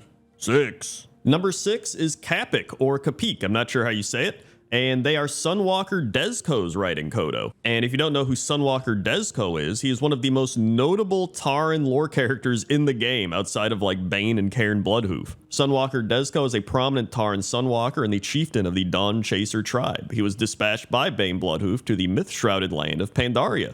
He's a quest giver and major character during the Krasarong Wilds storyline. In fact, he ends up being in Warlords of Draenor, Legion, Battle for Azeroth, and Shadowlands. And maybe my favorite thing about Sunwalker Dezco is that he says, like many World of Warcraft players over the years, he has fallen off the Thunderbluff elevator on more than one occasion. So I love that. He's keeping it real. Maybe he's also checked out Pointless Top 10 Elevators, which I'll put up in the cards up there. Sorry, shameless plug. But more importantly is his Kodo. Capic or Capique is really cool. They've got a custom set of Kodo armor that you don't really see anywhere else in the game. They've got like crazy totems with faces and fire coming out of their eyes. They've got kind of this sun theme going. It's almost like a cool sun because it's blue and red. You would think it would be like yellow and orange, right? But it's a really cool Kodo. And it's one of those Kodos that doesn't really get much attention because it's just chilling in the Krasarong Wilds, and I don't think you really see it in many other parts of the game that he goes to. This seems to be the only time that you see Capique or Capic. And so when I came across this Kodo, just doing mount farming stuff, I was like, dude, that's pretty cool. And that's why Capic Capique is number 6. 5. Number 5 is the quest Calming the Kodo, and this is a fun quest where you actually feed enraged Kodos and calm them down with some soothing broth. And you might be like, wow, that sounds really nice. Some soothing broth? What's in it? Well, according to Teresa Amberglen, who does this quest, she says it's time to put my theory to the test. I've used the rejuvenated thunder lizard's blood in the making of this concoction. I hope it will soothe the Kodo when they eat it. Well, it turns out it does. So, thunder lizard blood, apparently, one of the best Kodo calming agents around. But this is just a fun quest because you put some soup down and they run over and eat it, and they're like, brah. They eat it in like one bite too, and then they're good to go. Apparently, a lot of people find this quest annoying because the Kodos do take forever to spawn, so if other people are doing it, it's a bad time. But if you're just there doing it alone, it's great. I also think these Kodos are a really cool color. They're kind of like greenish gray. Which I like a lot, more of like a scaly reptilian type of Kodo. So I wanted to put this in the list, and I thought number 5 was a good spot. 4. Number 4 are the Ancient Kodos, and the Ancient Kodos are found at the Kodo Graveyard, which is a large graveyard that is the final resting place of the Kodo located in Desolace. Notably, there is a quest to collect Kodo bones that requires adventurers to fight Kodo apparitions which materialize when they attempt to loot bones on the ground. The entire concept of the Kodo Graveyard is a reference to the legendary Elephant Graveyards, which, if you don't know, is a place where, according to legend, old elephants instinctively direct themselves when they reach a certain age. There's also the Goblin Smeed Scrabble Screw that has figured out how to rejuvenate and control aged and dying Kodos with his Kodo Combobulator, and there's a quest where you have to go round up a bunch of Kodos and bring it back to him. So I always thought the Kodo Graveyard was cool, and so the Ancient Kodos are a part of the Kodo Graveyard, and that's why I picked the Ancient Kodos. I mean, listen, they're just old Kodos. I'm an old person at heart, right? I'm an old person pretty much in general. My body, my mind. The only thing that isn't old about me is my age. So that's why the Ancient Kodo is number 4. 3. Speaking of the cycle of life, number 3 is the Baby Kodo, the Kodo Calfling. And the Kodo Calfling is the pet of Gef, and the Calfling will follow Gef around, but that's pretty much it. And if you're wondering about Gef, if there's anything in particular that's important about Gef or any crazy stuff, nope, he's just some orc kid wandering around. So it's really just some random kid and his pet Kodo. And I love that, man. Like, these are the things that I really enjoy finding in Pointless Top 10. You know, just the actual pointless things in the game that truly are treasures, right? Like, this kid's just wandering around with his Kodo, and they're having a great time. And sometimes that's all you need, right? Sometimes you're just walking around the world and some people will be like, oh, this isn't really a part of the game in terms of like questing or collectibles. Why is it here? Well, it adds depth to the world, right? Like, it adds something. The pointless things truly do add something. And he's cute. In fact, I'm surprised that we don't have more Kodo Calflings. You know what I mean? So that's why the Kodo Calfling is number 3. 2. Number 2 is Brutusk, and Brutusk is a Kodo at the Morshan Rampart in Ashenvale, and he's part of the quest chain for Got Lumber, which is this big quest chain where you have to go on the offensive and strike Ashenvale with the Horde, and at the end of it, Brutusk actually dies, and it's a big sad thing, and they're like, Brutusk, no! So if you just don't do the quest, Brutusk lives. Brutusk only dies if you do the quest, you know what I'm saying? So I mean, just don't do the quest and he'll just be chilling there all the time. It's a foolproof plan, or a foolproof? I never know which one it is. But either way, Brutusk actually looks really cool. He kind of has the Brewfest Kodo vibe going on, but without all the crazy, you know, the beer mugs and like all that stuff. But I mean, listen, man, this guy is a war-torn Kodo. Like, he has seen battle. Obviously, there is a timeline where he dies, but we're not going down that timeline. And that's why Brutusk is number 2. 1. And number 1 is Dodonga the Kodo in the Ungoro Crater. And in Classic WoW, Dodonga gives you the quest, Dodonga is hungry, and you have to bring her 15 blood petal sprouts. Dodonga is also very likely a reference to the original Legend of Zelda game. The wise man you find in the dungeon says something along the lines of, Dodongo dislikes smoke, and if you go to one of the NPCs by Dodonga, they say, I know, Dodonga dislikes smoke. However, when the Cataclysm hit, Dodonga was killed. This is just the classic Blizzard just killing something off for no reason. I'm just like, dude, what? So sadly, Dodonga is buried at Dodonga's grave. However, the ghost of Dodonga appears during the Ungoro Madness event. So you can still see Dodonga, but only for like 3 days out of the year. And she's a ghost. But I just think Dodonga is really cool. It's one of the only like quest-giving NPCs that's a Kodo in the game, I believe, and they've been around since the entire game of Classic WoW into Retail WoW. I mean, now they're a ghost, but I mean, there's plenty of characters that are around that are just ghosts in the game, right? So that's why, to me, Dodonga is number 1. 10. Number 10 is Shatterhorn, and Shatterhorn is a Yeti found in Frostblade Peak in the Howling Fjord. And the reason I love Shatterhorn is because he is literally the Snorlax of World of Warcraft. And Foreman Kobe is like, hey, my men are trying to mine ore for weapons, but a giant Yeti invaded the mine and he's blocking the tunnel. We need to expand. We've tried yelling at him and smoking him out, but nothing's working. So his idea is you go get a bunch of meat from the Frosthorn rams, and that'll be a good enough meal to wake him up, apparently. And so you go do that, you get the ram meat, you put it down in front of him, and he wakes up and he goes, and he starts attacking you, which I don't know why, because you're giving him food. You'd think he'd be like, awesome, ram meat, but he's just mad at you. I guess because you're invading his cave that he's sleeping in, and you woke him up from sleeping. There's plenty of people where if you wake him up from sleeping, they're going to be like, ugh. But I really do love this guy. I mean, he's just sitting there blocking the cave. Like I said earlier, he is Snorlax. And so that's why Shatterhorn is number 10. 9. Number 9 is Chomp Chomp, and I picked Chomp Chomp, 1, because of his name. Chomp Chomp's a phenomenal name. And 2, he's part of this quest with the Hosen called the Lederhosen, which is a reference to Lederhosen, the, like, you know, the German garment.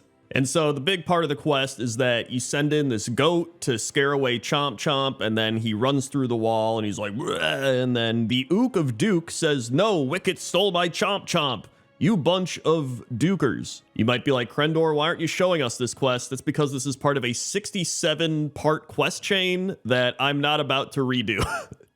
Listen, I love this series, but I'm not about to do 66 quests just so a goat can run around so you can see the Yeti run through a wall. You could just go look it up or use your imagination. But Chomp Chomp is a fantastic Yeti, wonderful name, and I hope he's having a great time being free in the mountains. In the mountains. And that's why he's number 9. 8. Number 8 are the Yetis of Dunmorrow, and I think a lot of people think of these Yetis when they think of Dunmorrow, because most people do the quest around like level 6 or 7 or 8 or whatever it might be, but they're actually Wendigos. So on WoWWiki, it says they are large, furry, horned humanoids similar to Yeti and Sasquatch. So I guess they're not technically a Yeti, but I'm not about to do a pointless top 10 Wendigos because I don't even think there are 10, or if there are, I don't even know. And there's like one Sasquatch in the game, which is Big Fist in the Gorduni Outpost in Feralis. So, listen, I'm just saying they're Yetis. This list is already pointless, you know what I mean? So they're Yetis in my mind. So they walk around in Dunmorrow, they got their big ice cave, and according to the WoW Wiki again, Wendigo along with ice trolls were among the races enslaved by the newly created Lich King shortly after the Frozen Throne crashed into the Ice Crown Glacier. After the end of the Second War, a group of dead Wendigos was found by Straz in the Nexus. So there you go, a little bit of lore right there, but I always remember him out of nostalgia, and that's really why I wanted to put him on the list, and that's why they're number 8. 7. Number 7 is Ice Howl, and Ice Howl is the raid boss in the Argent Tournament that is sleeping outside in the Argent Tournament grounds. He's like pinned down, just sleeping out there. And I think it looks like they're guarding him to make sure he doesn't wake up and go crazy. But I forgot that Ice Howl's actually a Hearthstone card as well. I'm sure a lot of people did. And it says on the Ice Howl flavor text, this massive Yeti just closes his eyes and charges at the nearest target, which is very true because when you go into this raid and he shows up, he is straight up charging at you. Like, look at that speed. He is like, bleh. But obviously Ice Howl is one of the most well-known Yetis because most people have done the Argent Tournament, and you know, whether that's a good or a bad thing in your mind, you know, people remember him, right? So Ice Howl, I think, deserves to be on this list of the top 10 Yetis, and that's why he's number 7. 6. Number 6 is Whomper, and Whomper is a small baby Yeti, or Wendigo, I mean, either one. He's really the only baby of, like, any of these things in the game, and he's actually the 2018 charity pet. According to the BattleNet shop, it says, meet Whomper, the wandering young Yeti from the snowy passes of Drustvar, ready to melt the coldest of hearts. He stands up atop 2 enormous feet, prepared to rock along and join you on your adventure throughout Azeroth. So actually, look at that. They called him a Yeti, even though they say he's a Wendigo. Look at that. I don't even know. But it says Whomper's a playful baby Wendigo who sometimes trips over his own overly large feet. And when he wants to play, he will give you a playful headbutt. But he's just a little guy, man. He's just a little guy. He likes to walk around. He's got his big feet. And like I was mentioning earlier, it seems like he's the only baby Yeti in the game. Like, I haven't seen any baby Yetis walking around anywhere. Like, he is the only one. So for that reason alone, I think he should be on the list. But that's why I put him a bit higher on the list, because he's obviously a rare Yeti, and he's very cute. So that's why Whomper is number 6. 5. Number 5 is Vagash, and Vagash is the Yeti Wendigo mob that overlooks the Amberstill Ranch in Dunmurrow, and he's actually the one that terrorizes the local farms and ram herds. So because of this, Rudra Amberstill wants you to slay the beast and bring her one of his fangs as proof. And I always remember this quest because back in Classic WoW, he was an elite mob, so you needed a group to do this, and especially playing hardcore WoW, you very much needed a group to do this, because this was like, oh boy, we got to go take down the elite Yeti, you know what I mean? But another thing I realized is this guy's been changed like 5 times throughout history. So back in patch 1.2, Vagash in Dunmurrow properly shows his elite status. In Burning Crusade, he was no longer elite. In Cataclysm, his level was reduced from 11 to 9, and he was no longer skinnable. And in Legion, he got the model updated, and he scaled from levels 5 to 21. So he's actually been changed quite a bit over the years. And so with all those things considered, I thought that number 5 was a good spot for Vagash, and that's why he's number 5. 4. Number 4 is Yetimus the Yeti Lord. And how could I not put the Yeti Lord on this list? So he is a big brown Yeti located in the Hillsborough foothills, and according to the quest, Yetimus the Yeti Lord, it says, for years, the mountain Yeti of this region have been allowed free reign. Our complacency in dealing with the Yeti menace has resulted in an aberration. Yetimus, Lord of all Yetis, has grown to a size and strength that our guards simply cannot handle. We fear that should his appetite lead him near Tarn Mill, he would devour us all. Gather a party and dispatch the beast. He roams the countryside to the west. And so in researching this, a lot of people are like, this guy's really hard to kill. It should say like 5 players specifically needed. This is wild. But like, obvious, like this dude's the Yeti Lord. Like, what do you expect? It's not like the Yeti Knight. It's not like the Yeti Servant. It's not like just some random guy. This is the Lord of Yetis. Like, he's gonna be difficult. I don't know why people are complaining. You know what I mean? I don't know. That was just something I read that bothered me for some reason. I was like, this dude's the Lord of Yetis. Like, he's gonna be difficult. Either way, that's why Yetimus the Yeti Lord is number 4. 3. Number 3 are the Feral and Rage Scar Yetis of Feralis. And these are some of the Yetis that I always think of when I think of Yetis, because I remember being in Feralis and getting the Yeti hides for the quests and doing all these different things, but I actually found out there's some interesting stuff about the Feral and Rage Scar Yetis. So the Feral Scar is a tribe of Yetis, and their leader is also named Feral Scar, and in the past, several Feral Scar Yetis fought against Varian Rin in Dire Maul. Since the Cataclysm, the Feral Scar Yetis flourished and their hide was thought to have become stronger compared to several years ago. Meanwhile, the Rage Scar are a group of Yetis also in Feralis, and the bulk of the population lives in Rage Scar Hold. These Yetis were the finest source of leather in all of Feralis, and their pelts, when given a special treatment, are as resilient as iron. However, the Emerald Nightmare's corruption has affected these Yetis as well, leaving their pelts weak and rotted in places. But reading that just blew my mind, because I was like, dude, I always remember getting the thick Yeti hides, but to realize that they're as strong as iron? Like, that's actually pretty insane. It puts into perspective why everybody wanted to get these Yeti hides, because you're essentially just making iron armor out of it. But either way, these are some of the most well-known Yetis in World of Warcraft. They got some very rare hides, and they've got some cool backstories. So that's why the Feral Scar and Rage Scar Yetis are number 3. Number 2 are the Winter's Veil Yetis, which are the Abominable Grinch and Grumpus. So the Abominable Grinch is clearly a reference to the Grinch, the Dr. Seuss character, and he is also the one who steals Metzen the Reindeer, which I covered in Pointless Top 10 Reindeer last week. He's located in the Alterac Mountains, and it also says that he is known to attack travelers passing through the mountains, taking their entire food supply, according to the WoW Wiki. It's also one of the reasons the Smoky Wood Pastors are so fed up with the Grinch, because they make use of the mountain routes to transport their goods, and then the Grinch gets in the way, and then obviously they lose money, they lose resources, and so obviously they're upset. Now on the other side, Grumpus is a giant Yeti that is in the Frostfire Ridge, and according to the WoW Wiki, one of Draenor's oldest stories is the legend of Grumpus. The story tells of a mean-spirited brute that would come in the night in the dead of winter and kidnap children that misbehaved. Back at his lair, he would present them with awful toys and use their tears to spawn his minions. But Grumpus is no legend, he's quite real. No one quite knows when the legend of Grumpus began in Draenor, but his toys are just the worst. Like, what toys is he giving out? Is he giving out, like, evil Furbies or something? Like, I don't know. But anyway, Grumpus is actually a reference to Krampus, which is the horned anthropomorphic figure in Alpine folklore who appeared during the Christmas season to punish misbehaving children, which seems like it's much worse than getting coal in your stocking. But with all that put aside, the Abominable Grinch and Grumpus are two of the most famous Yetis in World of Warcraft, and they always come back every year for the Winter's Veil festivities, and that's why they're number 2. And number 1 is Koda, and Koda is a Yeti up in the Kunlai summit that goes crazy after you give her Kaffa, or Kaffa, I don't know which one it is, but it's coffee. And one of the Grumbles says, Koda wants more Kaffa, but I already fed her all that I have. Then I tried giving her a nice bow, but she's not satisfied. And then he says, I think she can smell the Kaffa I drank for breakfast. But I don't know how I never knew this quest was in the game. A quest where you help the Grumbles with a Yeti by getting it coffee?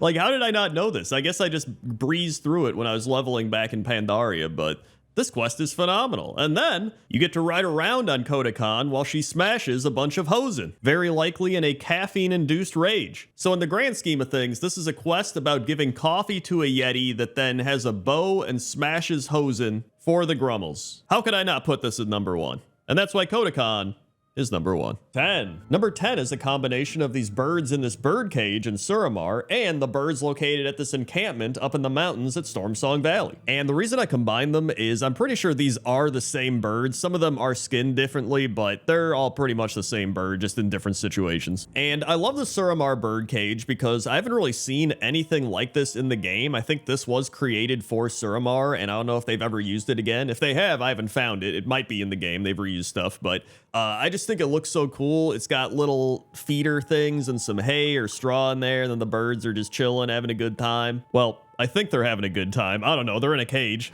In fact, the only reason I knew this existed was I Googled World of Warcraft birds and this popped up and I was like, I don't know where this is. It looks like it'd be in Suramar, and I just kept looking around until I found it. And I was like, there it is.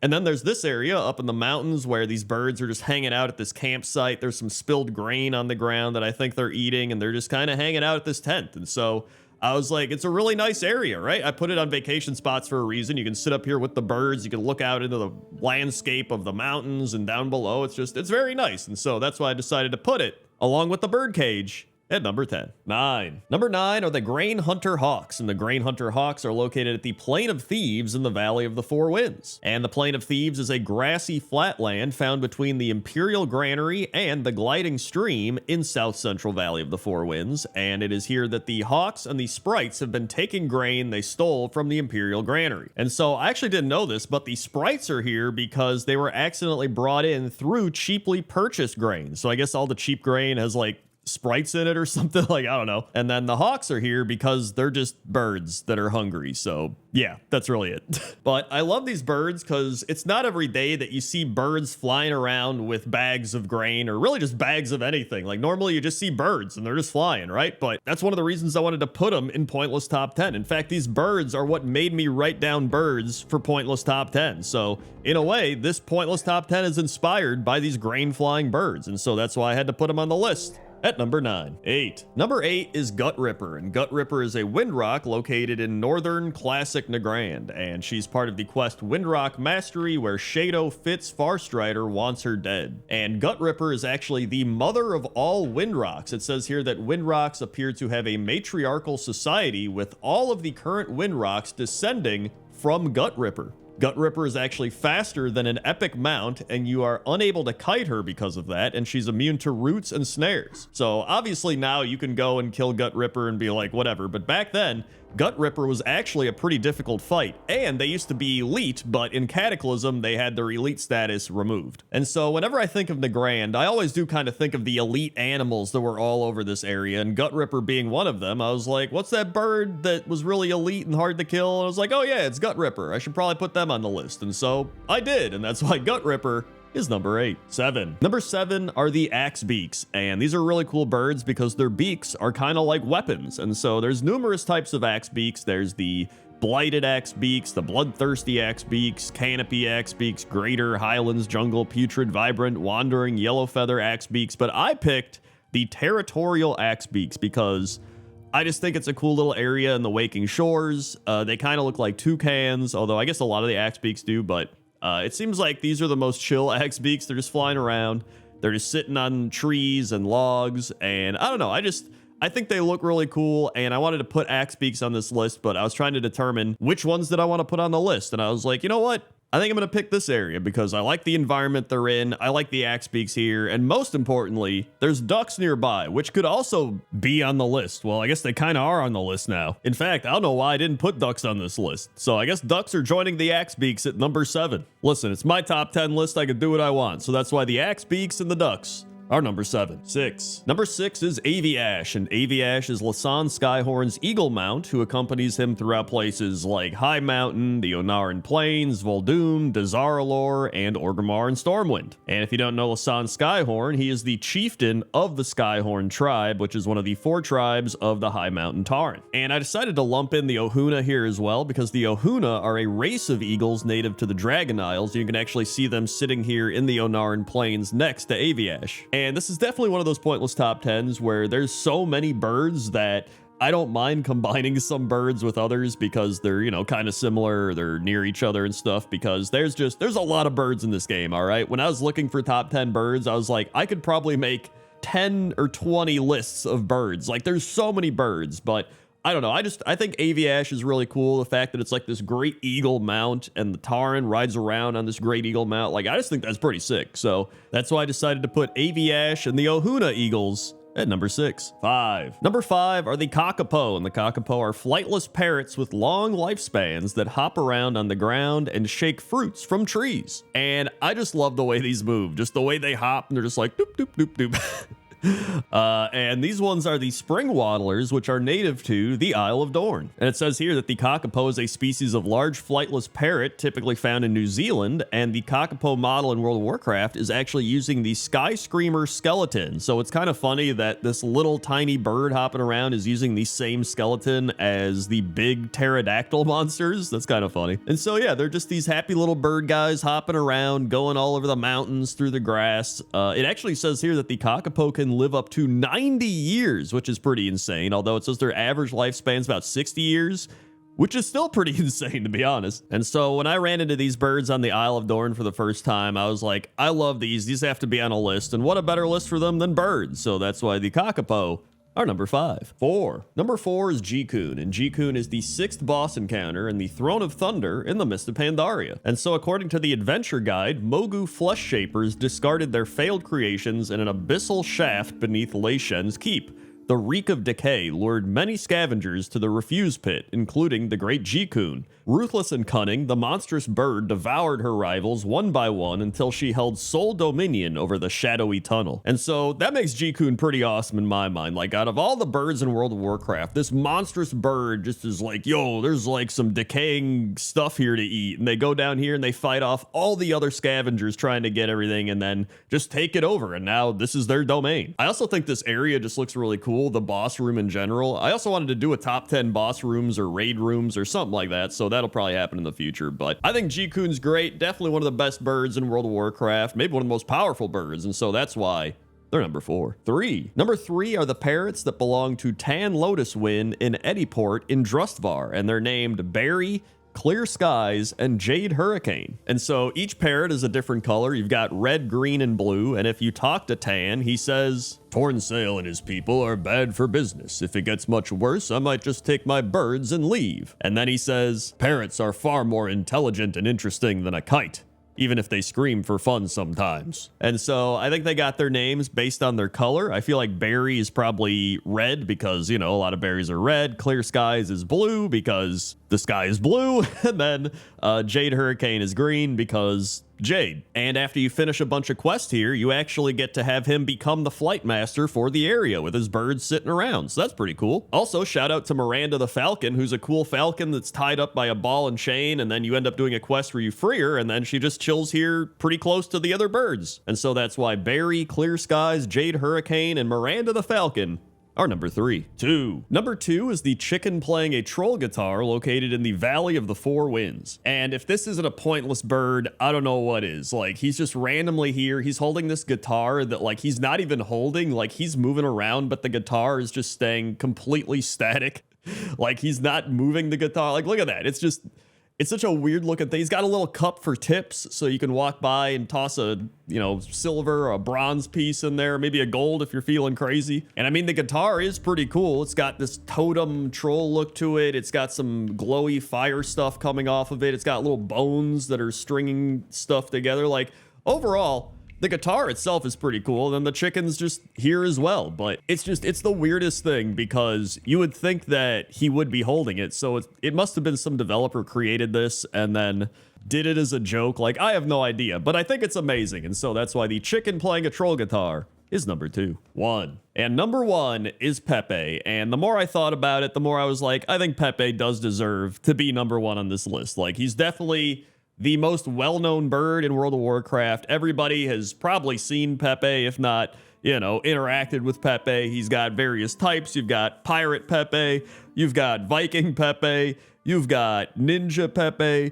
you've got Knight Pepe, and then you've just got normal Pepe, who's also great. And Pepe was created by 3D artist Jordan Powers, who I did interview for one of my WoW interview videos, and he created Pepe almost 2 years prior to the release of Warlords of Draenor to help breathe some life into a 3D project. Powers began including the little bird in all of his work, later giving him a name and eventually a personality. And out of all the versions of Pepe, I wish they would have used Monstrous Pepe, which was going to be a Hearthstone card for Kobolds and Catacombs, and it was just like Pepe with this giant ripped like ogre bird body, and then they decided not to use it for whatever reason. I don't know, but I thought that was the best one. So overall, Pepe, easily the most notable bird in World of Warcraft, and that's why he's number 1. 10. Number 10 are the sea spire shells located all over Nazjatar. And the reason I love these snails is because of their shells, right?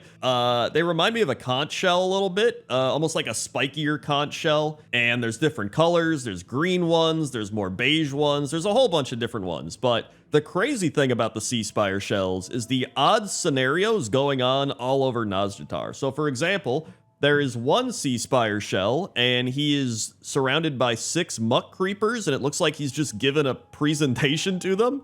I don't really know what's happening. I don't know why, but he is. And then if you go to a different part on a bridge, there's 4 spire shells just zigzagging in a coordinated linear fashion. I don't know why. Maybe they're just having a good time, but that was also a little weird to come across. And then the final one is there's 9 crabs surrounding a sea spire shell, and they're all just going like clink, clink, clink, clink. And it's like, I don't know if this is a reference to something or an Easter egg. Like, I don't know. Nobody on Wowhead seemed to know. I couldn't find anything about it. So if you know, let me know in the comments section, but that's why the sea spire shells are number 10. 9. Number 9 are the lava snail and the water snail, and these are 2 snails that are stuck in combat. There's actually 2 different sets of them in different parts, and they will like roll up into a ball and hit each other. They'll like smack each other. They'll do the old twist around. Like they really don't like each other. This is a battle of 2 elements going at it. However, I do think they both look very cool. I mean, obviously this is the same model of snail. It's just one of them is blue and the other one is orange. So I've seen a lot of people that are hunters tame both of these. So they have one lava snail and one water snail, which is pretty cool. And I also just like the symbolism of this fight's aesthetic. Like you have the water snail with the water behind it and the waterfalls. Then you have the lava snail and he's facing the volcano with the steam rising up. This is like a duel of fates. You know what I mean? Like, I don't think people are looking into this enough. This is an epic battle that has been overlooked by all the boring, you know, lore and all that stuff. Like, this is the real lore we need. And that's why lava snail and water snail are number 9. 8. Number 8 are Winkle and Peachy, located at the Seeker's Vista in Stormsong Valley. And I put Winkle and Peachy here, 1, because they have really fun names. Number 2, because these are the snails that inspired Pointless Top 10 Snails, because when I was doing Pointless Top 10 odd things in World of Warcraft, I noticed these snails, and I was like, dude, why haven't I done snails? And so I had to put them on the list for that reason alone, but it looks like they're just having a fun time. It looks like Winkle is the one chasing Peachy around, so I don't know if there's any references to this, but I don't think there is. I think it's just 2 snails with fun names following each other. Maybe they're playing tag or something, in which case Peachy is uncatchable. But I figured this would also be a good point to give some honorable mentions to Lift and Swole. That's right, these 2 snails are named Lift and Swole. And then I also wanted to mention Gary, who I believe is a reference to SpongeBob Gary, but I'm not sure. And there's also this little mouse guy running around. So that's why Winkle and Peachy and everybody else are number 8. 7. Number 7 are the deep bed dawdler snails, and it's a great name, number 1. And number 2, the deep bed dawdlers are rock snails located in the Cascades column in the Zaralek Cavern. And I really love the big rock shells they have because it's got some moss and grass growing on it. It's got little flowers growing out of it too. So I just think they look really cool. They're very unique snails compared to a lot of the other ones we've seen in the game. But aside from that, there's nothing that special about them, which is why we're going to be doing some snail facts. So snails are nocturnal. They don't like the sunlight, just like World of Warcraft players, which is why you find them more on cloudy days. Snails also can't hear, and to find food, they use chemoreceptors on their tentacles, much like a dog would use their nose, which that sounds insane. Snails leave behind slime as they travel, which protects them as they move. Snails can live for 10 to 15 years in the wild, but up to 25 years in captivity. They can be found everywhere on Earth, even Antarctica, and by most estimates have been around for over 600 million years. So yeah, snails are pretty cool. And that's why the deep bed dawdlers are number 7. 6. Number 6 are Shellmaw and the Grit Slime snails located in the Eye of Azshara. However, I have no footage of Shellmaw because apparently he only spawns when the World Quest Slug It Out is up, and it wasn't up. So he literally looks the same as all these, but he has blue antenna instead of yellow ones, and I think he's bigger, but whatever, you can use your imagination. Which makes me realize that there's probably not many other YouTubers that are like, yeah, I couldn't find any footage of this thing, so just use your imagination, idiot. I guess I could have Microsoft painted him in, which I used to do in my old WoW machinimas, but now it's too late. I'm already editing the video. I don't got time to Microsoft paint, so I've also told you nothing about these snails. I think they look really cool. They've got really cool looking shells. I think they're, you know, some of the most realistic looking snails in World of Warcraft, and that's really all I got. I'm gonna give you another snail fact. The speed of snails is around 0.5 to 0.8 inches per second, and if they moved without stopping, it would take more than a week to complete 1 kilometer. And snails do not change shells when they grow up. Instead, the shell grows along with them, and the size of the shell reflects a snail's age. And that's why Shellmaw and the Grit Slime snails are number 6. 5. Number 5 is the Magma Shell Snail mount, and this is a mount that you can acquire in Dragonflight, and it was probably my favorite mount that I acquired in Dragonflight, just because I think it looks really cool. It's just a big lava snail. It's got the little chains, so you can guide him around by his antenna things, and I just like him a lot. I think he's really cool, but to get the mount, you had to go find these lava snails, and then you had to find an empty magma shell, and you had to go find the empowered snail, which you had to wait for it to spawn, and then like jump into the lava, and you had to make sure you didn't die, because it took like 20 seconds to finish, I don't know, doing whatever you're doing with the lava snail to morph it together, and then you end up getting the mount. I also really like snail mounts, because it's funny to watch this really slow animal go insanely fast. It just feels goofy. And I always think about how hot that seat must get when you're sitting on it, because the magma has to heat up the saddle, right? Like, it's got to start burning you down under after a while. Either way, that's why the magma shell mount is number 5. 4. Number 4 are the accelerated helicids, and these are snails located in the southeastern part of Zareth Mortis. And I love these snails because they just remind me of weird alien snails. I don't know. It's a really cool snail to see in World of Warcraft after seeing so many kind of, you know, generic Earth type snails, and then you just see these, which are these crazy brass-shelled alien-like snails. I don't know how else to describe them. They even have this weird aura radiating above their head. I don't know what that is, but that's pretty cool. I also learned that during the PTR, their name was Accelerated Gastropods, and then they changed it to Helicid. And I was like, well, what's a Helicid? And I looked it up. And Helicid snails are the Roman snail's nearest relative. Although I don't think these World of Warcraft space snails are related to the Romans in any way, but maybe they are. What do I know? But that's why the accelerated Helicids are number 4. 3. Number 3 are the racing snails taking part in the big snail race in the Zaralek Caverns. And there's 4 racing snails. There's Bruley, Tricky, Bashful, and Roggy. And I love that all of them have big crystal shells on their back, each one with varying colors, so that's pretty cool. But I will say, this snail race is one of the most insane snail races I've ever seen. There's like fans running out onto the racing track and fighting them. There's people throwing drugs at them to help speed them up. There's people throwing like piles of acid to slow them down. Like, could you imagine you're just a snail trying to win a race and there's all this shit going on? There's like a whelp burning the track. Like, this is one of the most chaotic things I've seen in World of Warcraft, let alone snail racing. And so, give it up for these snails, man. After going through all this stuff, getting all this stuff thrown at them and beaten up and slowed down and sped up, and having mole people with a Midwestern accent yell at you, they just keep going, right? They are true competitors, and that's why all 4 of these snails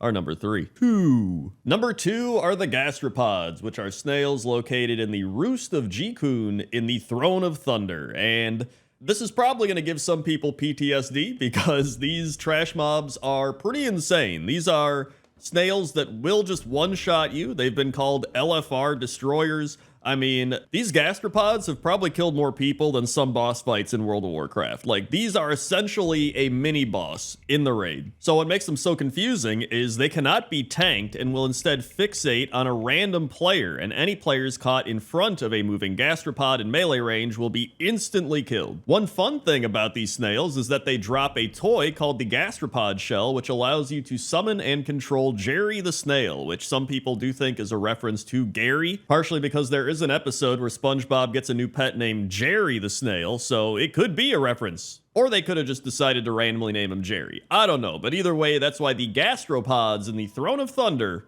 are number 2. 1. And number 1 is Zoom the Snail, located in the Stone Dark Grotto Snail race in High Mountain. And one of the most notable things about Zoom the Snail is he's got some zoom goggles on. You can see he's got the racer goggles on his antenna, and you would think, oh, he's really fast, he wins all the races, but it's actually the opposite. He's always the slowest snail. However, if you stand in front of the other snails, which are named Helix for Brains, Glip Gloop Haberdasher, and Various and Sundry, you can slow them down enough to allow Zoom to win the race, and that gives you Zoom as a companion pet. Also, props to the Drogbar on truly knowing how to run a snail race. Like, there's nobody throwing stuff onto the track, there's nobody getting onto the track, aside from, like, you, but, you know, whatever.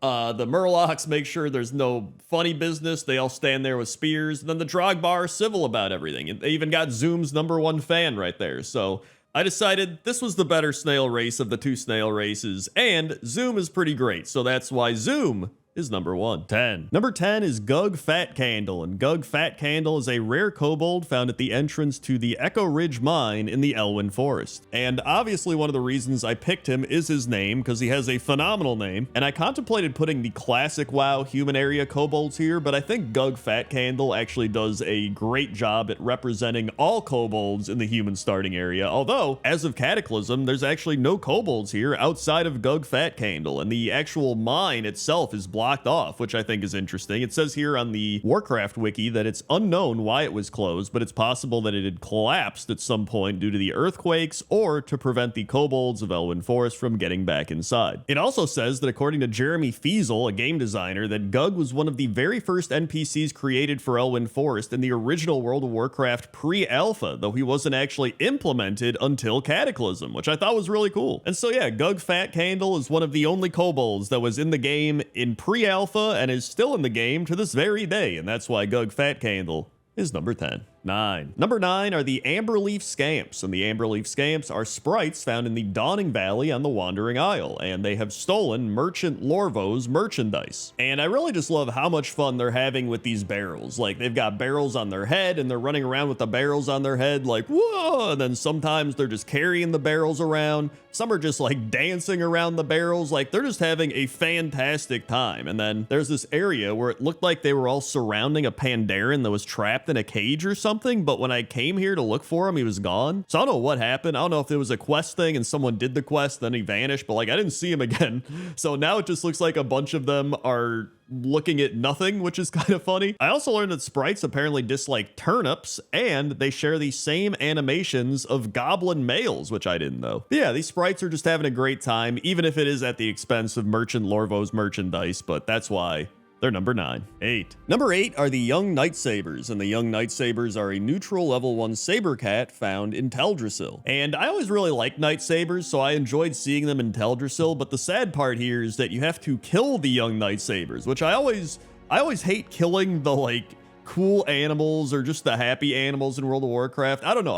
I'm like a druid at heart or something, man. And so the reason you have to kill them is the balance of nature. And it's a quest from Ilthalane. And he says, "Greetings, I am Ilthalane. My purpose in Shadowglen is to train young druids like you and to ensure that the balance of nature is maintained. The spring rains were particularly heavy this year, causing some of the forest beasts to flourish while others to suffer. Unfortunately, the Night Saber numbers grew too large, and they will devastate the other populations if they are not culled. Journey forth, young druid, and thin saber populations so that nature's harmony will be preserved." So yeah, they do give you a valid reason, but it still feels bad killing the Night Sabers, and I wanted to put them on the list, so that's why the Young Night Sabers are number 8. 7. Number 7 are the Grells and Vile Familiars located in both Teldrassil and Durotar. And so Vile Familiars are imps that are found in the Valley of Trials, and they are very annoying. If you run past them a lot of times, they'll just start shooting fireballs at you.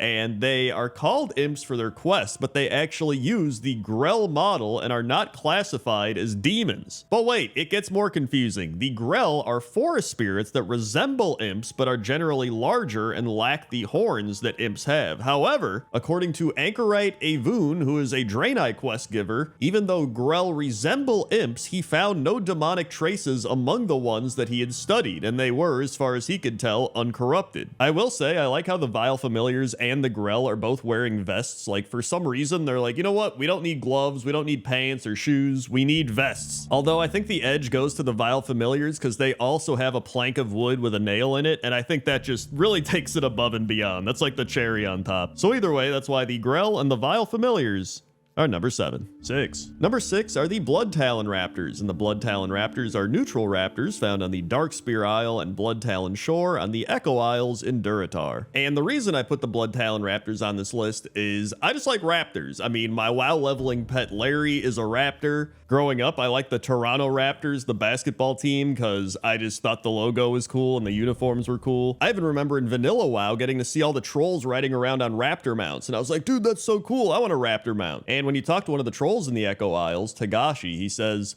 People think raptors wild and vicious, but little else. In truth, they be loyal and cunning in ways you hardly know. And I also looked up some raptor facts, because why not? So it says here that raptors were roughly the size of a turkey, which I thought is pretty cool. I thought they were bigger than that. And they actually had a lot of feathers. And I knew they had feathers, but it says here that the velociraptor was actually more like a land eagle than an actual scaly dinosaur. So yeah, raptors are really cool, and that's why the blood talon raptors are number 6. 5. Number 5 are Quilboar, and Quilboar are located both in Mulgore and in the Exile's Reach. And Quilboar are actually really interesting. In fact, I made a pointless top 10 Quilboar, which I'll link at the end of the video if you want to watch, but I always remember leveling a Tarn and just being like, why are these Quilboar here, man? They're just attacking us and all this stuff. And then when I did that video and researched all of it, I learned that it's because Agamagon, the great boar and one of the ancient guardians, was one of the most powerful beings to ever live, and he died fighting in the War of the Ancients against the Burning Legion. And so the Quilboar actually originated from his life force, and they believe that the areas where Agamagon's blood splattered is like holy grounds, and that's where the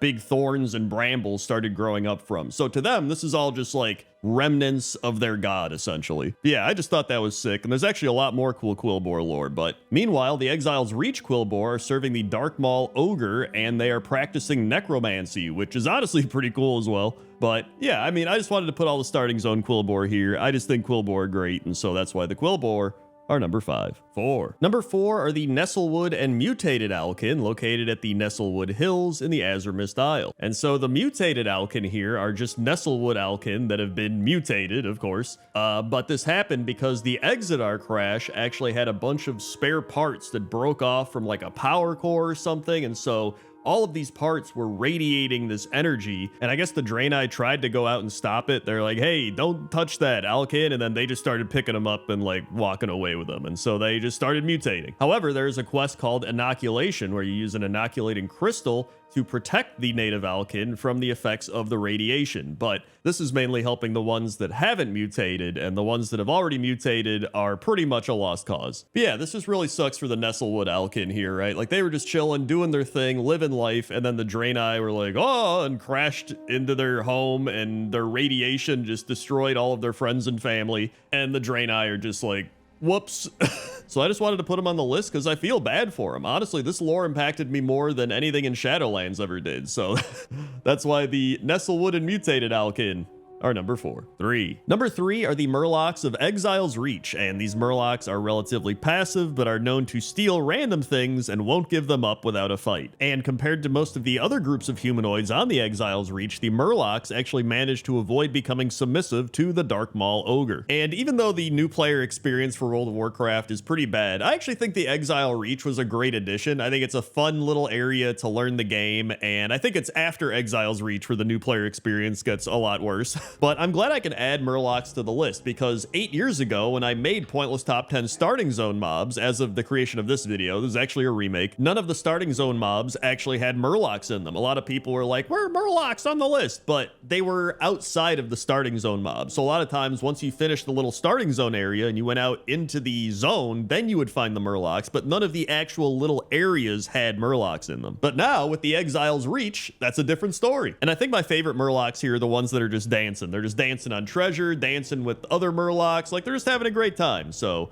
that's why I decided to put the Murlocs at number 3. 2. Number 2 are the Trogs and Ice Trolls of Dunmurrow. And I'm mainly putting these higher up on the list out of a nostalgia factor for myself, because there's nothing really crazy or special about the Trogs or the Ice Trolls. Like, they're cool, and they've got some little backstories and stuff, but, well, I shouldn't say little backstories. They're actually really in-depth backstories. You have the Ice Trolls that were like the founders of the Drakari Empire and Northrend and Zuldrak, and then you have the Trogs, which are like a rough draft of the Earthen that they messed up on. The Titans, that is. But when I think of starting zone mobs, these are the mobs that I think about. And I don't know if that's because my first ever character was a dwarf hunter, so maybe I just instantly tie that into like, whoa, I'm playing World of Warcraft for the first time, wow, right? Or maybe it's just because I really like Dunmurrow. Like, I would say Dunmurrow is my favorite starting zone out of all the starting zones. But it's like I said, when I think of starting zone mobs, these are the mobs that I think of, outside of the number 1 that you're about to see in a couple seconds here. But either way, that's why the Trogs and the Ice Trolls are number 2. 1. And number 1 are boars. And I had to put boars at number 1 because they're easily the most well-known starting zone mob in World of Warcraft, as they're actually, I think, in pretty much every starting zone. There's a few they're not in, like Tearsful Glades, but they're in pretty much like every other one. Like, you can always find some sort of boar in the starting zones. There's also that South Park episode where they just level up by killing a bunch of boars. So even people that don't really play World of Warcraft know that there's boars in World of Warcraft and that they're a newbie mob and you can kill them to level up. So I don't think you can say the same for trogs, right? But and you probably wouldn't want to just level up by killing boars outside of, you know, memeing or making a dumb YouTube video or something. I will say the first zone that comes to mind when I think of a starting zone that has boars in it is probably Dunmurrow, just because I remember the crag boars there, and I remember making the beer-basted boar ribs. I think everybody remembers beer-basted boar ribs, at least if you leveled a dwarf or a gnome. But yeah, for all those reasons, that's why I feel like boars just have to be number 1, and so that's why boars are number 1. 10. Number 10 are the Void-Touched Bloodseekers located in Krakenbane Cove in Tiergard Sound, and it's pretty much what it sounds like. They are shadow sharks. If somebody was already afraid of normal sharks, I don't know how they're gonna feel about shadow sharks. But I actually think these sharks are really cool. They've got the void tendrils coming out of them, they're swimming around, and they got that purple, bluish kind of glow coming off of them. There's this one that's spinning around. I don't know what he's doing. And really, they're just normal sharks that have been corrupted. It's not like they went through some big quest line to be like, we want to kill the humans, give us shadow powers, and then they start swimming around trying to take over the human cities. They didn't do any of that. They just got corrupted. In fact, the world quest that they're a part of is called Corruption in the Bay. And that's really it. There's not that much more to it. They're literally just corrupted sharks. But you know what?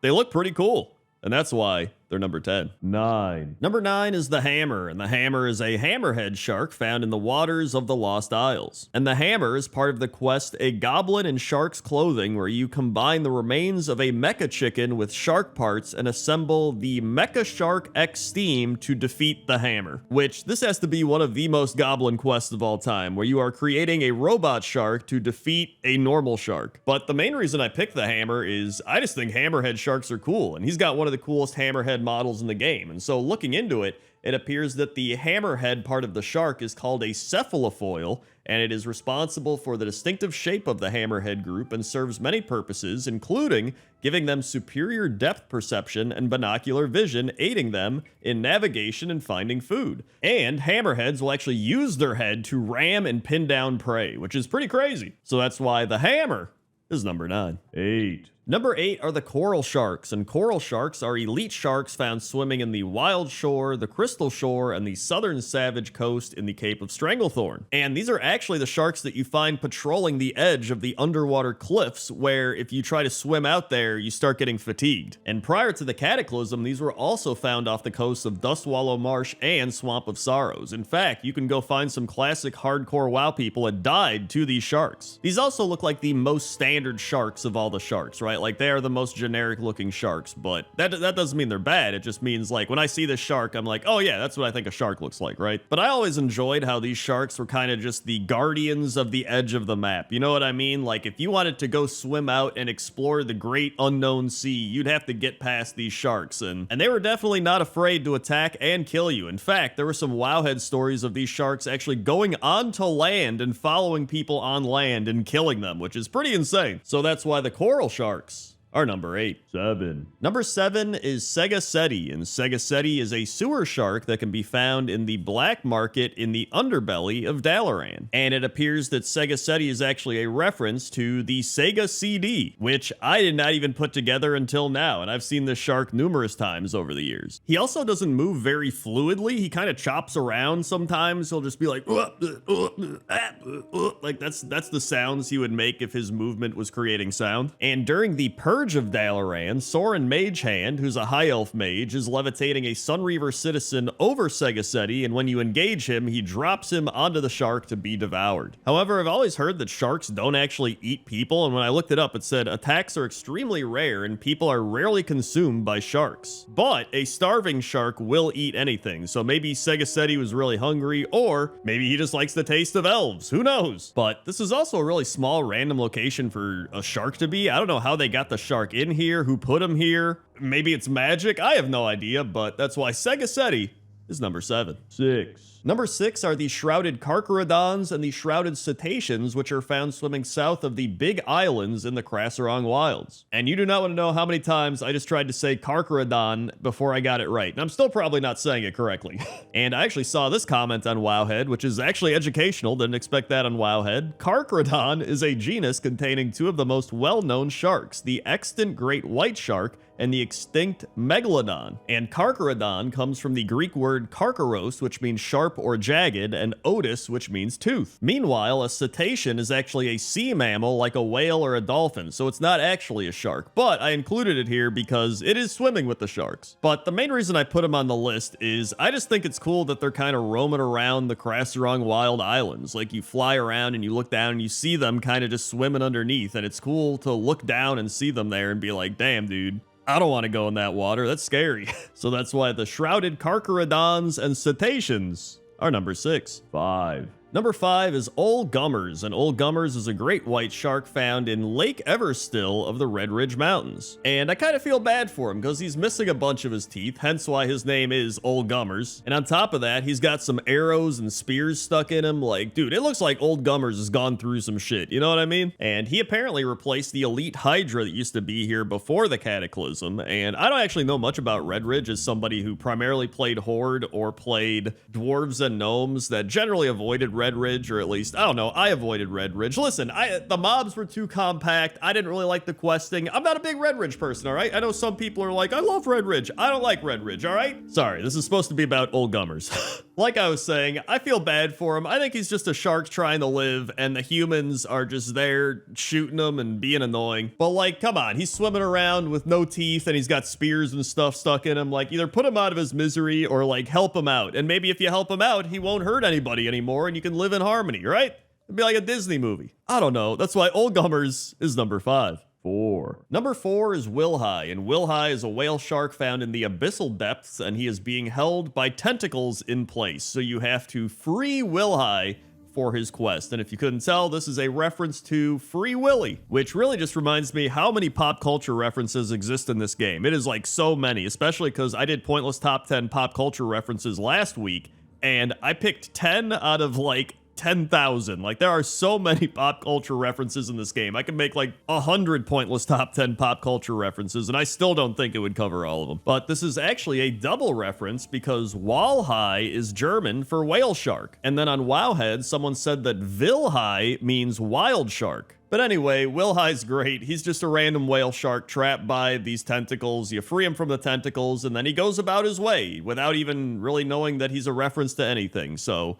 that's why Wilhai is number 4. 3. Number 3 is actually a 2-for-1. It is Grawl the Shark Loa and Epicus Maximus. So this is really weird. I don't do this very often, but I have a reason. So Epicus Maximus is an elite flying shark equipped with 2 rockets and a laser beam, and he's got a dinosaur and a Forsaken with an Arcanite Reaper jamming out on his back. However, I already put this in a Pointless Top 10 list, Pointless Top 10 Dinosaurs, and I don't really like doing repeats of Pointless Top 10 because then I just end up like saying the same stuff. So if you want to learn more about him, you can go watch Pointless Top 10 Dinosaurs, but he's great. He's Epicus Maximus. He's an awesome shark. And then we also have Grawl, who is the Shark Loa, which you would think a shark god would be like top on my list, which, you know, he's number 3, all right, that's pretty high up. But I swear, actually finding Grawl in this game is so annoying, and that's the reason that I put him lower on the list, because you have to like do a bunch of quests that I'm not about to do for this video, and then there's the Shrine of Grawl, and I was like, oh, I could film the Shrine of Grawl, but it phases out. I don't know why, maybe because I haven't done all the quests, or because I have done the quest, I have no idea.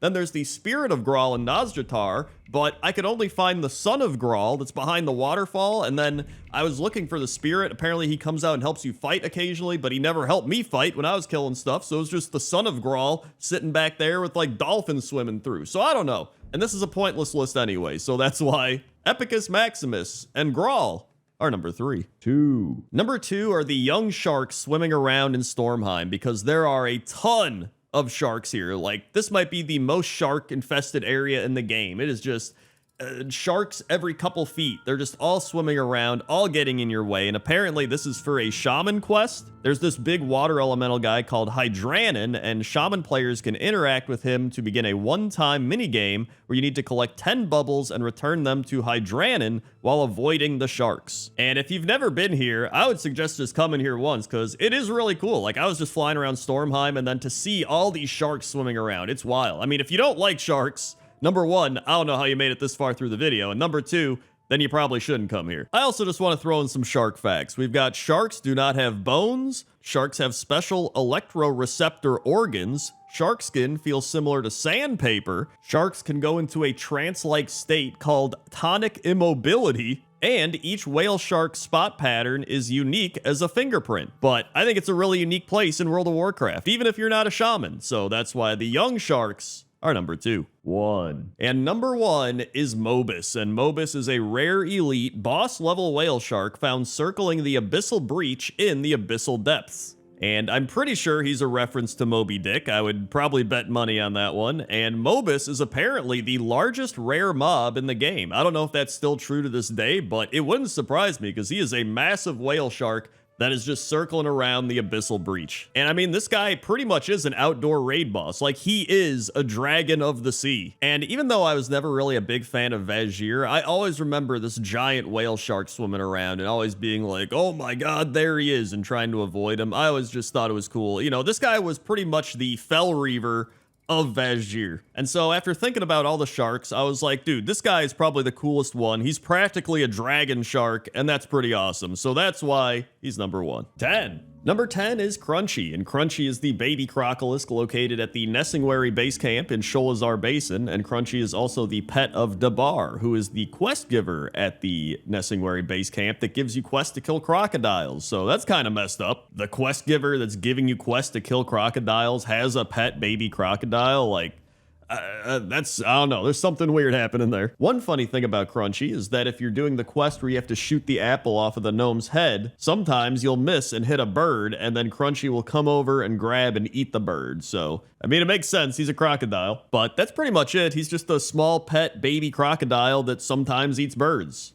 But I like him, and that's why he's number 10. 9. Number 9 are the Snapjaw Crocolisks, and I wanted to put these on the list because I always remember doing the Stranglethorn quest where you have to kill a bunch of Snapjaw Crocolisks, and there's different types of them. Some are like smaller and bigger or whatever, but I always liked the way they look. I thought they looked the most similar to real-life crocodiles, which, by the way, I wanted to share some crocodile facts. A crocodile's jaws can apply 5,000 pounds of pressure per square inch, which is the strongest bite of any animal in the world. However, their jaw opening muscles are extremely weak, and you can hold them shut with your bare hands or a rubber band, although I probably wouldn't try that. And an easy way to tell the difference between a crocodile and an alligator is when a crocodile closes its mouth, all its teeth are visible, but with an alligator, only the top teeth are visible and the lower teeth are not visible. And maybe the craziest one, larger crocodiles can go for over a year without eating a meal because a crocodile's metabolism is super efficient, using and storing nearly the entirety of the food it consumes. So there we go, and that's why the saltwater crocolisks, whoa, look at him go, he's doing flips, are number 9. 8. Number 8 are the engorged crocolisks located at Lake Kititata, which is a reference to Lake Titicaca, which I referenced in Pointless Top 10 Lakes in World of Warcraft. But this is one of the lakes that the Hosen often fish at to get, well, fish.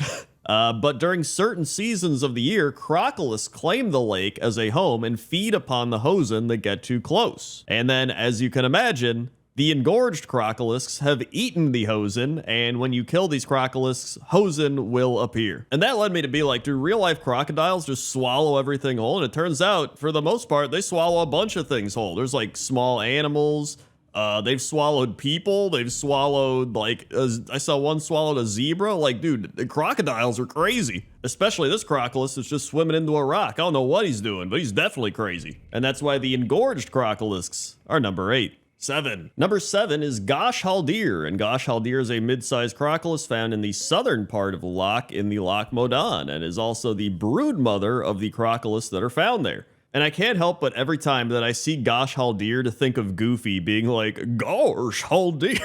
I don't know why, it's the Gosh. The Gosh just gets me, and I just think of Goofy, but Gosh Haldir is actually one of 2 Crocolisks in the game to have a title, one of which might be on the list a little later in the video. And if you kill Gosh Haldir, you actually have a chance of getting the Lock Croc Hide Vest, which is a fantastic play on words.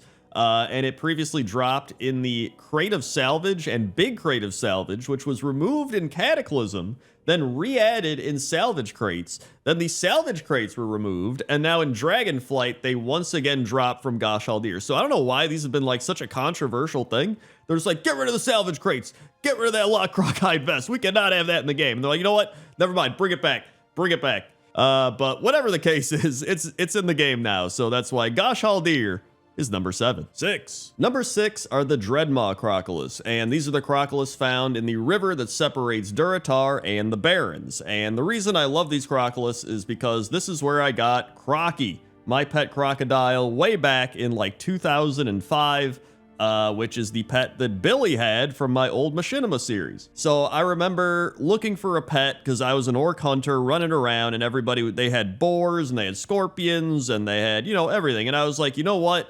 I want a crocodile because I always like crocodiles. And so I went over and I tamed a crocodile, and it was pretty rare to find other players with crocodile pets back then. I don't know how many people have them now, but back then, I don't know if it's like because I'm min-maxing or whatever it might be, but I was just like, I don't even care about stats. I just want a crocodile pet, and so I got Crocky here. And now he's a staple character in the Crendor database. I don't know what else to call it. And he's a plushie. Everybody got their Crocky plushies. Thank you very much if you got one. Yeah, that's pretty much it. These crocodiles just look the same as some of the other crocodiles we looked at, specifically the saltwater Crocolis, but that's fine because they're nostalgic, so that's why they're number 6. 5. Number 5 is Mahamba, and Mahamba is the Crocolis that I mentioned earlier that is the other Crocolis with a title, and its title is the Water Spirit, and it is a large Crocolis rare mob located on the east shore of Lake Nosferiti in northern Stranglethorn. They are one of 3 totemic spirits worshipped by the Bloodscalp tribe, whose members carry idols of the Water Spirit in the form of small Crocolisk leather dolls. The other 2 Bloodscalp spirits are Pagayan, who is the Fire Mountain Lion, and Sul Kalu, who is the Earth Gorilla. And that's right, he's from Pointless Top 10 Gorillas, you may remember. Unless you haven't seen Pointless Top 10 Gorillas, in which case, you should go watch it after this.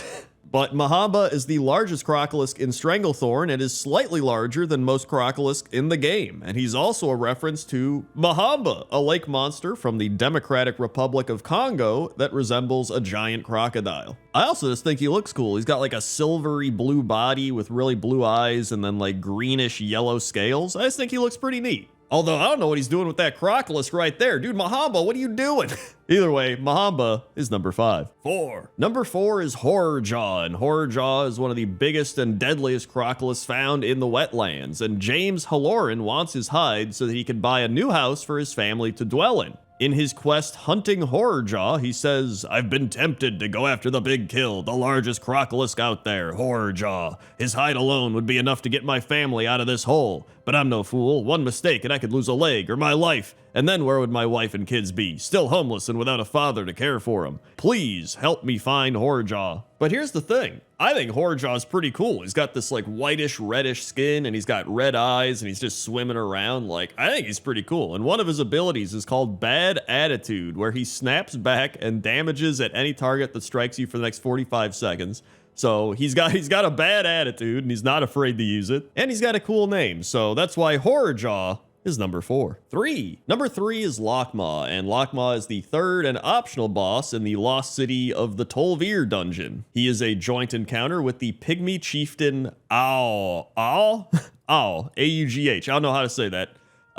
Who is also a separate boss on the heroic difficulty. I also really love all the little crocodile statues around here. There's like some obsidian ones. There's like some stone ones. There's just a lot of really cool crocodile statues. I love those. And I decided to put Lockmaw at number 3 because there's not many crocodile raid bosses in the game, number 1. And number 2, I think he does have a cool color scheme. He's got like some purplish reddish feet and purple fins. They almost look like Onyxia colored fins, although maybe I'm reaching a bit. He's got the red eyes, and I don't know, I think he looks pretty cool. And so from those factors of cool statues in the area, being a raid boss, and looking pretty cool, that's why Lockmaw is number 3. 2. Number 2 is the Cold Bite Matriarch, and the Cold Bite Matriarch is awesome because of how it looks, pretty much. I'm sure it doesn't feel very good, but it is corrupted by the Shah. And you can see here, it is a corrupted Crocolisk type of thing, which I think is one of the coolest looking Crocolisks in the game. And one of the parts that sucks is that if you try to tame this Crocolisk, it actually doesn't look like this. It'll go back to being a normal Crocolisk because I guess it's not really corrupted by the Shah energies anymore. I don't know, but I wish we had a Crocolisk that looked like this. Like, this would be an awesome pet to have. There's even the little baby Crocolisks that are corrupted. Why don't we have baby Crocolisks corrupted by the Shah? Even though I'm sure they're going through a lot of pain and anguish or something, but they look pretty cool.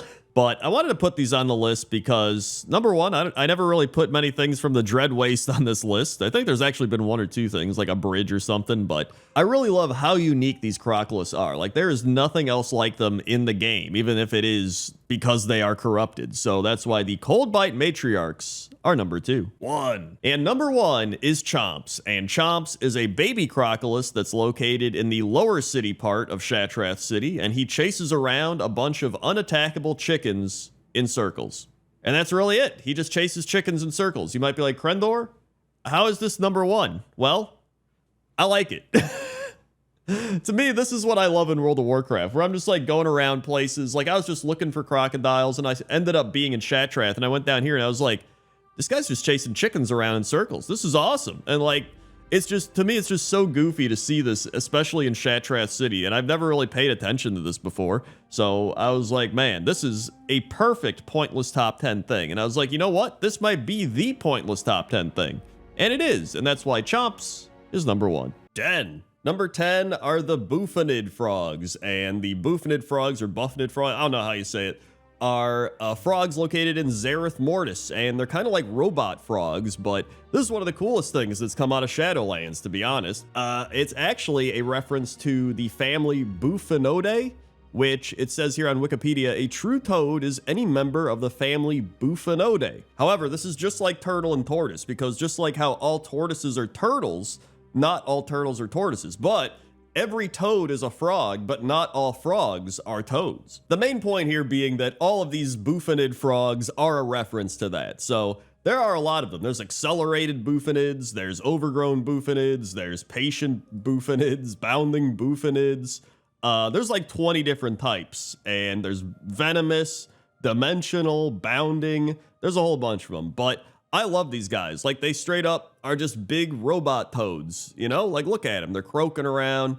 They got grass and moss, or I guess that's not moss. It's like plants growing on them. And there's actually some little versions of them as well swimming around. So really cool frogs. Love them a lot. And one of the coolest things to come out of Shadowlands. So that's why they're number 10. 9. Number 9 are the huge toads, and these huge toads are actually not that huge. They're probably some of the smallest toads in the game, but that doesn't take away from the fact that they are called huge toads, and that makes them huge toads. So huge toads are critters found in Hillsbrad, Swamp of Sorrows, Twilight Highlands, and Zul Drak. In fact, there's a huge toad Hearthstone card as well. So huge toads are actually in multiple games. I also just love their animation. They kind of do like a slide and jump. They're just like, you can see it right on the screen. I don't even know why I'm describing it. It's just like,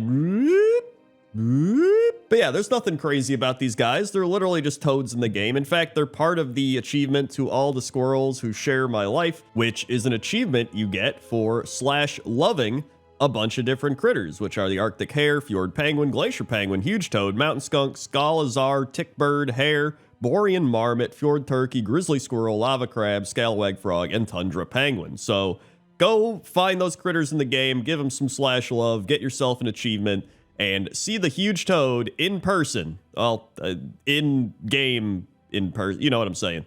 So that's why the huge toads are number 9. 8. Number 8 are the hornswogs, and the hornswogs are a type of frog-like dragonkin found on the Dragon Isles, and they're found typically in water, caves, or areas with volcanic activity. Hornswogs are also bullies, and they tend to jump around and eat every creature smaller than them. A swarm of rowdy hornswogs can even bring down and trample a centaur, which is pretty crazy actually, but they do look kind of crazy, and I kind of love that about them, right? They're just like these dragon frogs just sitting there hopping around. In fact, they are here for a quest which is famous frogs, and you end up getting them low health, and then you put a hat on top of them, and that's pretty much it. I mean, you're just putting hats on frogs and making them famous, but there's actually some notable famous hornswogs. There's Wellington and Beef, referencing Beef Wellington. There's the Great Swag, Gulping Goliath, Scald the Impaler, Smog Swag the Fire Breather, and Swag Ronka. So some fantastic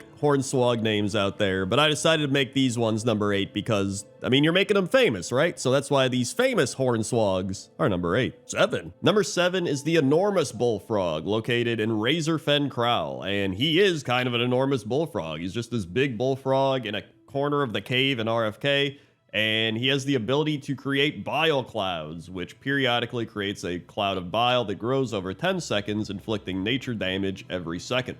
And there's a bunch of his frog friends all around too, and he's supposed to be a rare elite, but he's there every time you go. There's never been a time I went to RFK where he wasn't there, so I think he's just there. And they call him rare elite. Kind of like how the huge frogs are huge, but they're not actually huge. It's like he's a rare elite, but he's not actually rare. But if you kill him, he can drop a tree frog box or a wood frog box, which teaches you how to summon those companions, so you can get some frog friends. Also, he has some weird poles sticking out of him. Do you see that? I don't know what that is. Maybe that's like a glitch or something. I don't know. Maybe we gotta help him out. It's like Spirited Away. You gotta pull the thorn out of him. Whatever it is, that's why the enormous bullfrog is number 7. 6. Number 6 is Jub Jub, and Jub Jub is a frog found in the Dark Moon Island, and she is Morja's pet, or Moria, I don't know if it's silent or not, and you must first get Jub Jub's attention with a dark iron ale mug, and this starts a quest line where you can hatch your own Jubling with the spawn of Jub Jub. And I remember back in Classic WoW, there used to be this orc kid named Flick who would chase around a frog, which I referenced in one of my really old Machinima videos. And I don't actually think he was chasing Jub Jub. I think he was just chasing some random other frog, but this made me remember it because that also happened at the Dark Moon Fair. And this also made me realize that this frog loves beer. Like, think about that. You're just tossing mugs of ale and he's like, ooh. And he's just getting slammed, right? He's getting wasted out here. And we're just like, oh, hey, we let him back. But like think about that. This frog is an alcoholic. And that's why Jub Jub is number 6. 5. Number 5 are the masked frogs of Ardenweld, and this is yet another Shadowlands frog. Look at that. I never thought we'd have a list with 2 Shadowlands things on it. This is unbelievable. But these masked frogs are great. They have these wooden masks that I think are just part of them. Like, I think they might, I don't think people give them masks. I think they just have those masks. And they got some plants or flora growing on their back, and they just look cool. They also got some, like, knee pads or shin guards. I don't know what those are, but they got those as well. And there's also a masked frog mount. Look at that. You can get your very own masked frog mount and hop around and have a great time. I also thought this would be a great time to insert some frog facts. So frogs live around the world on every continent except Antarctica, so there's no Arctic crazy frogs, although maybe there are, we just haven't found them yet. A group of frogs is called an army. A frog's bulging eyes allow it to see in front, sides, and partially behind it, and bullfrogs can be heard up to a mile away. And frogs don't drink water. They absorb water through their skin, which is pretty awesome. And that's why the masked frogs are number 5. 4. Number 4 are the pond swallow frogs, and the reason I love these frogs is there's a bunch of them doing their own thing, which sounds like what all frogs would be doing, but these ones specifically are doing their own thing. So they're located primarily in Legion, in Azuna, and there's one that's just chilling in some water by himself.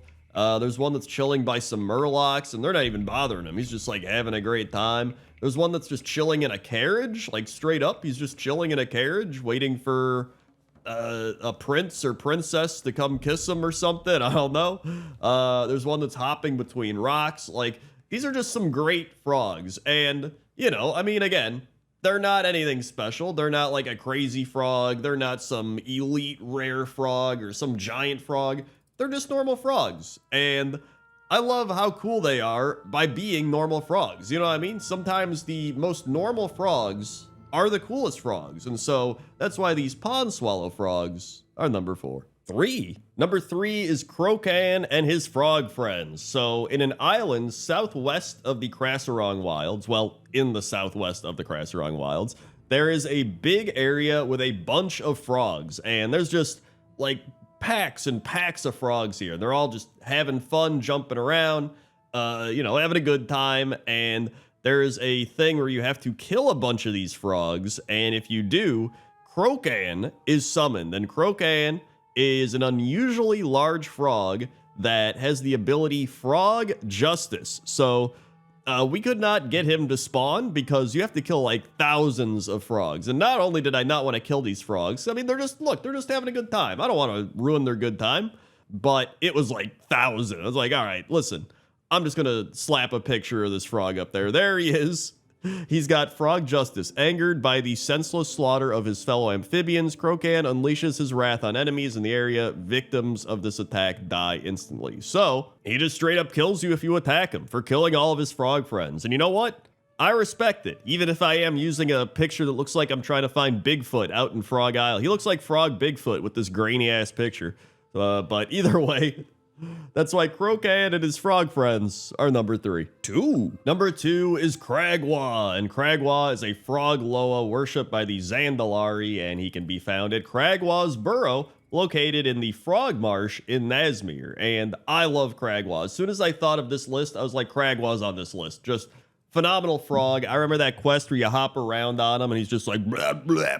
And he's just whacking all the people as you ride around on him. That was just one of my favorite quests. And the frog marsh that he lives in is phenomenal as well. Just look at the aesthetic and the lighting and the fireflies and the lily pads of the frog marsh. Like, oh my God, there's a bunch of little frogs there. Just this entire place is one of my favorites in Battle for Azeroth, which I love a lot of places in Battle for Azeroth, as you probably know by now if you watch a lot of these pointless top 10s. But just the combination of Cragwa the Huge living in this really aesthetic, cool frog marsh and everything around it. Plus, hey, we're a friend to the frogs. He's not going to eat us. How kind of Cragwa. So that's why Cragwa the Huge is number 2.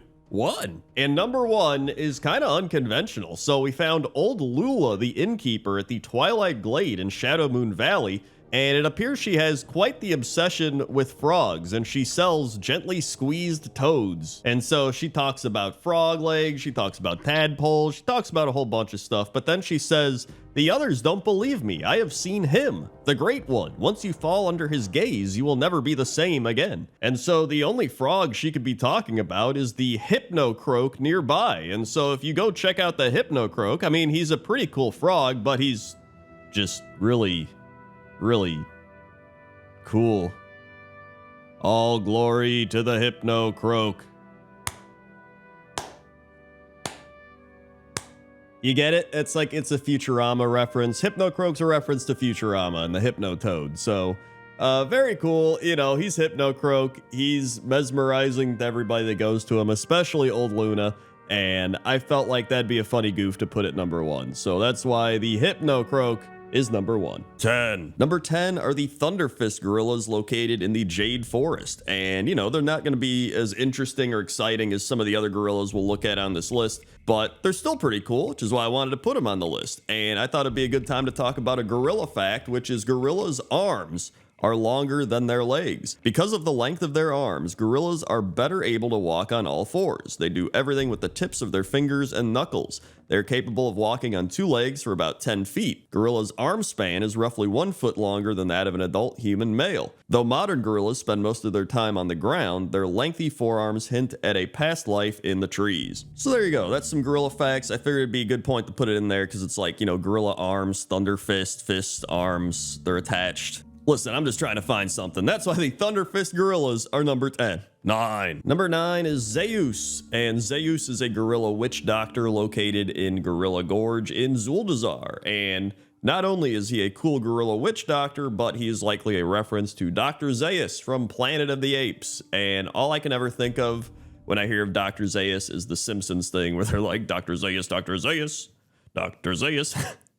But even if this wasn't a reference to Planet of the Apes, I think this is an awesome gorilla. I mean, he's literally a gorilla witch doctor. Like, how cool is that? And he's got abilities called Gorilla Science and Banana Launch Pattern Alpha, which are also fantastic. Also, he's a part of a quest called Unending Gorilla Warfare, where you have to kill him, as well as Dakani Pugilists, Dakani Highbrows, and King Daka, all of who did not make the list, so I'm sorry to all of them, but there's a little shout out for all them. But overall, I couldn't pass up Witch Doctor Gorilla, also a Planet of the Apes reference, and also kind of a Simpsons reference because I love the Simpsons. So that's why Zeus is number 9. 8. Number 8 is Mock the Savage, and Mock the Savage is a gorilla found in a cave in the Cape of Stranglethorn that will only appear after being summoned by Witch Doctor Unbagwa when you turn in Gorilla Fangs. So Finn Fizzracket is suffering from Stranglethorn fever, which is a deadly virus, and the only cure is to eat the heart of Mock Savage, which I don't know how he knows this, but he must just be knowledgeable about Stranglethorn diseases or something.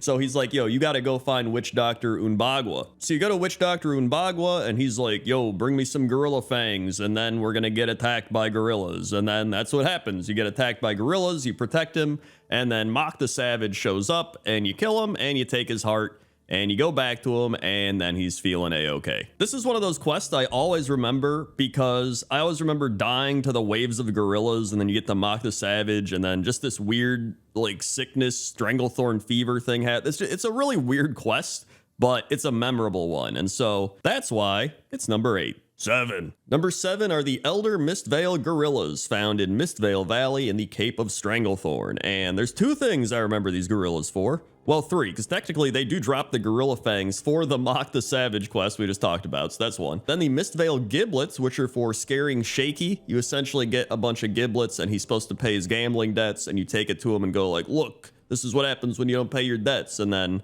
he's supposed to think they're like human giblets, but it's actually gorilla giblet. What even is a giblet? It's the liver, heart, gizzard, and neck. Ugh. I didn't even know that. I thought it was just like the thing in their throat, because I remember turkeys on Thanksgiving. Well, there you go, okay? And then the Aged Gorilla Sinew, which may be one of the worst drop rates in World of Warcraft history. I would either get this after like 2 kills or like 2 hours. I also have fond memories of these gorillas because I remember way back in like 2005 when I started playing, I took the Zeppelin here and I ran out into Stranglethorn, and these were like one of the first mobs I saw, and I was like level 9 at the time, and I was like, dude, this is crazy. These are like question mark gorillas. So there's actually a lot of things that tie into these gorillas that make me like them a lot, and so that's why they're number 7. 6. Number 6 is Amy 01, and Amy 01 is a mechanical gorilla that is designed by Karna Rem Travel. She pretty much says something's happened to one of my greatest inventions. You've seen mechanical squirrels. Well, to get closer to the apes of Ungoro, I created a mechanical ape to blend in with their kind called Amy 01. And this is actually a reference to the book and movie Congo, where there's a gorilla that knows sign language named Amy. So you head out, you go and find Amy, and you need to go find a mithril casing and then turn the power off and on, which is kind of funny. They did a little, turn it off and on again goof. And then after you repair Amy, you have to escort her back to the Ungoro camp, which was always really annoying back in the day, which is part of the reason I remember this quest, not only because you had to go get the mithril casing, but then you had to do the escort quest, and then, there'd always be someone else doing the escort quest. It was just a whole thing. But anyway, once you're done with that, she's like, thank you very much. She's got a bunch of dents. We'll get her up and running perfectly with just a little work. Thanks again. So, it's a fun quest, a little bit involved, but listen, this is a robotic gorilla. There's not many of these in the game, and so that's why Amy is number 6. 5. Number 5 is King Mukla, and King Mukla is an enormous Skymane gorilla found on Jaguaro Isle in the Cape of Stranglethorn, and he has captured a Taran princess, Pooba. And people say he's either a reference to King Kong or Donkey Kong, but it seems more like Donkey Kong. However, Donkey Kong is a reference to King Kong, so it really just all comes back around anyway. He does have a move called Barrel Bash, where he hurls a massive barrel at the enemy, which explodes. So, just like in the Donkey Kong video game, he's throwing barrels at you, but I think a lot of people remember King Mukla just because of Hearthstone. Like, I think he's more well known in Hearthstone than he is in World of Warcraft. In fact, in Hearthstone, there's an old god corrupted version of King Mukla, Mukla the Tyrant of the Vale. In fact, King Mukla's had a bunch of lore in Hearthstone, probably more than World of Warcraft, where he's just a reference, but that's Hearthstone, that's not WoW. But either way, King Mukla, giant gorilla, really cool. He's number 5. 4. Number 4 is Sul Kalu, and Sul Kalu is an earth spirit that's a large white gorilla rare mob wandering west of Lake Nazfaridi. They are one of the 3 totemic spirits worshipped by the Bloodscalp tribe, whose members carry idols of the earth spirit in the form of small ape-shaped statues. The other 2 Bloodscalp spirits are Mahamba, who is a water crocodile spirit, and Pogayan, who is a mountain lion fire spirit. Sul'Kalu is also a reference to Sul'Kalu, which is a giant featured in the legends of the Cherokee people of the southeastern United States. And Sul'Kalu is pretty cool because he's one of only 2 blue-white gorillas that are tameable by hunters, the other being Uklok, another rare mob. Sul'Kalu is also one of the largest in-game gorillas, although considerably smaller than King Mukla. So there you go. Sul'Kalu may not be the biggest gorilla, but he's the second biggest. He's a rare mob, he's an earth spirit, and he's pretty cool. And that's why he's number 4. Number 3 is Gargantua, the chained up gorilla at the Dark Moon Fair. And a lot of people think Gargantua is a reference to King Kong, especially with all the artwork all over. And you're like, oh, it's King Kong on those. But it's actually a reference to Gargantua the Great. And he was a 550-pound gorilla that drew more than 40 million circus goers for the Ringling Brothers Circus. So there you go, a little historical fact there. But Gargantua is probably one of the big sights to see here at the Dark Moon Fair petting zoo. But I don't even know if I'd call it a petting zoo. There's not many things you could pet here at the Dark Moon Fair. More so just a zoo. In fact, I made a pointless top 10 Dark Moon Fair things you could check out at the cards above if you want to see that. But overall, Gargantua, really cool gorilla, and probably the main attraction of the actual Dark Moon Fair zoo area. So that's why Gargantua is number 3. Number 2 is Grong, and I think Grong actually might be the biggest gorilla in the game, but according to Wowpedia, Grong is an intelligent gorilla located in Zuldazar, the smartest of his kind. When war came to Zandalar, Bilgewater goblins attempted to poach the Dakani gorillas despite the gorillas' best efforts to speak with them peacefully. In response to this, Grong joined forces with the Alliance, volunteering to become a living weapon against the Horde by converting his intelligence into pure strength with gnomish technology. Grong, having been increased in size and power but decreased in his intelligence by gnomish engineering, fought the Horde in the Battle of Dazar Alor. After he was killed by the Horde, he was risen as an undead by Bwansamdi and turned against the Alliance, who in turn put him to rest. Which I actually did not know, because I've only done the Horde version of this. And looking it up, I was like, oh my god, that's an undead gorilla. So I guess I was going to put him on the list, but they're technically the same one. So I also learned that the Dakani are a tribe of intelligent gorillas in Gorilla Gorge and Zuldazar, and they became enlightened due to their exposure to Kajamite. So these gorillas are pretty much like X-Men. They're like X-gorillas. But aside from that, Grong is probably the biggest and smartest gorilla in the game. And on top of that, he's a raid boss. So that's why he's number 2. And number 1 is Glib. And Glib is a gorilla once found at the Bronzebeard encampment in Silithus, and Bran Bronzebeard mentions him in his lost letter. At the time of the destruction of Silithus, it seems that Glib was with Bran, as he later can be found with him aboard the Wind's Redemption docked at Boralis in Kul Tiras. He travels to Nazmir on Zandalar with Bran. And you might be like, Crendor, well, why is Glib number 1? Is that it? Just because it's Bran Bronzebeard's pet? Well, here's the thing. Though he is called a monkey, Glib uses a gorilla model. This is probably because monkey models did not exist in the game when he was added. Even after monkeys were added in Cataclysm, Glib did not receive a new model. And this discrepancy is referenced in Glib's gossip text in Battle for Azeroth, where it says, Glib looks at you curiously. Bran doesn't have the heart to tell him he's not a monkey. And I know what everybody's thinking, aren't gorillas and monkeys the same? But if you look it up, is a gorilla a monkey or ape? Almost all monkeys have tails. Apes don't have tails. Since gorillas don't have tails, they are classified as apes. But either way, it felt extremely fitting for a pointless top 10 to have the number 1 gorilla be a gorilla that thinks he's a monkey and not a gorilla. And that's why he's number 1.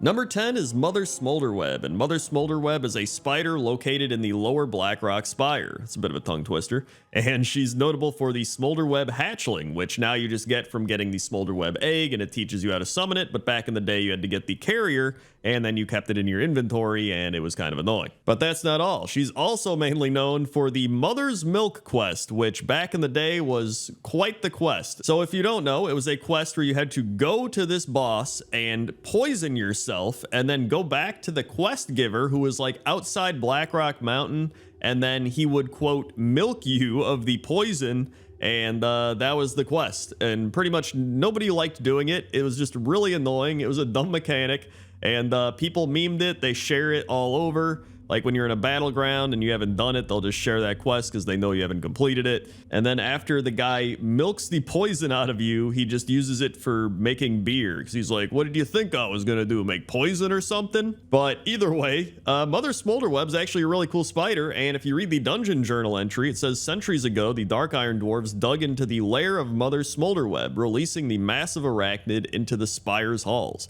Her brood has continued to swell in number since that time, so much so that even Blackhand's forces fear traveling through Smolderweb's domain. So pretty much the dwarves were digging, and then they're like, oh shit, we went too far, and then she's just there now. But overall, a pretty cool spider, and I think a pretty well-known spider, and that's why Mother Smolderweb is number 10. 9. Number 9 is Bezaleth, and Bezaleth is an orange-brown tarantula found in the Stone Talon Mountains. And if you've played Classic WoW at all, you've probably come across Bezaleth once or twice, because I've seen quite a few people die to Bezaleth in the Deathlog. But if you're walking down the Stone Talon path, you'll see a sign that says, like, wanted or danger, there's a spider here, and you click it, and then there's an elite spider up in this spider area with, all the spider webs and everything all over, and it's Bezaleth. And the reason for that sign is Magran Earthbinder was once attacked by Bezaleth, but he escaped and placed a bounty on the spider. Outside of that, there's really no other lore. I mean, it's just some Tauren got attacked and was like, kill that spider, it tried to kill me. That's pretty much it.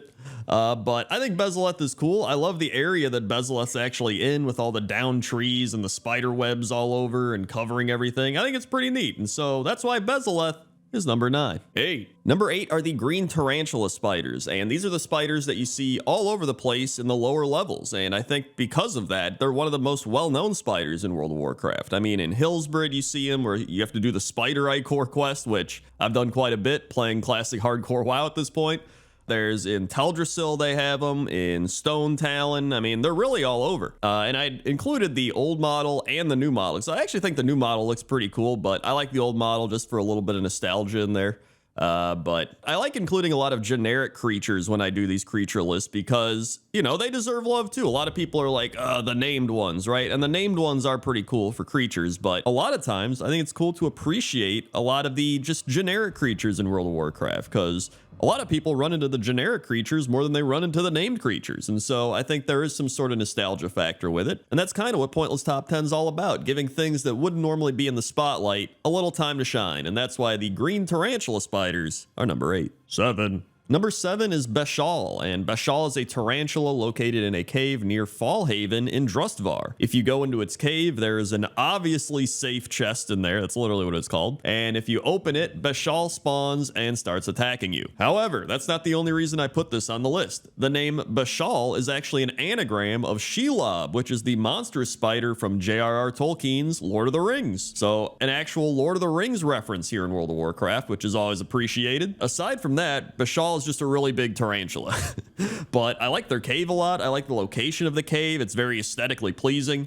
And I thought I'd take this moment to share a little spider fact, which is bola spiders use a long line of silk ended with a spot of sticky glue, swinging it at nearby moths to catch them, much like a fishing line. So there's actually a spider that can go fishing, but I guess it's not fishing. It's more like mothing.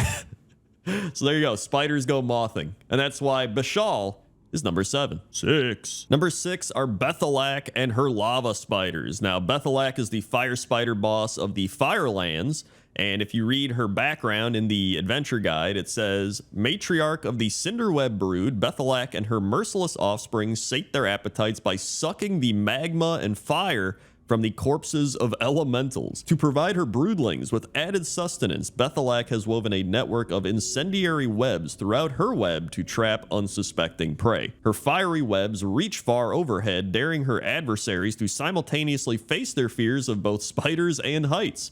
Only by taking hold of her webs and climbing into her domain yourself will you find a way to thwart her evil designs. But in the grand scheme of things here, I think it's just awesome that she sucks the magma and fire from the corpses of elementals. So she's literally just a magma fire spider because she sucks it from the dead elemental. Like, that shit's crazy to me. That's super metal. I also relate this boss to Hotel Hell with Gordon Ramsay. I don't know why. I watched one episode, and that was the only episode I watched, and it just so happened to be while I was farming mounts in Firelands, but now I always think of Firelands, and I pair it with Gordon Ramsay, which is kind of fitting, to be honest.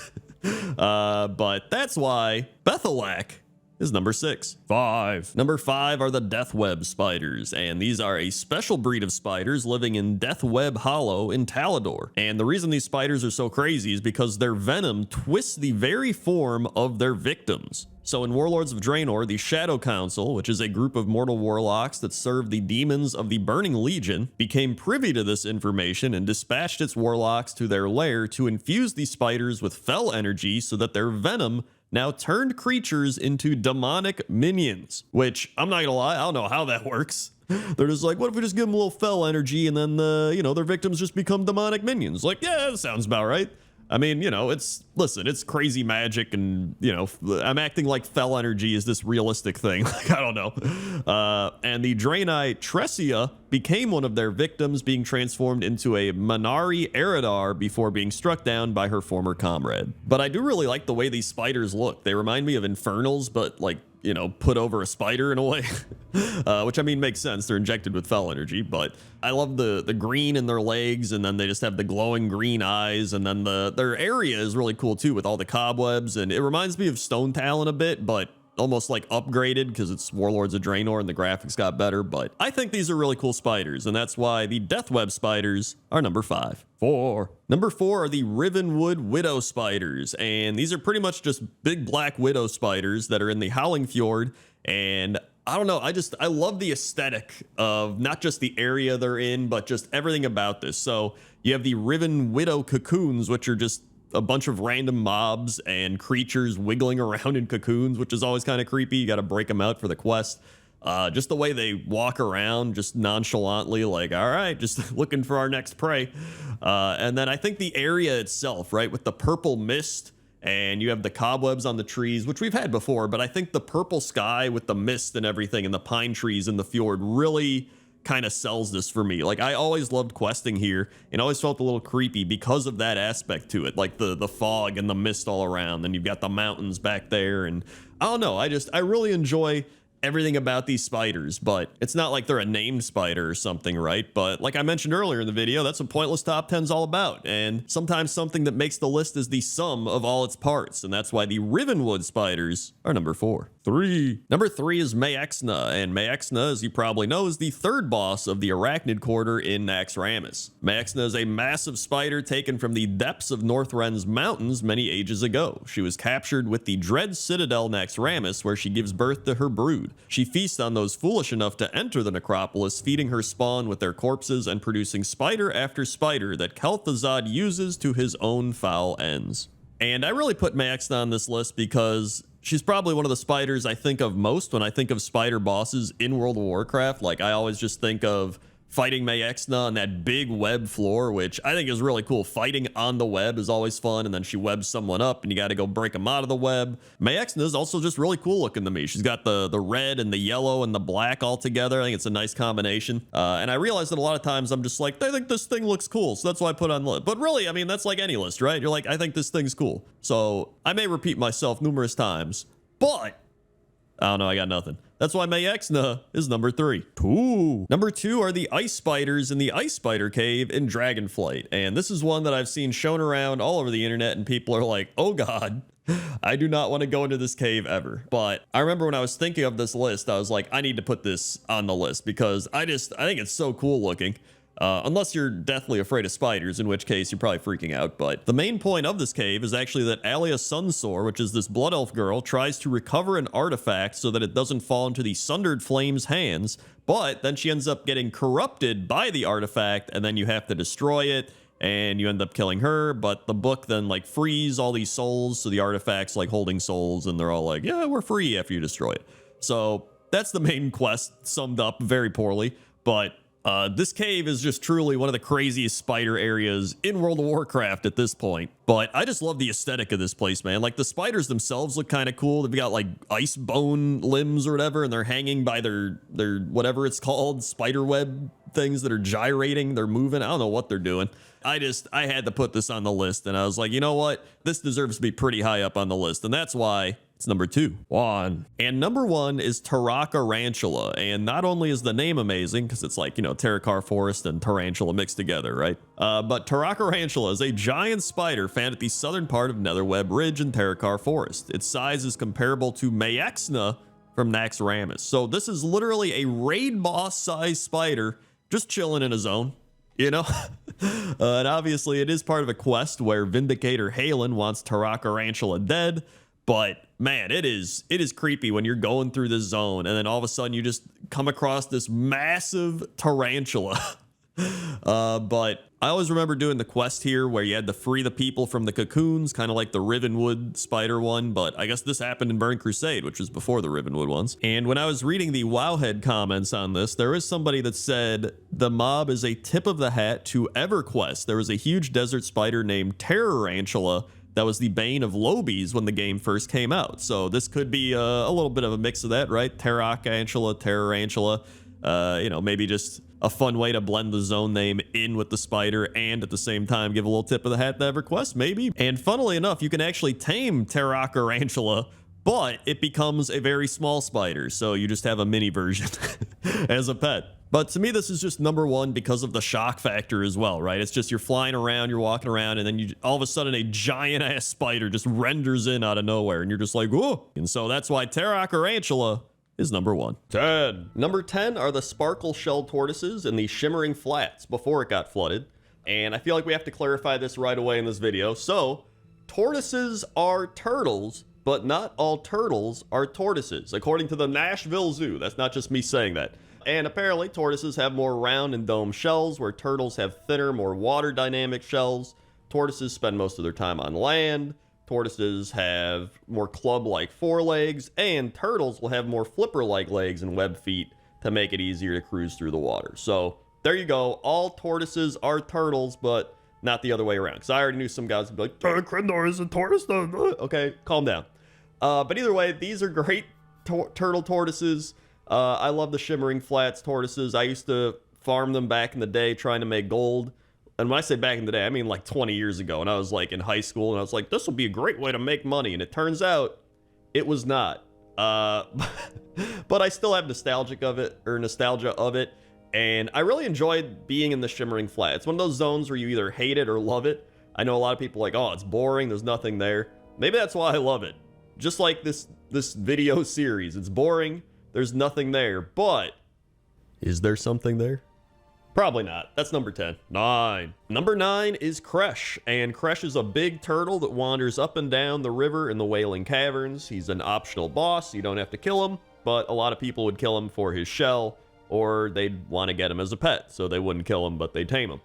I always thought Kresh was really cool. I always remember coming into the Wailing Caverns and being like, oh, we got to kill Kresh. I got to get the shield or whatever. But I always wondered, like, why is he here, right? Well, I was like, oh, he's just a turtle in the Wailing Caverns, but like, what made him go crazy? And then I read this on Wowpedia, and it kind of blew my mind. So it says this giant turtle wanders the underground caves, his resilient mind unaffected by Gnarlex's relentless nightmares. Don't be fooled by his happy disposition. Kresh has thwarted many adventurers who long steal his massive shell.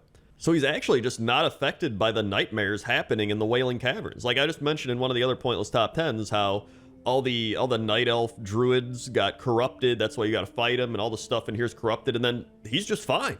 He's just walking around. He's like, these people are trying to kill me. I got to fight back. Like, that's it.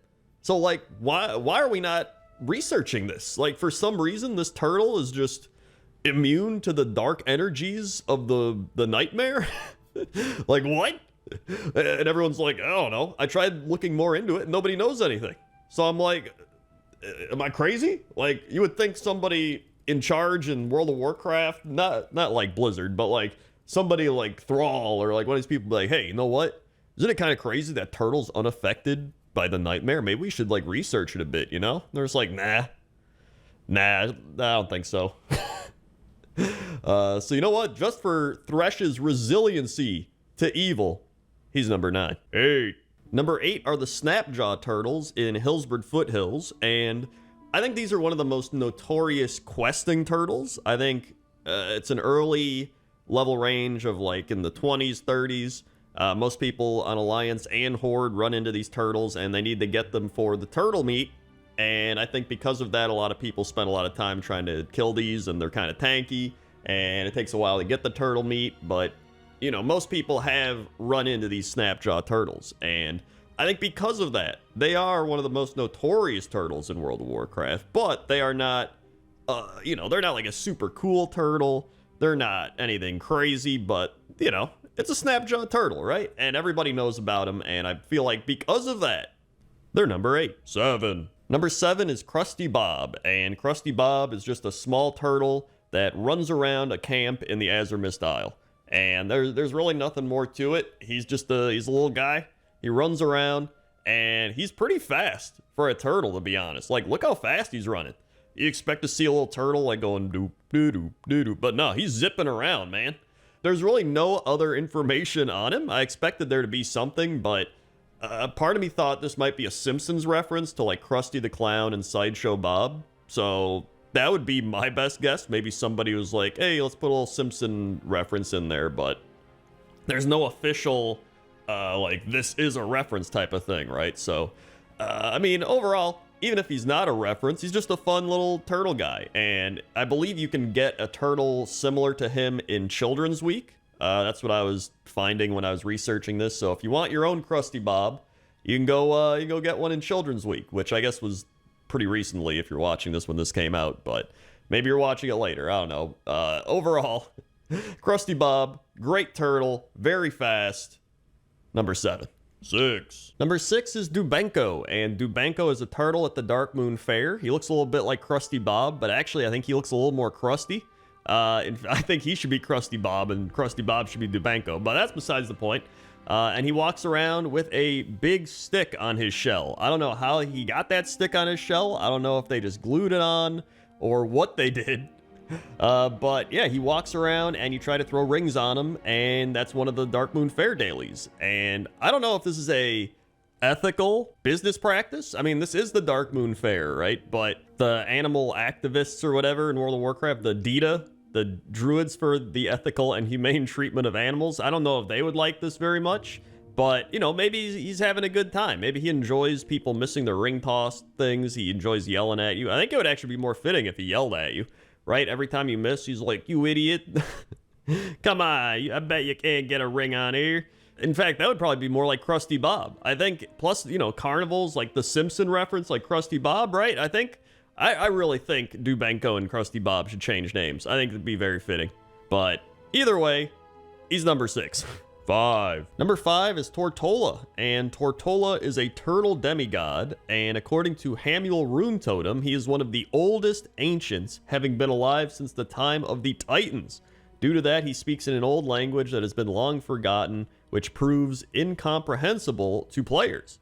And although Tortola wasn't apparently seriously injured, he needed time to recover from the war, and then when he was sleeping, the shattering itself is what woke him up, and so the Twilight's hammer came to capture him, and he wasn't ready, and then they were able to create the Dark Ancient Nemesis, replacing Tortola.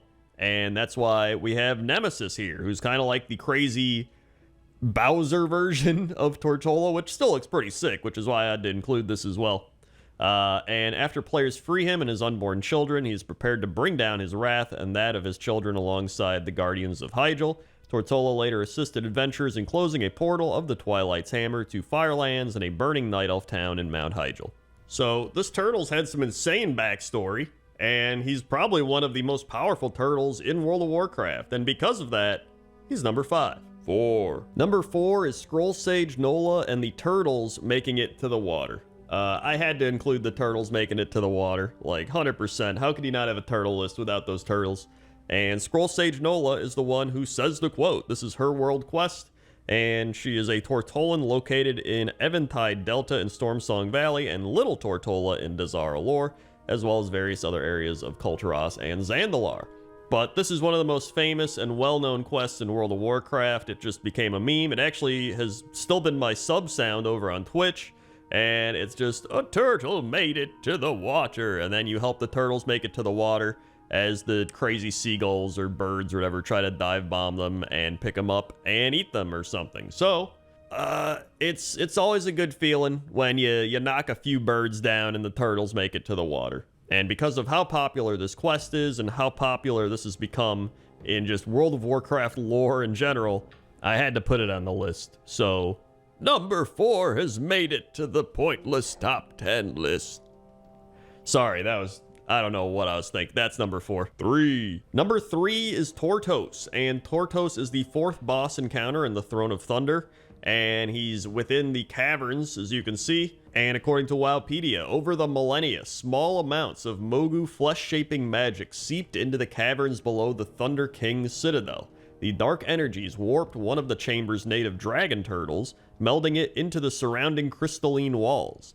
Known as Tortos, this amalgamation of flesh and stone has since feasted on the cave's rich mineral deposits and grown to a colossal size. So I mean, just knowing that alone, like this is just some random dragon turtle that happened to have these crazy, like X-Men type radiation situations occur, and now he's just this giant turtle boss living under the caverns, or in the caverns below the Thunder King Citadel. Like, I think that's just awesome. Like, to me, this is one of the most underrated turtles in World of Warcraft. Like, this dude he's awesome. I think these are some of my favorite design characters or bosses in World of Warcraft. You know, you have all these different backstories and all this stuff, and this is just like, yeah, this turtle had some crazy shit happen, and now he's a giant turtle in the wall.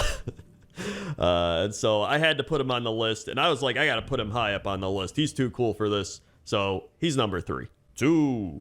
Number 2 is Lonely Guju, and Lonely Guju is a ghostly flying turtle found on the northeastern shores of the Kunlai Summit, and he responds to various emotes such as /love, /hug, /wave, etc. And Lonely Guju is actually a reference to Lonesome George, who was a 100-year-old tortoise that was one of the rarest creatures in the world and served as an important symbol for the conservation efforts in the Galapagos Islands and throughout the world. So first off, a flying ghost turtle is pretty cool, so that alone made me want to put this on the list. But then, reading about the references to Lonesome George and how it's just, you know, it's sad. He was one of the last rare creatures of his kind, and then he died in 2012, and they made this reference to him, and then you can wave to him, and he follows you around, and then he just dies. Like, he's already a ghost, then he dies again. It's even more sad.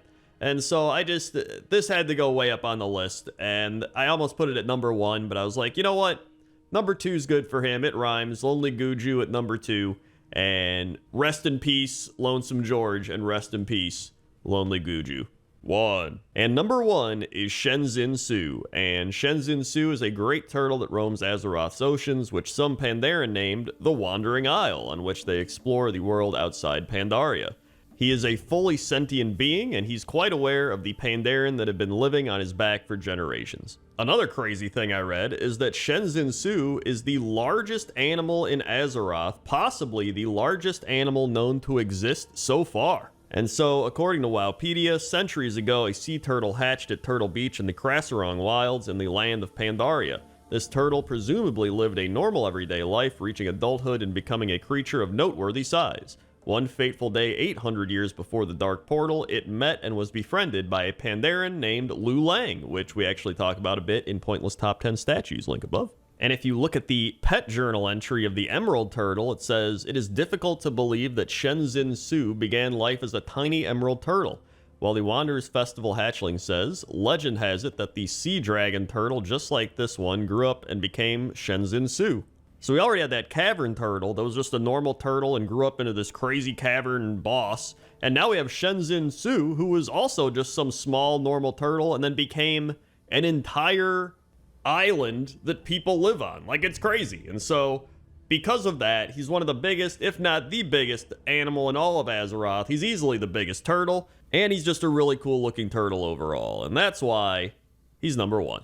Then, number 10 is No Arm the Squirrel, and No Arm the Squirrel is located in the SI7 part of Old Town in Stormwind, and he is with Doc Mixel, who I guess is his owner or something? I have no idea, but Doc Mixel's a gnome that helps Alliance rogues, or he used to help Alliance rogues affected by the touch of Zanzil. But here's the thing, No Arm the Squirrel has arms. Why is he named No Arm? There's really no lore behind it. I couldn't find anything. There is a possibility maybe this guy gave him prosthetic squirrel arms or something. But if he did, they have to be some amazing prosthetics because he just looks like he's a, regular squirrel. So there's kind of a mystery behind this one, but I mean, at the end of the day, he is just a squirrel named No Arm, but I guess we'll never know anything more than that. He might just also have a weird spelling of his name, and it's actually Norm, and people think it's No Arm, but it's actually Norm the squirrel. That's another possibility, but you know, I don't think we're going to get too much of a deep dive into Norm No Arm squirrel lore, so that's number 10. 9. Number 9 are the Dappled Hoarder Squirrels, and Dappled Hoarder Squirrels are located in the heart of the forest in Ardenweld and various other spots of Ardenweld, and they're just cool looking. They have tails made out of leaves. If you look real closely, you'll see they have a bunch of leaves for tails, or at least, you know, tails that look like leaves. It's probably more like a camouflage thing. They got these crazy, they're almost like fox Volparen types of ears, and then they have these big glowy yellow eyes. So they're just really cool looking squirrels. And you know, they're not, you know, they don't have any named character squirrels. They don't have any crazy stuff, but you know, this is what this series is all about. It's about finding the little things and giving them some love. And that's why the Dappled Hoarders are number 9. 8. Number 8 is Kebab Nibbles, and Kebab Nibbles is a squirrel that sits on top of Conan the Dogbarian's head in the Nayeli Lagoon in Krasarong Wilds. And this is just a weird one, because there's no comments about Conan the Dogbarian or Kebab Nibbles. I figured somebody would comment on Conan the Dogbarian, but there's nothing on Wowhead. There's really nothing on Wowpedia outside of what I just told you, and it's, like, I don't know. I mean, Conan the Dogbarian is clearly a reference to Conan the Barbarian, and maybe Kebab Nibbles is a reference to like the person who thought up Conan the Dogbarian and put him in the game. And they're like, I'm going to be on his head as a squirrel, or like, you know what I mean? Like something like that. But outside of that, I got nothing, man. There's just some Pandaren sitting around fishing, which is great. And I don't know. I like to think that maybe they were both out in the wild and they just stumbled across each other and became animal friends. You know how like in cartoons and stuff that happens. So maybe that's what happened here. You know, the adventures of Kebab and Conan. The Adventures of Kebab and Conan will be right back after you hit the like button and subscribe. Sorry, that was terrible. We gotta move on. That was number 8. 7. Speaking of squirrels that are standing on top of other animals, we've got Junkie Mo at number 7. And Junkie Mo is a squirrel in the Eye of Azshara that is initially captured by the Violet Sail pirates and held in a pet cage. And you rescue it, and after you rescue Junkie Mo, he's seen standing on top of Speedy 4, which is the turtle's name. These are just phenomenal names. Also, I think Junkie Mo is just either really dirty or he's like on fire because he's just got steam coming from him. Like, you know how Pigpen from Peanuts Snoopy has all the dust clouds all around him? So I don't know if he's like that because, you know, maybe he's like junkies all dirty and stuff, or like if he's just the squirrel that's got steam coming off him. I have no idea. I would say the first one's probably more plausible, but the whole quest chain is that you help all these animals get away from the pet poaching pirates, and then you bring them back to Dalaran, and that's that. But overall, it's a weird little quest line and a weird thing to find in World of Warcraft, but just the fact that this squirrel is named Junkie Mo is good enough for me to put him at number 7. 6. Number 6 are the squirrels from the Aw Nuts World Quest in Val'Shara. And if you're wondering why the footage here looks very suspicious, it's because we couldn't actually get the world quest to happen in time for the filming of this and recording. And it was like, well, we got to improvise, right? Because you can't just have pointless top 10 with no footage. So here we are. If you've been on this channel long enough, you're used to this type of thing. So Celestine of the Harvest says, what jokester spreads so many acorns around Lorlathil? I realize this task is of the humble variety, but could you relocate some of those squirrels and crack a few nuts while you're at it? And as you can see, here's some screenshots from Wowhead of the squirrels taking over the house and the inn or whatever it is, and then some squirrels on the lamppost. There's one of the acorn nuts that you have to crack. And yeah, you know, that's pretty much it. It's a big squirrel takeover of the town, and you got to help relocate the squirrels, move them around. It's a fun little goofy world quest, and that's why it's number 6. 5. Number 5 is Chufa, and Chufa is a soul shape in the form of a squirrel located in Ardenweld. And I believe this is the only soul-shaped squirrel in the game, unless I'm crazy, which it's quite possible. But a soul shape, if you don't know, is an ability unlocked for members of the Night Fae Covenant. It changes the player's form into that of an animal, blinks them a distance forward, and temporarily increases their movement speed. Critter shapes are smaller soul shape forms that are activated when it's used in a rest area, and Chufa handles the critter shapes, giving you the options to swap forms and even deactivate critter shape effects. And since the arrival of the first mortal soul to Ardenweld, the Winter Queen has granted the boon of soul shaping to the souls who join her realm so that they may tend to the forest even without a mortal body. According to Talora, the Night Elf Wisps are a type of soul shape. And Chufa is just a good guy. He looks out for his other soul-shaped friends. He helps you out, and he's just, he's just friendly. And that's why he's number 5. 4. Number 4 are the angry little squirrels, and you might have guessed it. They're angry little squirrels. They're quite little, actually. They're smaller than most other squirrels. They're very angry, and they have one ability, which is Angry Little Acorn. Viciously throw an acorn at your target, dealing 0 damage. And so the way it works is the elementals come up and then they just start throwing their acorns at them like, hey, get out of here. And, they're not doing any damage. Literally, they're doing 0 damage, but they're also part of the achievement, and the meek shall inherit Kalimdor, along with the Alpine Songbird, Hydral Bear Cubs, and Child of Tortola. And that's where you help each of the following critters get revenge on the mean old fire elementals. Hey, you know what? They're contributing. They're trying. And sometimes trying's half the battle, right? So I appreciate these angry little squirrels, even though they are really not doing that much. They're giving it their all. They're fighting for their land, dude. They want this forest, and they're not going to give it up without a fight. And that's why they're number 4. 3. It's broken free. Run for your lives. It's nuts. Number 3 is Nuts. Nuts is a mechanical squirrel that is summoned at the secret lab in Azshara. And in order for hunters to tame this pet, you actually have to have the Mecha Bond Imprint Matrix or be a gnome/goblin. There's also this whole process you have to go through to summon Nuts, which is you have to read this book, and then you have to activate the Thorium Manifold and the Antimatter Containment and the Flux Containment Release and the Hydrosync Router, and then Nuts will spawn. Everyone freaks out, and he just looks around like a normal squirrel. But he's not a normal squirrel. He's a robot, and he's Nuts. And I never even knew about Nuts, but now that I know about Nuts, I actually really want him as a pet. I think it'd be really cool to have a robot squirrel pet, So maybe in my WoW leveling series, we'll actually go and tame Nuts. And that'll probably add on like another 2 years to my WoW leveling series. But I think it'll be worth it. Plus, I think Nuts is just, he's a cool robot squirrel. He's got the green eyes, he's got the metal tail, he's got all the bolts and stuff. And for being a robot squirrel, he actually has a lot of fluid movements. Like, he moves really well. It's almost like he's the normal squirrel with a skin over the top of him. But that can't be it. And that's why he's number 3. 2. Number 2 are the carnivorous squirrels in the Gloomshade Grove in Shadowmoon Valley, and they are guarding the Bubbling Cauldron, which contains a void-boiled squirrel and 10 to 20 garrison resources. Hooray! The void-boiled squirrel is actually an offhand that I think looks like a squirrel. I didn't actually look if it looks like a squirrel. Now I kind of want to see it. Does it look like a squirrel? It does not. What the shit is this? Why doesn't it look like a squirrel?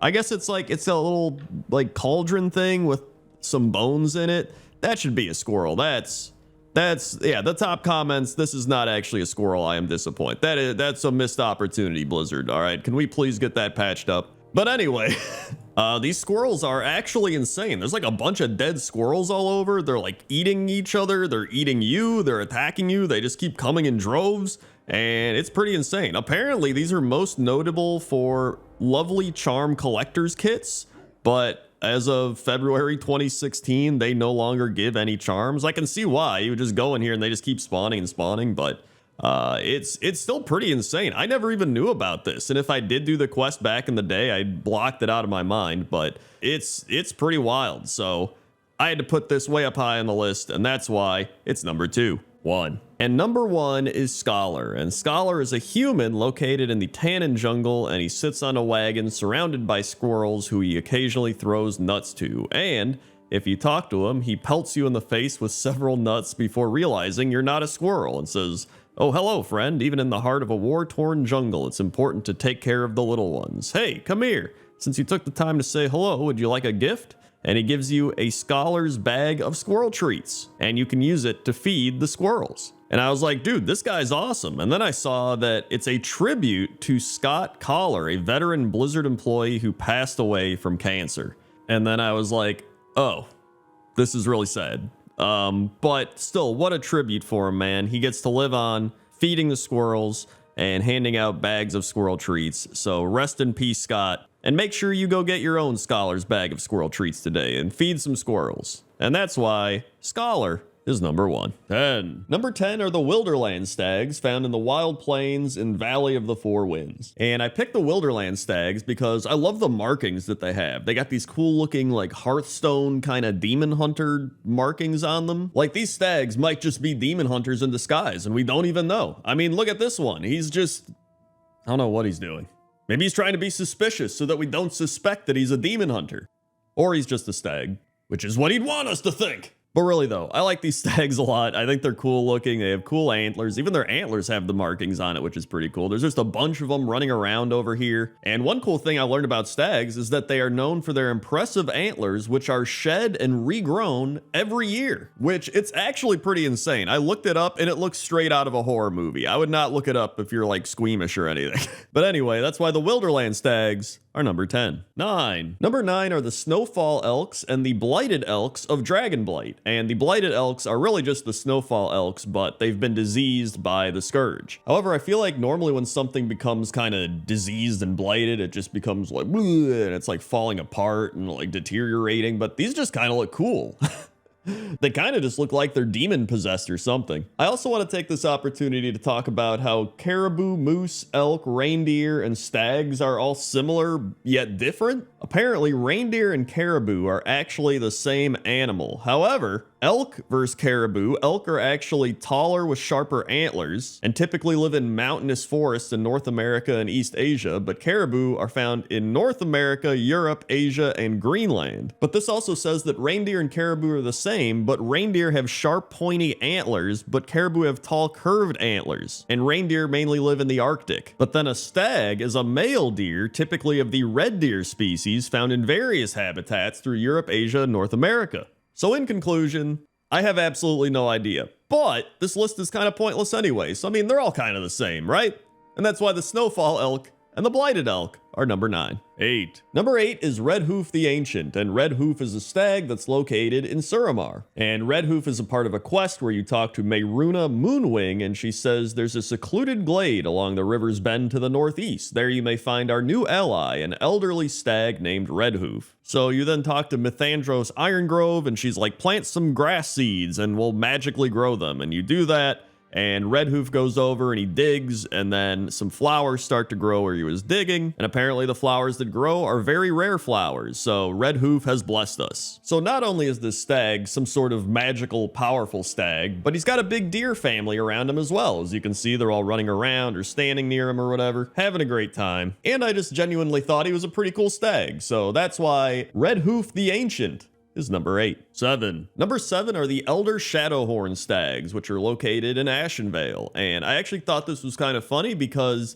these are really cool, like Shadowhorn stags, but they pretty much look similar to the Blighted stags, but one of those is diseased and like dying, and the other one is like, yo, pretty cool Shadowhorn stag. I have cool moves like Curse of the Shadowhorn and Shadowhorn Charge. While the Blighted stags probably have like spread disease. I don't know. But one of the reasons I like them here is it feels like they belong here in Ashenvale, right? They're kind of glowy green eyes and kind of camouflaging in with the environment. I just think they're perfect for Ashenvale. I thought they did a really good job designing these stags for the environment. But again, these may look like Blighted stags, but they're not. They're cool Elder Shadowhorn stags, and that's why they're number 7. 6. Number 6 is Grimhorn, and Grimhorn is a stag that's located at the Maw of the Void in Darkshore. And he's actually locked in battle with Kraw's Blood Rage, and the two take turns getting wounded and saved by adventurers. But the reason I picked Grimhorn is that he's a cool looking stag with the skull impaled on his horns, and I guess it's just been stuck there for a while. I have no idea.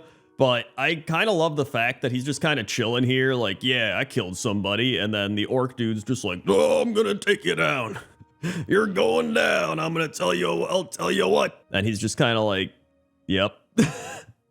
Like, he just looks completely unfazed by this Cross Blood Rage guy who's just losing his mind, like, "Whoa," in a, I guess you could say, blood rage, right? But aside from that, there's nothing really crazy about him, but I think he's pretty cool. So that's why Grimhorn is number 6. 5. Number 5 are the Great Reindeer, and according to the WoW Wiki, the Great Reindeer are stag found in Ironforge and Orgrimmar. Led by the red-nosed reindeer, they pull Great Father Winter's sleigh around the city. All the reindeers, as well as the sleigh, can be ridden. And it is actually pretty cool to see this go around the city or to actually ride it. It's a fun little thing that they added back in Battle for Azeroth. However, as we learned a bit earlier in the video, reindeer and stag are both types of deer, but they have differences. You have reindeer, which are a species of deer found in the Arctic and subarctic regions of the world, also caribou.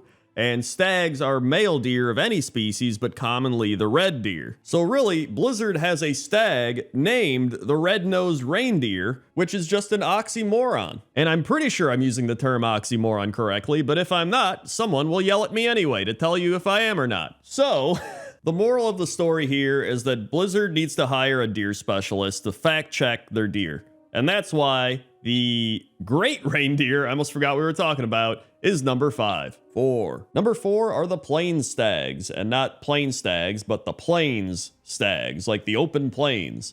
And they are located in the Dark Maul Plains in Exile's Reach. They can also be found spotted walking with a plains doe and numerous other deer. That's when I decided to look up, is a doe a deer? Well, I know a doe is a deer, a female deer, because that song. However, a male red deer is a stag, but a female red deer is actually called a hind. But I don't know if a hind is also considered a doe. I think I'm about ready to give up on the technicality of deer at this point. But I wanted to put these on the list because I thought the Exile's Reach does a really good job of showing off nature, and it's not really looked at that much. And I thought it's really cool to see them running around almost in a naturalistic habitat. I guess you could say the other things we've looked at are in a natural habitat, but this just feels like they are where they want to be, you know what I mean? And so they're just running around, having a good time, just chilling, and that's why they're number 4. 3. Number 3 is a Thair, and a Thair is a white stag located in Drustvar, and a Thair actually means father in Gaelic. And he's accompanied by a doe named Athane, which translates to bright spark. And he also has some pretty cool lore. It says Thair was befriended by Lord Aram Waycrest during the war against the Drust 2,700 years ago. Aram treated Thair after the aftermath of a Drust attack, and later Thair would save Aram. After the battle, Thair told Aram that he was repaying the kindness showed to him, and that as long as he exists, he shall protect the people of Drustvar should they come to him. Ever since then, the valiant and true have found shelter with the white stag of the forest. And on top of that, if you're a druid, he will actually serve as an innkeeper. So there's a lot of speculation about him as well, saying that he's a type of wild god, and Athane might also be a wild god, but she has the moon above her head while he's got more like sparkles or stars. I don't know, but either way, they're pretty cool, and that's why they're number 3. 2. Number 2 is Gorehorn, and Gorehorn is a stag located at the Glenbrook Hunting Grounds in Drustvar, and I don't know what is on his horns. It looks like things he's killed or meat, or I don't know what it is, but he's cursed and he's got some crazy blue energy flowing through him. And a bunch of doe around him also have that blue energy flowing through them. So there must be some weird curse that they have, because he has a move called Cursed Hoof. So clearly something's going on here, but I'm not going to lie. I put him on the list because I think he looks awesome. In fact, you can even see the birds above. They're also cursed with the blue energy flowing through them as well. And they're eating people. There's just dead people that they're eating on the ground. So that is also a thing occurring. In fact, looking into it a bit more, it appears he is part of a cursed game hunter achievement where you have to kill a bunch of cursed animals in Drustvar. So I guess he is cursed, which would make sense, but I just think he looks cool, which I think is what I say about everything. But this guy legit looks really cool, so that's why he's number 2. 1. And number 1 is Metzen the Reindeer. And Metzen the Reindeer is clearly named after Chris Metzen, and he has been captured by the abominable Grinch outside of the Growlus Cave in Hillsbrad. And back in the day, he was kidnapped during the Feast of Wintervale by both the Dark Irons of Searing Gorge and the South Sea Freebooters of Tanaris, and he could be freed using a pouch of reindeer dust. But after the Cataclysm, that is when the Grinch and the Alterac Mountains started capturing him him instead. Which, when you think about it, it's crazy how every year the Grinch just keeps capturing him. He just goes out, finds Metzen the reindeer, captures him, and then you have to go save him again every year. You would think they'd get a little better at hiding Metzen, or Metzen get better at escaping, or they'd put him in different places, but I'm not in charge of Metzen the reindeer security. I'm just out here offering my backseat advice, so maybe they do know more than me. Maybe the Grinch is actually really good at finding him no matter where they put him. I don't know. But what I do know is that Metzen the reindeer is one of the most famous reindeers in all of World of Warcraft, if not the most famous reindeer, and that's why he's number 1. 10. Number 10 are the Enchanted Tiki Warriors, and the Enchanted Tiki Warriors are mobs found at Zolmaz Stronghold and Zoldrak. And these are quite literally floating tiki masks that carry a big spear. Well, I don't know if they're carrying it. They're kind of... Actually, I don't know how they use it. I guess their magic allows them to use the spear and be a mask. I have no idea how it works. We don't really need to know how it works. We just know that it does work. And it says here that Tiki Warriors actually use the Night Elf male animation. So for a second, I was like, hey, maybe that means they're actually invisible night elves behind these masks, you know what I mean? But after looking into it, it appears that the, quote, invisible man model used for all possessed or floating weapons all use the male night elf animations. For example, the unholy weapons in Naxxramas and the prince's axes. But the comment that says this is from 2009, so it's possible maybe after Wrath of the Lich King they stopped doing that, but who knows, maybe they're still using the night elf animations to this very day. And I'm sure we could figure it out right now, but I don't got time. I got pointless top 10 lists to make, and so that's why the Enchanted Tiki Warriors are number 10. 9. Number 9 are the Enthralled Mutants, and the Enthralled Mutants are orcs that are infested and located in Gorgrond. They also appear during the invasions of the Frostwall and Lunarfall garrisons. And it appears that these weird plant people are the ones doing this. It looks like they're kind of resurrecting stuff, so I would imagine that's what's happening, but listen, this was Draenor. All I remember from Draenor is sitting in my garrison, all right? But the thing is, even though these orcs are pretty unusual, I actually think they're really cool. It looks like they have half green, half kind of pale parts of their body. They've got little growths and corrupted, I don't know what that is, feathers or roots or wings on them. And they've got green leaves and stuff growing on their beard. And then their hands look like they've dipped it in red paint or something, or it's just corrupted and it's like it's moving up their arm and taking them over. Like, it actually looks really sick. And so with all that being said, these are pretty unusual mobs. You don't normally see weird mutated plant orcs walking around every day. And really, we've only seen it in Draenor. And so that's why the Enthralled Mutants are number 9. 8. Number 8 are the Wolfhawks, and the Wolfhawks are large carnivorous flying mammals which, as you might have guessed from the name, resemble a wolf and a hawk joined together. So they have the body of a wolf, but they have a bunch of feathers all over, and they have the ability to fly. But the weird thing that also makes them unusual is there's not many of them in the game. The ones that I'm showing you right now are the 3 named Wolfhawks. There's Kveldufnir, Mavarnir, and Varaudnir. There's no way I said all that correctly. And they live in the caves on the southern coast of the Eye of Azshara. And outside of those, the only other Wolfhawks in the game are either mounts that hunters can get, or a Wolfhawk that appears during the quest for the hunters to get said Wolfhawk mounts. And so yeah, to me it's just unusual that we get all this Wolfhawk stuff in Legion, and they're like, dude, the Wolfhawks, this is what hunters are all about. You gotta ride your Wolfhawk mount. There's some crazy Wolfhawks out there that are named, and then we just never see any again, like, ever. Like, where'd they go? Are they extinct?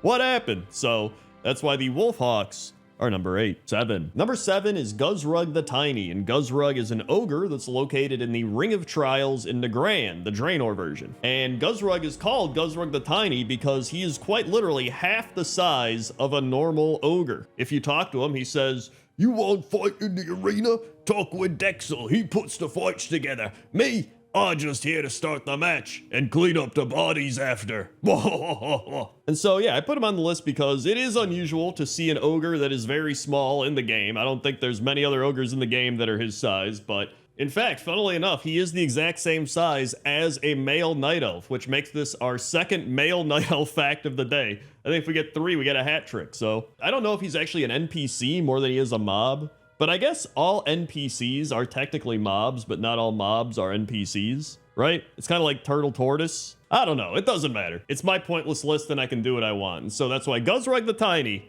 is number 7. 6. Number 6 are the botany or the botany. I'm actually not sure. Whatever it is, it's based off of botany because it's the plant people we talked about earlier, right? You probably saw them and were like, man, they could have been on this list. Well, guess what? They are. And so the botany are a race of intelligent bark-skinned humanoids that are native to Draenor. And it says here that they are notorious for their ability to infest humanoid races and turn them into shambling slaves. So that's why we had the orcs from earlier. It all makes sense now. And I wanted to put them on the list because they give me this uncanny valley vibe. I don't know if you get it as well, but when I look at them, it just feels odd. Like they don't feel like they fit in World of Warcraft. And I don't know if that's just a me thing. Like when I think of plants and corruption stuff, I think of Quilboars, right? Like to me, Quilboars should be here doing all this. But at the same time, I don't dislike these guys. They just feel a little off. They feel a little unusual, you could say, because that's the name of the video. Yeah, that's why I wanted to put them on the list, and that's why the botany are number 6. 5. Number 5 are the Bile Scourge, and the Bile Scourge are flying demons located all over Argus. And the Bile Scourge mostly feed on the corpses of victims of the Legion, but since the arrival of the Army of Light, they have also developed a taste for demon corpses as well. And so really, these guys are just like the vultures of Argus. Like they go around looking for corpses and just feasting on them. But what I think is so cool is just their design. They've got these ridges on their back and these big decaying wings, and it almost looks like there's a skull that's trapped inside of a demon bat. You see that? Like the skull is engulfed inside of the demon skin. And it kind of gives me a Zerg vibe from StarCraft. And there's actually quite a few unusual and weird mobs located all over Argus, especially some of the demons, but these were just some of the most unique ones I found. In fact, there is a pet you can get called Ear Seeker that is a Bile Scourge that you can get in the Antoran Wastes. I don't know why he's seeking out ears, but I don't want to know. And so that's why the Bile Scourge are number 5. 4. Number 4 is actually one of my favorite ones. It is the Crabby Relic Seekers located on the Isle of Dorn. And there's nothing special about these crabs from the looks of it. They're just normal crabs, but all of them are for some reason attacking these relics. They are just snipping away at the relics. They're not actually hitting them. They're like kind of far away from the relics, but they just keep attacking all these various relics all over the area, and I don't know why. There's no quests all around here, at least no quests that involve the crabs. And when I looked into it, there was no comments about these crabs. There's no, these crabs are an objective of blah, blah, blah. It's quite literally just, these are random crabs that are called relic seekers that are, I guess, trying to get these relics. And I'm like genuinely curious. This is a better plot line than Shadowlands. Why are these crabs trying to get these relics? Is it the old gods? Do they just find the relic shiny and they like shiny things, so they just start attacking them? Maybe they think shiny things are enemies? I have no idea, but I just want to know and I'm curious, and overall it's pretty unusual, and so that's why the Crabby Relic Seekers are number 4. 3. Number 3 are pretty much all of the mobs in Drustvar. Like, these are some extremely unusual mobs that you aren't really going to see in World of Warcraft. We have the Beastmen, which mostly resemble pigs, but there are some other animal hybrids here, and they are stitched together out of the corpses of humans and animals. And I actually talked about them in Pointless Top 10 creepy NPCs as well, and typically I try to not use things over and over on different lists, because people will be like, oh, he already talked about this on a different list, but I thought these were unusual enough that they should make this list. And then there's also the curse-formed Ravagers, which are like the Wicker Men looking guys that look pretty unusual. In fact, there's also some curse-formed Ravager looking dogs. They're like weird Wicker Man dog creatures. I have no idea, Wicker dogs. But yeah, overall, this entire area is just filled with really unusual stuff, including some really unusual mobs. And so I had to include them all on the list. And that's why the unusual Beastmen, curse-formed Ravager, Drustvar mobs are number 3. 2. Number 2 are the sloth skin nymphs located in Maldraxxus, and these are, I don't even think I remember these mobs. Like, obviously, because they're in Maldraxxus Shadowlands. Not many people remember much from Shadowlands or even just going back there or whatever, but these are just these weird bug creatures that are located in the, I guess it's like the mushroom swamp, because a sloth, I believe, is a swamp. I looked it up. It says a place of deep mud or mire. And it's just these really unusual bug creatures. They got little antennas that zap this little green, I don't know if it's energy or swamp juice or I don't know what acid. It's something. It always goes like, and it just dissipates after that. I don't know if this is them like getting some sort of energy inside of them out. I don't know if it just is a defense mechanism. I don't know what it is, but I haven't really seen anything like it in World of Warcraft. And they're like eating flies and they're running around with their bug kids. Like, I don't know what this place is. And I don't really want to find out, but it's pretty unusual, and so that's why the sloth skin nymphs are number 2. 1. And number 1 are the Deep Striders, and these are without a doubt the most unusual mobs I've seen in World of Warcraft. They are these tall, very slender, deer-like beasts with extremely long legs, and they're located in the Zarlek Cavern and in the Ringing Deeps. And this Deep Strider is really cool. It's got these green and yellow glowing legs and tail, and it is a named Deep Strider called Alhaenir. There's actually a couple quests tied into this guy where you have to kill it and take its skull, but then its ghost starts attacking the town, and you have to kill all the slimes around it and get the skull out of the town. And this is all a reference to Princess Mononoke, if you've ever seen that. And if you haven't seen it, I'd suggest watching it, because it's a really good movie. But yeah, these are just really unusual mobs. Apparently, they're not even tameable by hunters due to technical issues, and they found that the extreme dimensions didn't work as a pet, which that sucks, because I would love to have one of these things as a pet. That would be pretty cool. And it also says here that Deep Striders are internally nicknamed Long Dogs. So I think that the Long Dog Deep Striders are the most unusual mob in World of Warcraft, and so that's why I put them at number 1. 10. Number 10 are Hellboars, and I put Hellboars on the list because I always just think of Hellboars when I think of boars. Like if I go World of Warcraft boars, my mind instantly is like Hellboars. Like it's one of the main boars I think of. So I was like, all right, well, they gotta be on the list, right? So a little more fun facts about Hellboars. According to Wowpedia, they are spiny mottled boars that burn with different colored flames. They come in a variety of looks, possibly related to the amount of exposure they've had to the demonic energies of the twisting nether. Hellboars were once ordinary boars, now mutated by demonic influence. In Azeroth, the Hellboar is native only to the Blasted Lands. The Outlands variety on Hellfire Peninsula show far larger signs of demonic blood. Their hides are brightly colored and twisted into vile parody of boars. Hellboars also started appearing on alternate Draenor after the corruption of the Tannin jungle. So, you know, they're just demonic boars, right? They're just corrupted demonic boars walking around, and when you really think about it, that's kind of scary, right? These crazy demonic boars running around. I even see a quote here that says, "Veterans of the battle for Outland's Hellfire Peninsula are traumatized by the thoughts of the beasts to this day," or these beasts. From Mount Journal entry for Death Tusk Fellboar. So yeah, these things are scary. And they're also number 10. 9. Number 9 are Fellboars, and you might say to yourself, Crendor, Fellboars look a lot like Hellboars. And that's because they are. Fellboars are Hellboars found in Shadow Moon Valley. They can go into a frenzy, and when they do, they grow, turn red, and deal increased damage. So, listen, I'm not going to lie to you.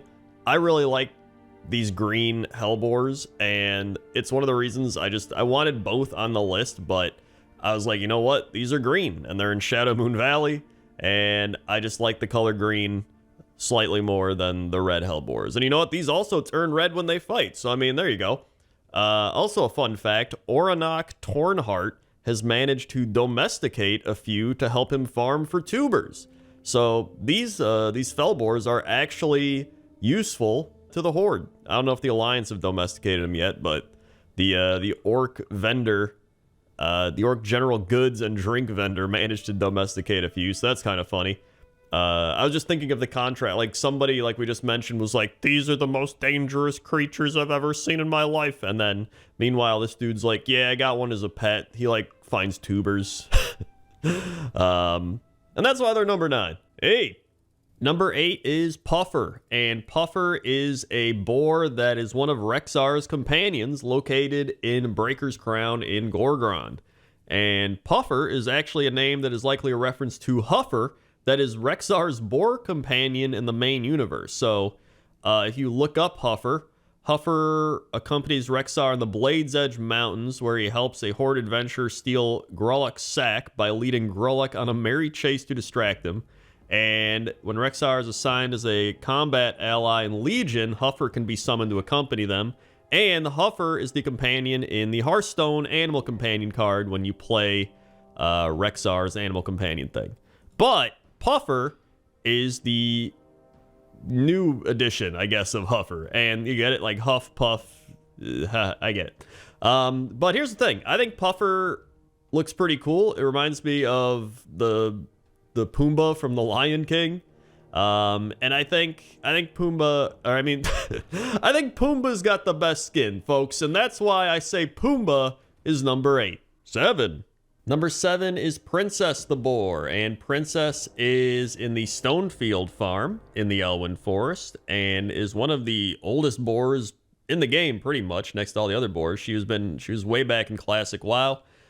She used to have 2 pigs that followed her around and protected her, but now it's just 1. That was changed in patch 2.3. In Cataclysm, she moved from Brackenwall Pumpkin Patch to Stonefield Farm, and no longer has an entourage, and got a new model with a ribbon. And then in Legion, scaled from level 4 to 20, previously was level 9. So Princess has changed quite a bit over the years. But you know what? She is still probably one of the most notable boars in World of Warcraft, and that's why I had to put her on the list. To me, I don't really have a lot of nostalgia. I'd never really played humans that much. I kind of remember this quest because I did, here and there I'd make a human and be like, wow, but, a lot of people were like, oh, you got to put Princess on the list, right? You got to put the Elwyn Forest boars. And so I decided to kind of encapsulate all that right here with Princess. So that's why I put Princess at number 7. 6.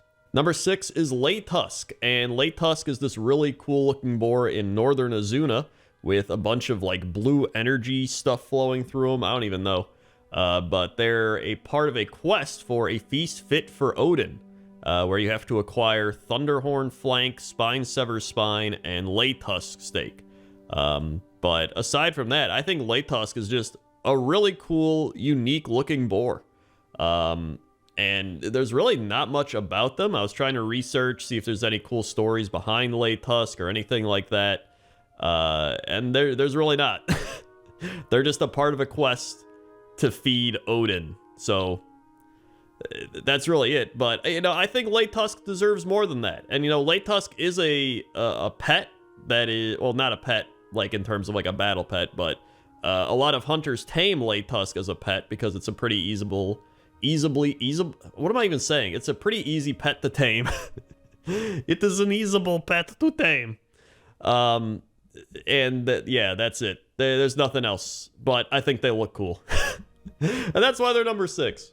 5. Number 5 are the Cold Snout Boars, and I love these boars, man. They're just snow boars, They're located in the Frostfire Ridge, and it's just a big happy family, right? You got there's 2 Cold Snout sows? I don't know how you say this. And then they have a bunch of the Cold Snout piglets with them. And they're just a happy family. So it always bothers me too in Blizzard. Like one of the only quests they have is kill wildlife. So it's just like you just go out, like, go kill these happy families of boars. Like, I don't want to do that. I always hate when they do that. That happened with like ducks and Dragonflight too. Like, maybe it's like kill the ducks. Like, I don't want to kill the ducks. So, whatever. Besides the point. So I love these boars. I love them in the snow. And they're just living their life, man. That's it. They're probably exploring more than anybody did in Draenor, because they're not in their garrison. And that's it. The only quest that they're a part of is to be killed. So that kind of sucks. But either way, that's why I wanted to put them higher up on the list. You know what I mean? These are unappreciated boars, and they deserve to be higher up on the list for how cool they are. And that's it. I got nothing else. I really like these. They're number 5. 4. Number 4 are the Plagued Swine, and Plagued Swine are boars that are found in the Eastern Plague Lands in Terrordale. And according to Wowpedia, they have a startling undead appearance, but they are considered beasts. And one of them is held in a cage in Shadowfang Keep during the Love is in the Air event. And they are an objective of one quest. There's one quest that these boars are there for, and it is a fate worse than butchery. And it's actually pretty sad. I didn't realize this. I don't know if I've ever done this quest, or if I did, I just skipped over it like most people do. There's like, click quest, accept, kill thing, complete, move on, right? It's pretty sad. So here we go. It says, the people, this is the description of the quest. Kill 9 plague swine. The people of Terrordale, they were sick. Then they turned bad. Definitely not good times. The pigs, though, they also got sick. What did pigs do to deserve to get sick? Ha ha ha, nothing. People I can forget about, but the bad pigs still make me sad. If you kill them, though, I might get happy. And then while you're doing it, he says, I cry for the poor pigs. And then when you complete the quest, it says, I see them. Can you, the little pig spirits, on their way to the great sty in the sky? So I read that. I was like, dude, this is pretty dark, kind of sad. But overall, I mean, these pigs are still pretty cool, right? They may be suffering on the inside, but who isn't? And, you know, they got pretty cool lore, you know? I mean, they've probably got better lore than some of the characters in Shadowlands and Battle for Azeroth. So, overall, great boars, and they're number 4. 3. Number 3 are the Cragboars of Dunmorrow, and I picked the Cragboars because, first, I love Dunmorrow. So part of it's tied into the zone. Again, you know, snow boars, even though they're not really like snow boars like the previous ones were. But I needed some sort of starting zone boar. And obviously all of them are very nostalgic. You know, people always mention the Elven Forest boars or the Durotar boars or the Night Elf zone boars, right? There's a lot of boars. But for some reason, I think these just stand out above them all to me. And I don't know if it's because of Dunmorrow, but I think it's because of the beer-basted boar ribs quest. I'm not even gonna lie. I think that quest specifically just always stands out in my mind. I even mentioned it in one of my first videos I ever made, the It's a Hard Gnome Life video back like 14 years ago. My God. And, you know, I think that is the reason. I think it just stands out. So, I mean, that recipe, I think it's even made it into the WoW cookbook. But, you know, aside from that, you know, I think the boars do look cool. They got models updated in Shadowlands, so they do look better than they used to. And, you know, they're your standard boar, but there's something nice about that. Something very nostalgic, very simple, and that's why I had to put them on the list, and I figured number 3 was a good spot. 2. Number 2 are the Shardhide Boars, and Shardhide Boars are found in the Blade's Edge Mountains, and believe it or not, are Hellboars. So you might be like, Crendor, this is the 3rd Hellboar you've put on this list. And you know what? You'd be correct. But I think they have the best color scheme. Like, I really love the kind of purple skin with the green eyes. I think it's really cool, and I think it fits the Blade's Edge Mountains in this area. I just love it. And so, maybe I just really like Hellboars. Maybe that's what we're getting at. But you know, some people are gonna be like, you just put 3 Hellboars on the list. This is blah blah. There's so many other boars you could have included.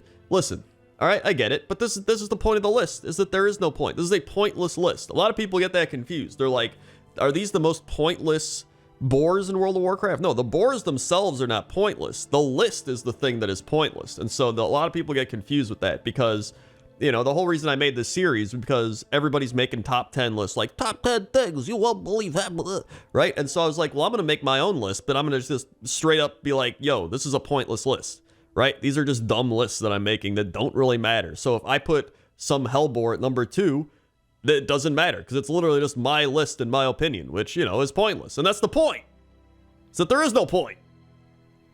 So they're number 2. 1. And number 1 is Loshal the Boar. And Loshal is maybe one of my favorite number 1s we've ever done for a pointless top 10. Because when I found Loshal, it actually blew my mind. And I'm sure there's many of you out there that it's going to blow your minds as well. Because I was like, I didn't even know this existed. So when I was looking for boars, I was like, let's see, Loshal, never heard of them. And I saw it was in the starting zone. And I was like, what? And then I went there and I couldn't even find him. And then I realized he's just this tiny boar running around. And I was like, what? Like, he's smaller than a hare, like a literal rabbit. He's smaller than a rabbit. And so I looked it up, and apparently he is the object of the defunct quest Swine Hunting, which was intended to teach hunters how to use track beasts. And it just never made it into the game. But for some reason, they're like, just keep Loshal in there. So they made this quest where you learn how to track beasts, and you would probably, you know, try to find Loshal or like click on him or something like that. And then they just didn't do it. But they just kept him in running around. And so he's just been running around till this day. And I feel like a lot of people just don't even know he's there. Like, and he had his model updated in Shadowlands because he was a boar. And a lot of boars got updated in Shadowlands. So he's just been having a great time running around. And apparently, the boar will grow to regular size if tamed. So if you're like, oh, I want him as a pet, he will grow to a regular size. But then you'll have Loshal as your pet.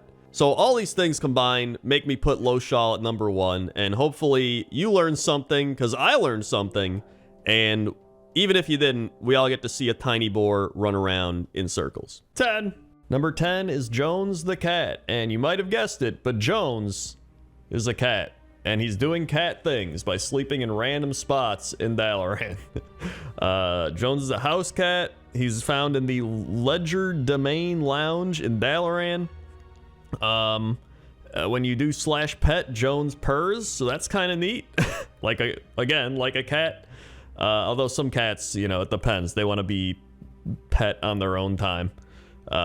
Jones is also most likely named after an orange tabby of the same name from the movie Alien, who also appears briefly in its sequel, Aliens. Wow. Either way, this is Jones the cat, and he's number 10. 9. Number 9 is the Swift Zulian Tiger, and I feel like when you think of cats in WoW, you probably don't think of cat mounts, right? At least I didn't up until this point where I was like, I probably should include this because the Swift Zulian Tiger, you know, it's a rare mount and it's one of my favorite mounts, if not my favorite mount, because of the little story behind it. So this mount got discontinued, I believe, in Cataclysm. And I remember only a few weeks were left to be able to get this mount, and I was farming it on my druid at the time, and I was doing it with someone else, and they wanted to come along with the Swift Zulian Tiger run. I was like, all right. And it dropped, and I was like, oh my god, dude, this is crazy. And then they were like, oh my god, I'm gonna get the mount, and they rolled need on it, and I rolled need, and they won it. And I was like, oh man, you know, I've been farming this for so long, this sucks. And they were like, hey, you know what? I came along for this run, you should have it. And I was like, really? And they're like, yeah, you take it. And I was like, all right, sweet. So I took it, and then they discontinued it, and I remember that person was then like, man, I should have kept that mount. But they didn't, and that's the moral of the story, is there really isn't any moral to the story. It's just that the Swift Zulian Tiger is a really cool mount. I like it a lot, and I wanted to include it on this list. So it's number 9. 8. Number 8 is Xena the cat. And Xena is actually a reference to Xena the warrior princess, which was the first thing I thought of. And obviously I had to look this up because I was like, dude, how old is Xena the warrior princess? This show, I remember it would come on after like baseball games on Fox or something. 1995. Wow. And I actually don't even remember the show. Like, I remember it, you know what I mean? But I don't remember it. So I kind of want to go back and just watch an episode just to remember, because, you know, this is a blast from the past. But you can find Xena in the Amphitheater of Anguish in Zoldrak, and she's the pet of Woden, the Troll Servant. You can also find her in the Ring of Blood in Nagrand in Draenor. Which, by the way, Woden is a reference to Odin, the Norse god, while Xena was once a favorite of Greek war god Ares, though for a time she was actually serving Odin as a Valkyrie. Thank you, Wowpedia, for that information. Either way, she's a fun cat, and she's number 8. 7. Number 7 are the Winter Sabers, and there's just a lot that goes into this being one of my favorite cats. I mean, I love the colors of the Winter Sable, the Winter Saber. You got like the neon muted purple with the white stripes, or I guess it could be I think that's what it is, the white stripes, neon muted. Yeah, it looks more like white stripes.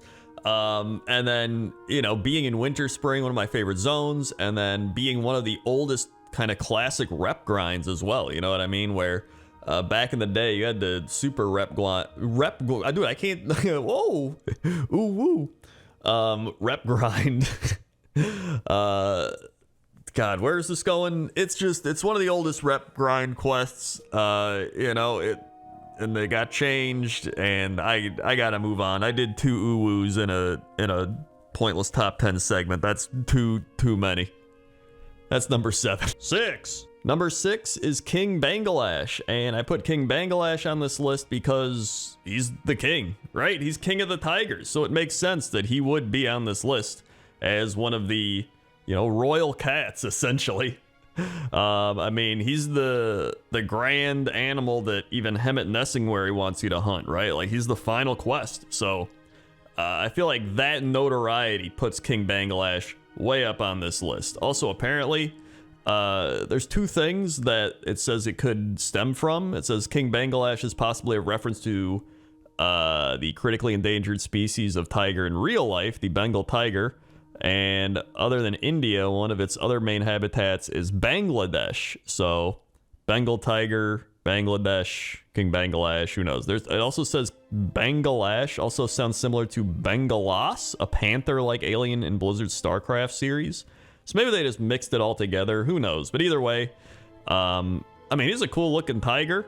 You know, white tiger, black stripes. I remember he summoned some panthers to help him. I think he got nerfed. I think in Classic WoW, you used to have to put a group together, and then he got nerfed, and now you can just fight him solo, because, you know, everything in the game they nerfed down. But I remember a bunch of hunters would always get King Bangladesh as a pet, and I don't know if he just had better stats, or if he just looked cool, but either way, you know, I mean, again, he's king of the tigers, and I guess you could say he's king of the jungle. Although somebody's gonna be like, Crendor, he's king of the tigers, but he's number 6 on the list. Okay, this is a pointless list. It's my list. It doesn't, none of this matters.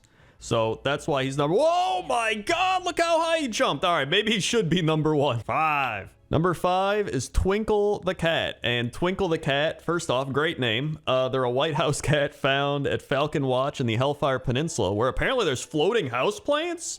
Like, look at those, dude. How have I not done pointless top 10 houseplants when these are on the list? There could be a future pointless top 10. Who knows? But this is about cats. So I picked this cat because this always comes to my mind when I think of this quest. I always think of this cat, and I think of the cat chasing after this blood elf mistress that apparently, like, this woman's husband, I think. I don't even remember the full quest line, but either way, she's like, turn her into a rat, and you turn her into a rat, and then the cat chases her down, and she's like, ah, and that's that. Although when you really think about it, it's kind of messed up. Like, it almost feels like a cartoon, you know, like in the cartoons where that something like that happens, and then it's like, doop doop doop boop. Except this is real life. This is World of Warcraft. And so, like, I don't know. Like, could you imagine someone just gets turned into a rat and then they die by being eaten by a cat? I don't know. This quest is just weird and messed up, and I always think of it when I think of these types of things. So when it comes down to it, the cat's just being a cat. It sees rat, it kills rat. It is what it is. And that's why this cat's number 5. 4. Number 4 is a bit of a sad one because we have Rowdy the Mechanocat, which is actually pretty cool because it's one of the few Mechanocats I've seen in World of Warcraft. So I was like, oh, this is cool. But then I read that Rowdy is a tribute to a real-life cat that passed away on January 6, 2014. So that made me sad, but I was like, you know what? I gotta pay my tribute to Rowdy as well. Rowdy, if you see Rowdy in Dalaran, give Rowdy a pet. So rest in peace, Rowdy. You're a good cat, and now you'll forever be the robot guard cat. And that's number 4. 3. Number 3 is Mr. Bigglesworth. You knew Mr. Bigglesworth had to be on this list. It's so hard to say. Mr. Bigglesworth. I already struggle saying normal words. Now I gotta say Bigglesworth. So it was actually very relevant because Naxxramas just came out in Classic Wrath of the Lich King. But Mr. Bigglesworth is a capturable level 5 Burman house cat belonging to Kel'Thuzad. Found just inside the entrance to Nax. Killing him causes Kel'Thuzad to yell, "No, a curse upon you interlopers! The armies of the Lich King will hunt you down! You will not escape your fate!" Which, I mean, listen, if I was the super Lich guy and I had a cat, I'd be pissed off too if someone killed. If anything, I feel like if you killed Mr. Bigglesworth, the raid should have gotten harder. You know what I mean? Like, maybe don't even give people more loot. Like, the raid just gets harder or something. You know what I mean? I don't know. That feels like it would make more sense. But either way, Mr. Bigglesworth is a cool cat. He's got, like, crazy ice whiskers or demon soul whiskers. I don't know what it is. Lich King whiskers. That look cool, but here's some fun facts. Mr. Bigglesworth is also the name of Dr. Evil's cat, which starts out as a white Persian cat and ends up a Sphinx cat in the Austin Powers movie. So obviously this is a reference to that. Blizzard actually has a lot of pop and or pop music, pop TV references. You know what I mean? A lot more than I thought back in the day. Like, looking back, I'm like, wow, there's actually a decent amount of them. Maybe that'd make a good pointless top 10. I don't know. Either way. But, you know, I mean, Mr. Bigglesworth is easily one of the most notorious cats in World of Warcraft. I think when you think of World of Warcraft cats, they got to be right up there in the top 5, maybe even top 3, you might say. And that's why Mr. Bigglesworth is number 3. 2. Number 2 are all the cats on Ella's farm. And if you don't know, Ella is a Pandaren farmer over in the Valley of the Four Winds. And apparently she is a shy young woman who works her family's turnip farm by herself as her parents are deceased. According to Gina Mudclaw, the large number of cats at her home is apparently to cope with her loneliness due to the loss of her parents.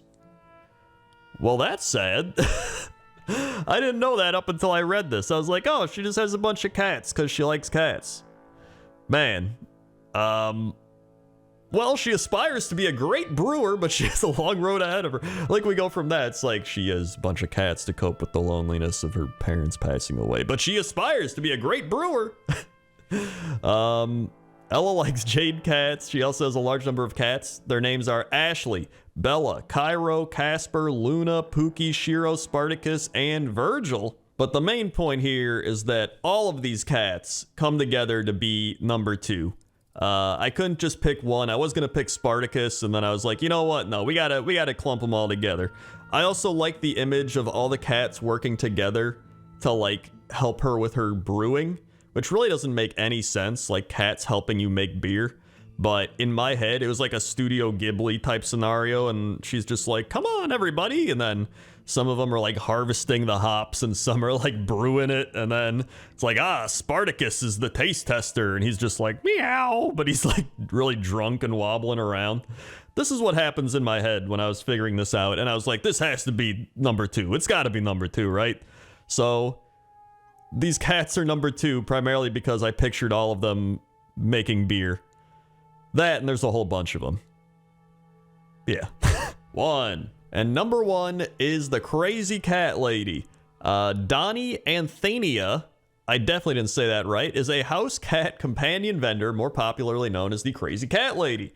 Located in the Elwyn Forest. She invites Cornish Rex cats to her tea parties, but she doesn't serve their favorite drink, the tears of their enemies. She plans to have a Bombay buried with her when she dies, but a wise adventurer can put its talents to much better use.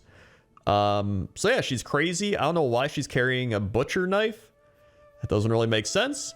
But she does have some fun little facts that I didn't know going into this. First, the NPC's name is an overt reference to Catricia? I have no idea. Or Cat, K-A-T, Blizzard's community manager during the World of Warcraft beta. Catricia herself commented that Blizzard had based an NPC off her, and most people who were in the beta know Catricia's real name, Donna Anthony. Her avatar on the forum was a picture of a cat also. Well, that does check out. Crazy Cat Lady's a reference to, you know, Crazy Cat Ladies, like The Simpsons. Yeah, I always think of the Simpsons one where she's like throwing cats at people. That's like whenever I think of a Crazy Cat Lady, that's the first thing my mind goes to is The Simpsons Crazy Cat Lady. And she's like, yeah. And then outside the farm where Donnie Anthenia lives, there's a gravestone titled Lord Underfoot, possibly related to Underfoot, the cat from Arathi Basin. So, a little honorary mention there to Underfoot, the Arathi Basin cat.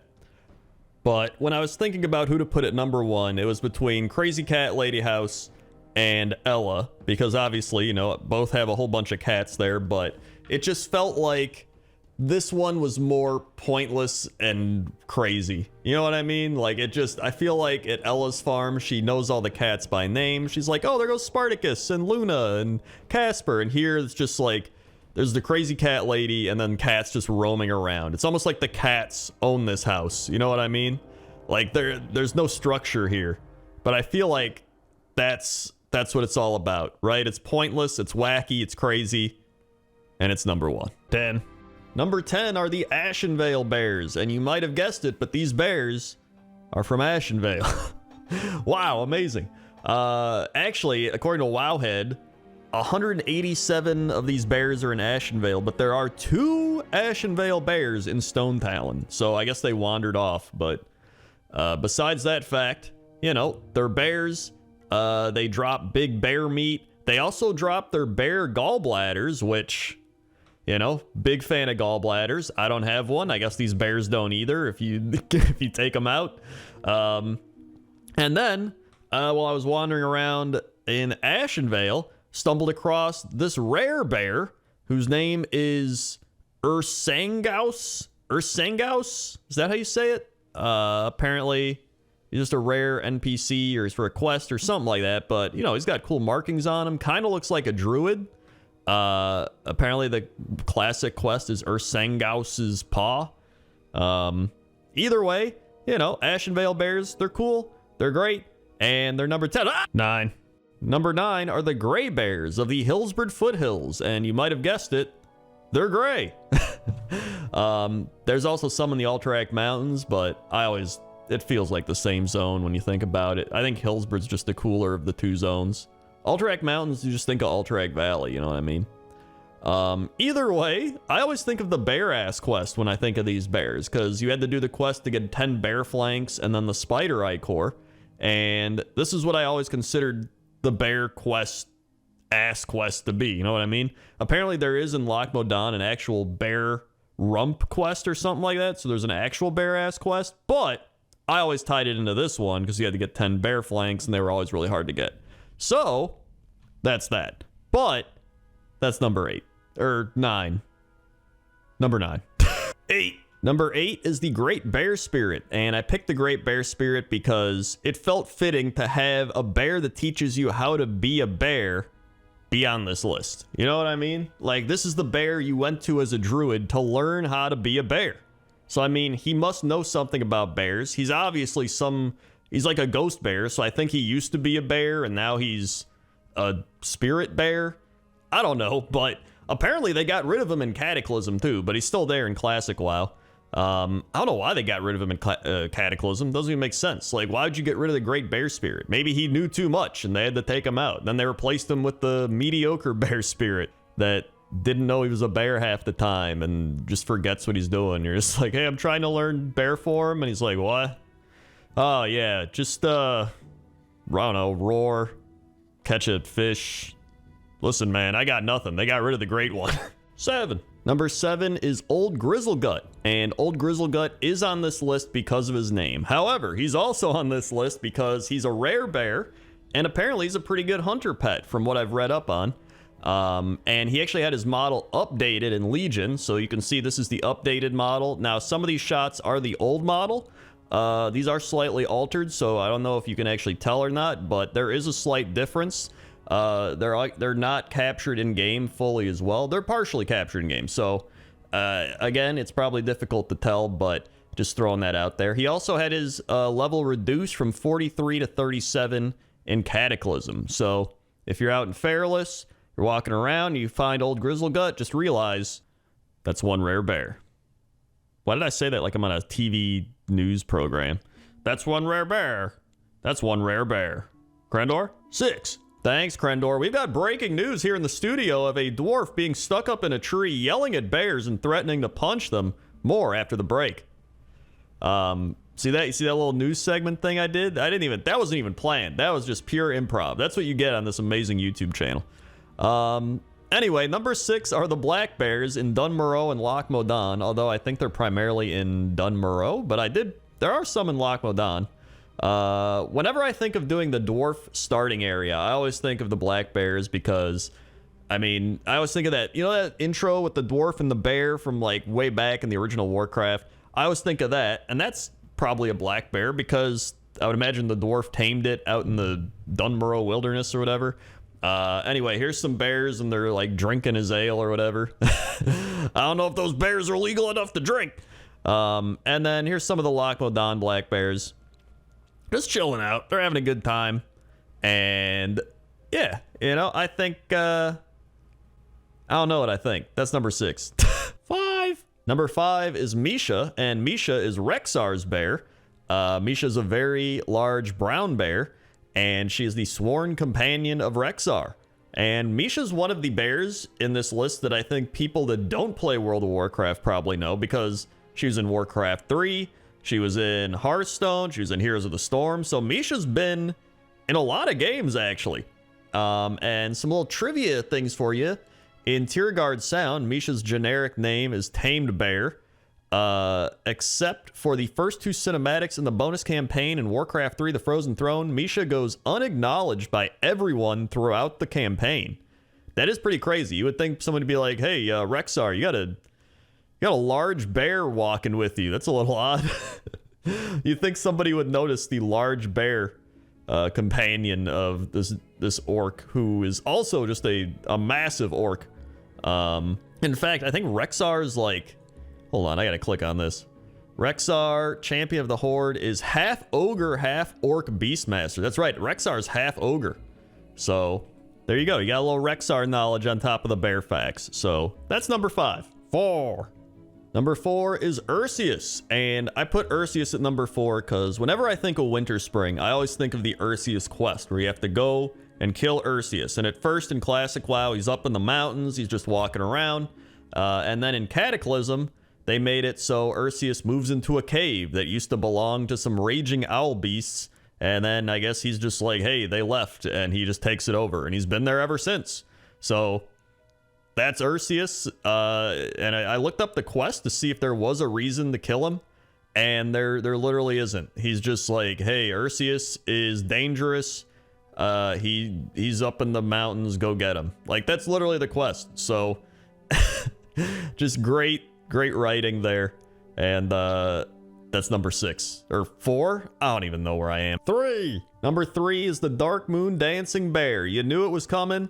The Dark Moon Fair Bear is on this list. I mean, listen, you've got a bear at the Dark Moon Fair and it dances. You got a rhyme right there, and then you got dancing. How can you go wrong with that? Plus, it's a mount. So, I mean, you can go on your mount at the Dark Moon Fair with the Dark Moon Fair Bear, and you can dance with the Dark Moon Fair Bear with your Dark Moon Fair Bear. There's really just an unending amount of possibilities when you have a Dark Moon Fair Bear and you're at the Dark Moon Fair. I'm running out of things to say, but this mount's fantastic, or this bear's fantastic. The mount's fantastic too.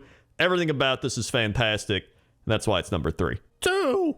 Number 2 is Ursoc the Bear God. How can I not have the Bear God on this list? And at number 2, you would think, oh, Crendor, but isn't the Bear God number 1? No, that wouldn't be pointless. This is a pointless list. Remember that. But Ursoc was an ancient guardian, one of the several demigods that were among the first living creatures to roam Azeroth. He was worshipped as a god by the Furbolgs of Grizzly Hills, the land he used to rule. And I think when you're in Grizzly Hills, there's actually some quests that tie into Ursoc. So you've probably quested there and, you know, talked to Ursoc before. And you actually can fight against Ursoc after he's corrupted in Legion, in the Emerald Nightmare. So Ursoc, he's got some rich history. You can go read about him if you want. There's a lot. But he's the bear god. So, I mean, he's got to be number 2. 1. And number 1 are the grizzly bears in Grizzly Hills. And one of the reasons I put the grizzly bears at number 1 is they actually go out and they catch fish. Like, straight up, these bears catch fish.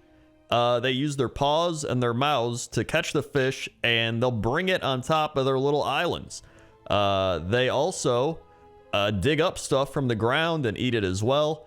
It's actually pretty crazy. It's just one of those little details that I love making pointless top 10s for, because it's something you might have not noticed when you were just running around questing in Grizzly Hills. Also, have some grizzly bear facts, because we might as well tie in some real facts to this. The grizzly bear is so named because its hair is grizzled or silver-tipped, yet the name is commonly believed to be derived from grizzly, G-R-I-S-L-Y, meaning horrible. A subspecies of brown bear, the grizzly bear is distinguished by its large size and distinctive hump between the shoulders. Bam. Grizzly bears. And that's number 1. Okay? Okay.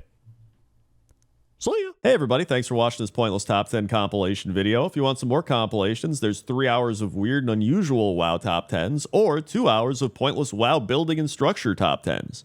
Okay? Okay. See ya.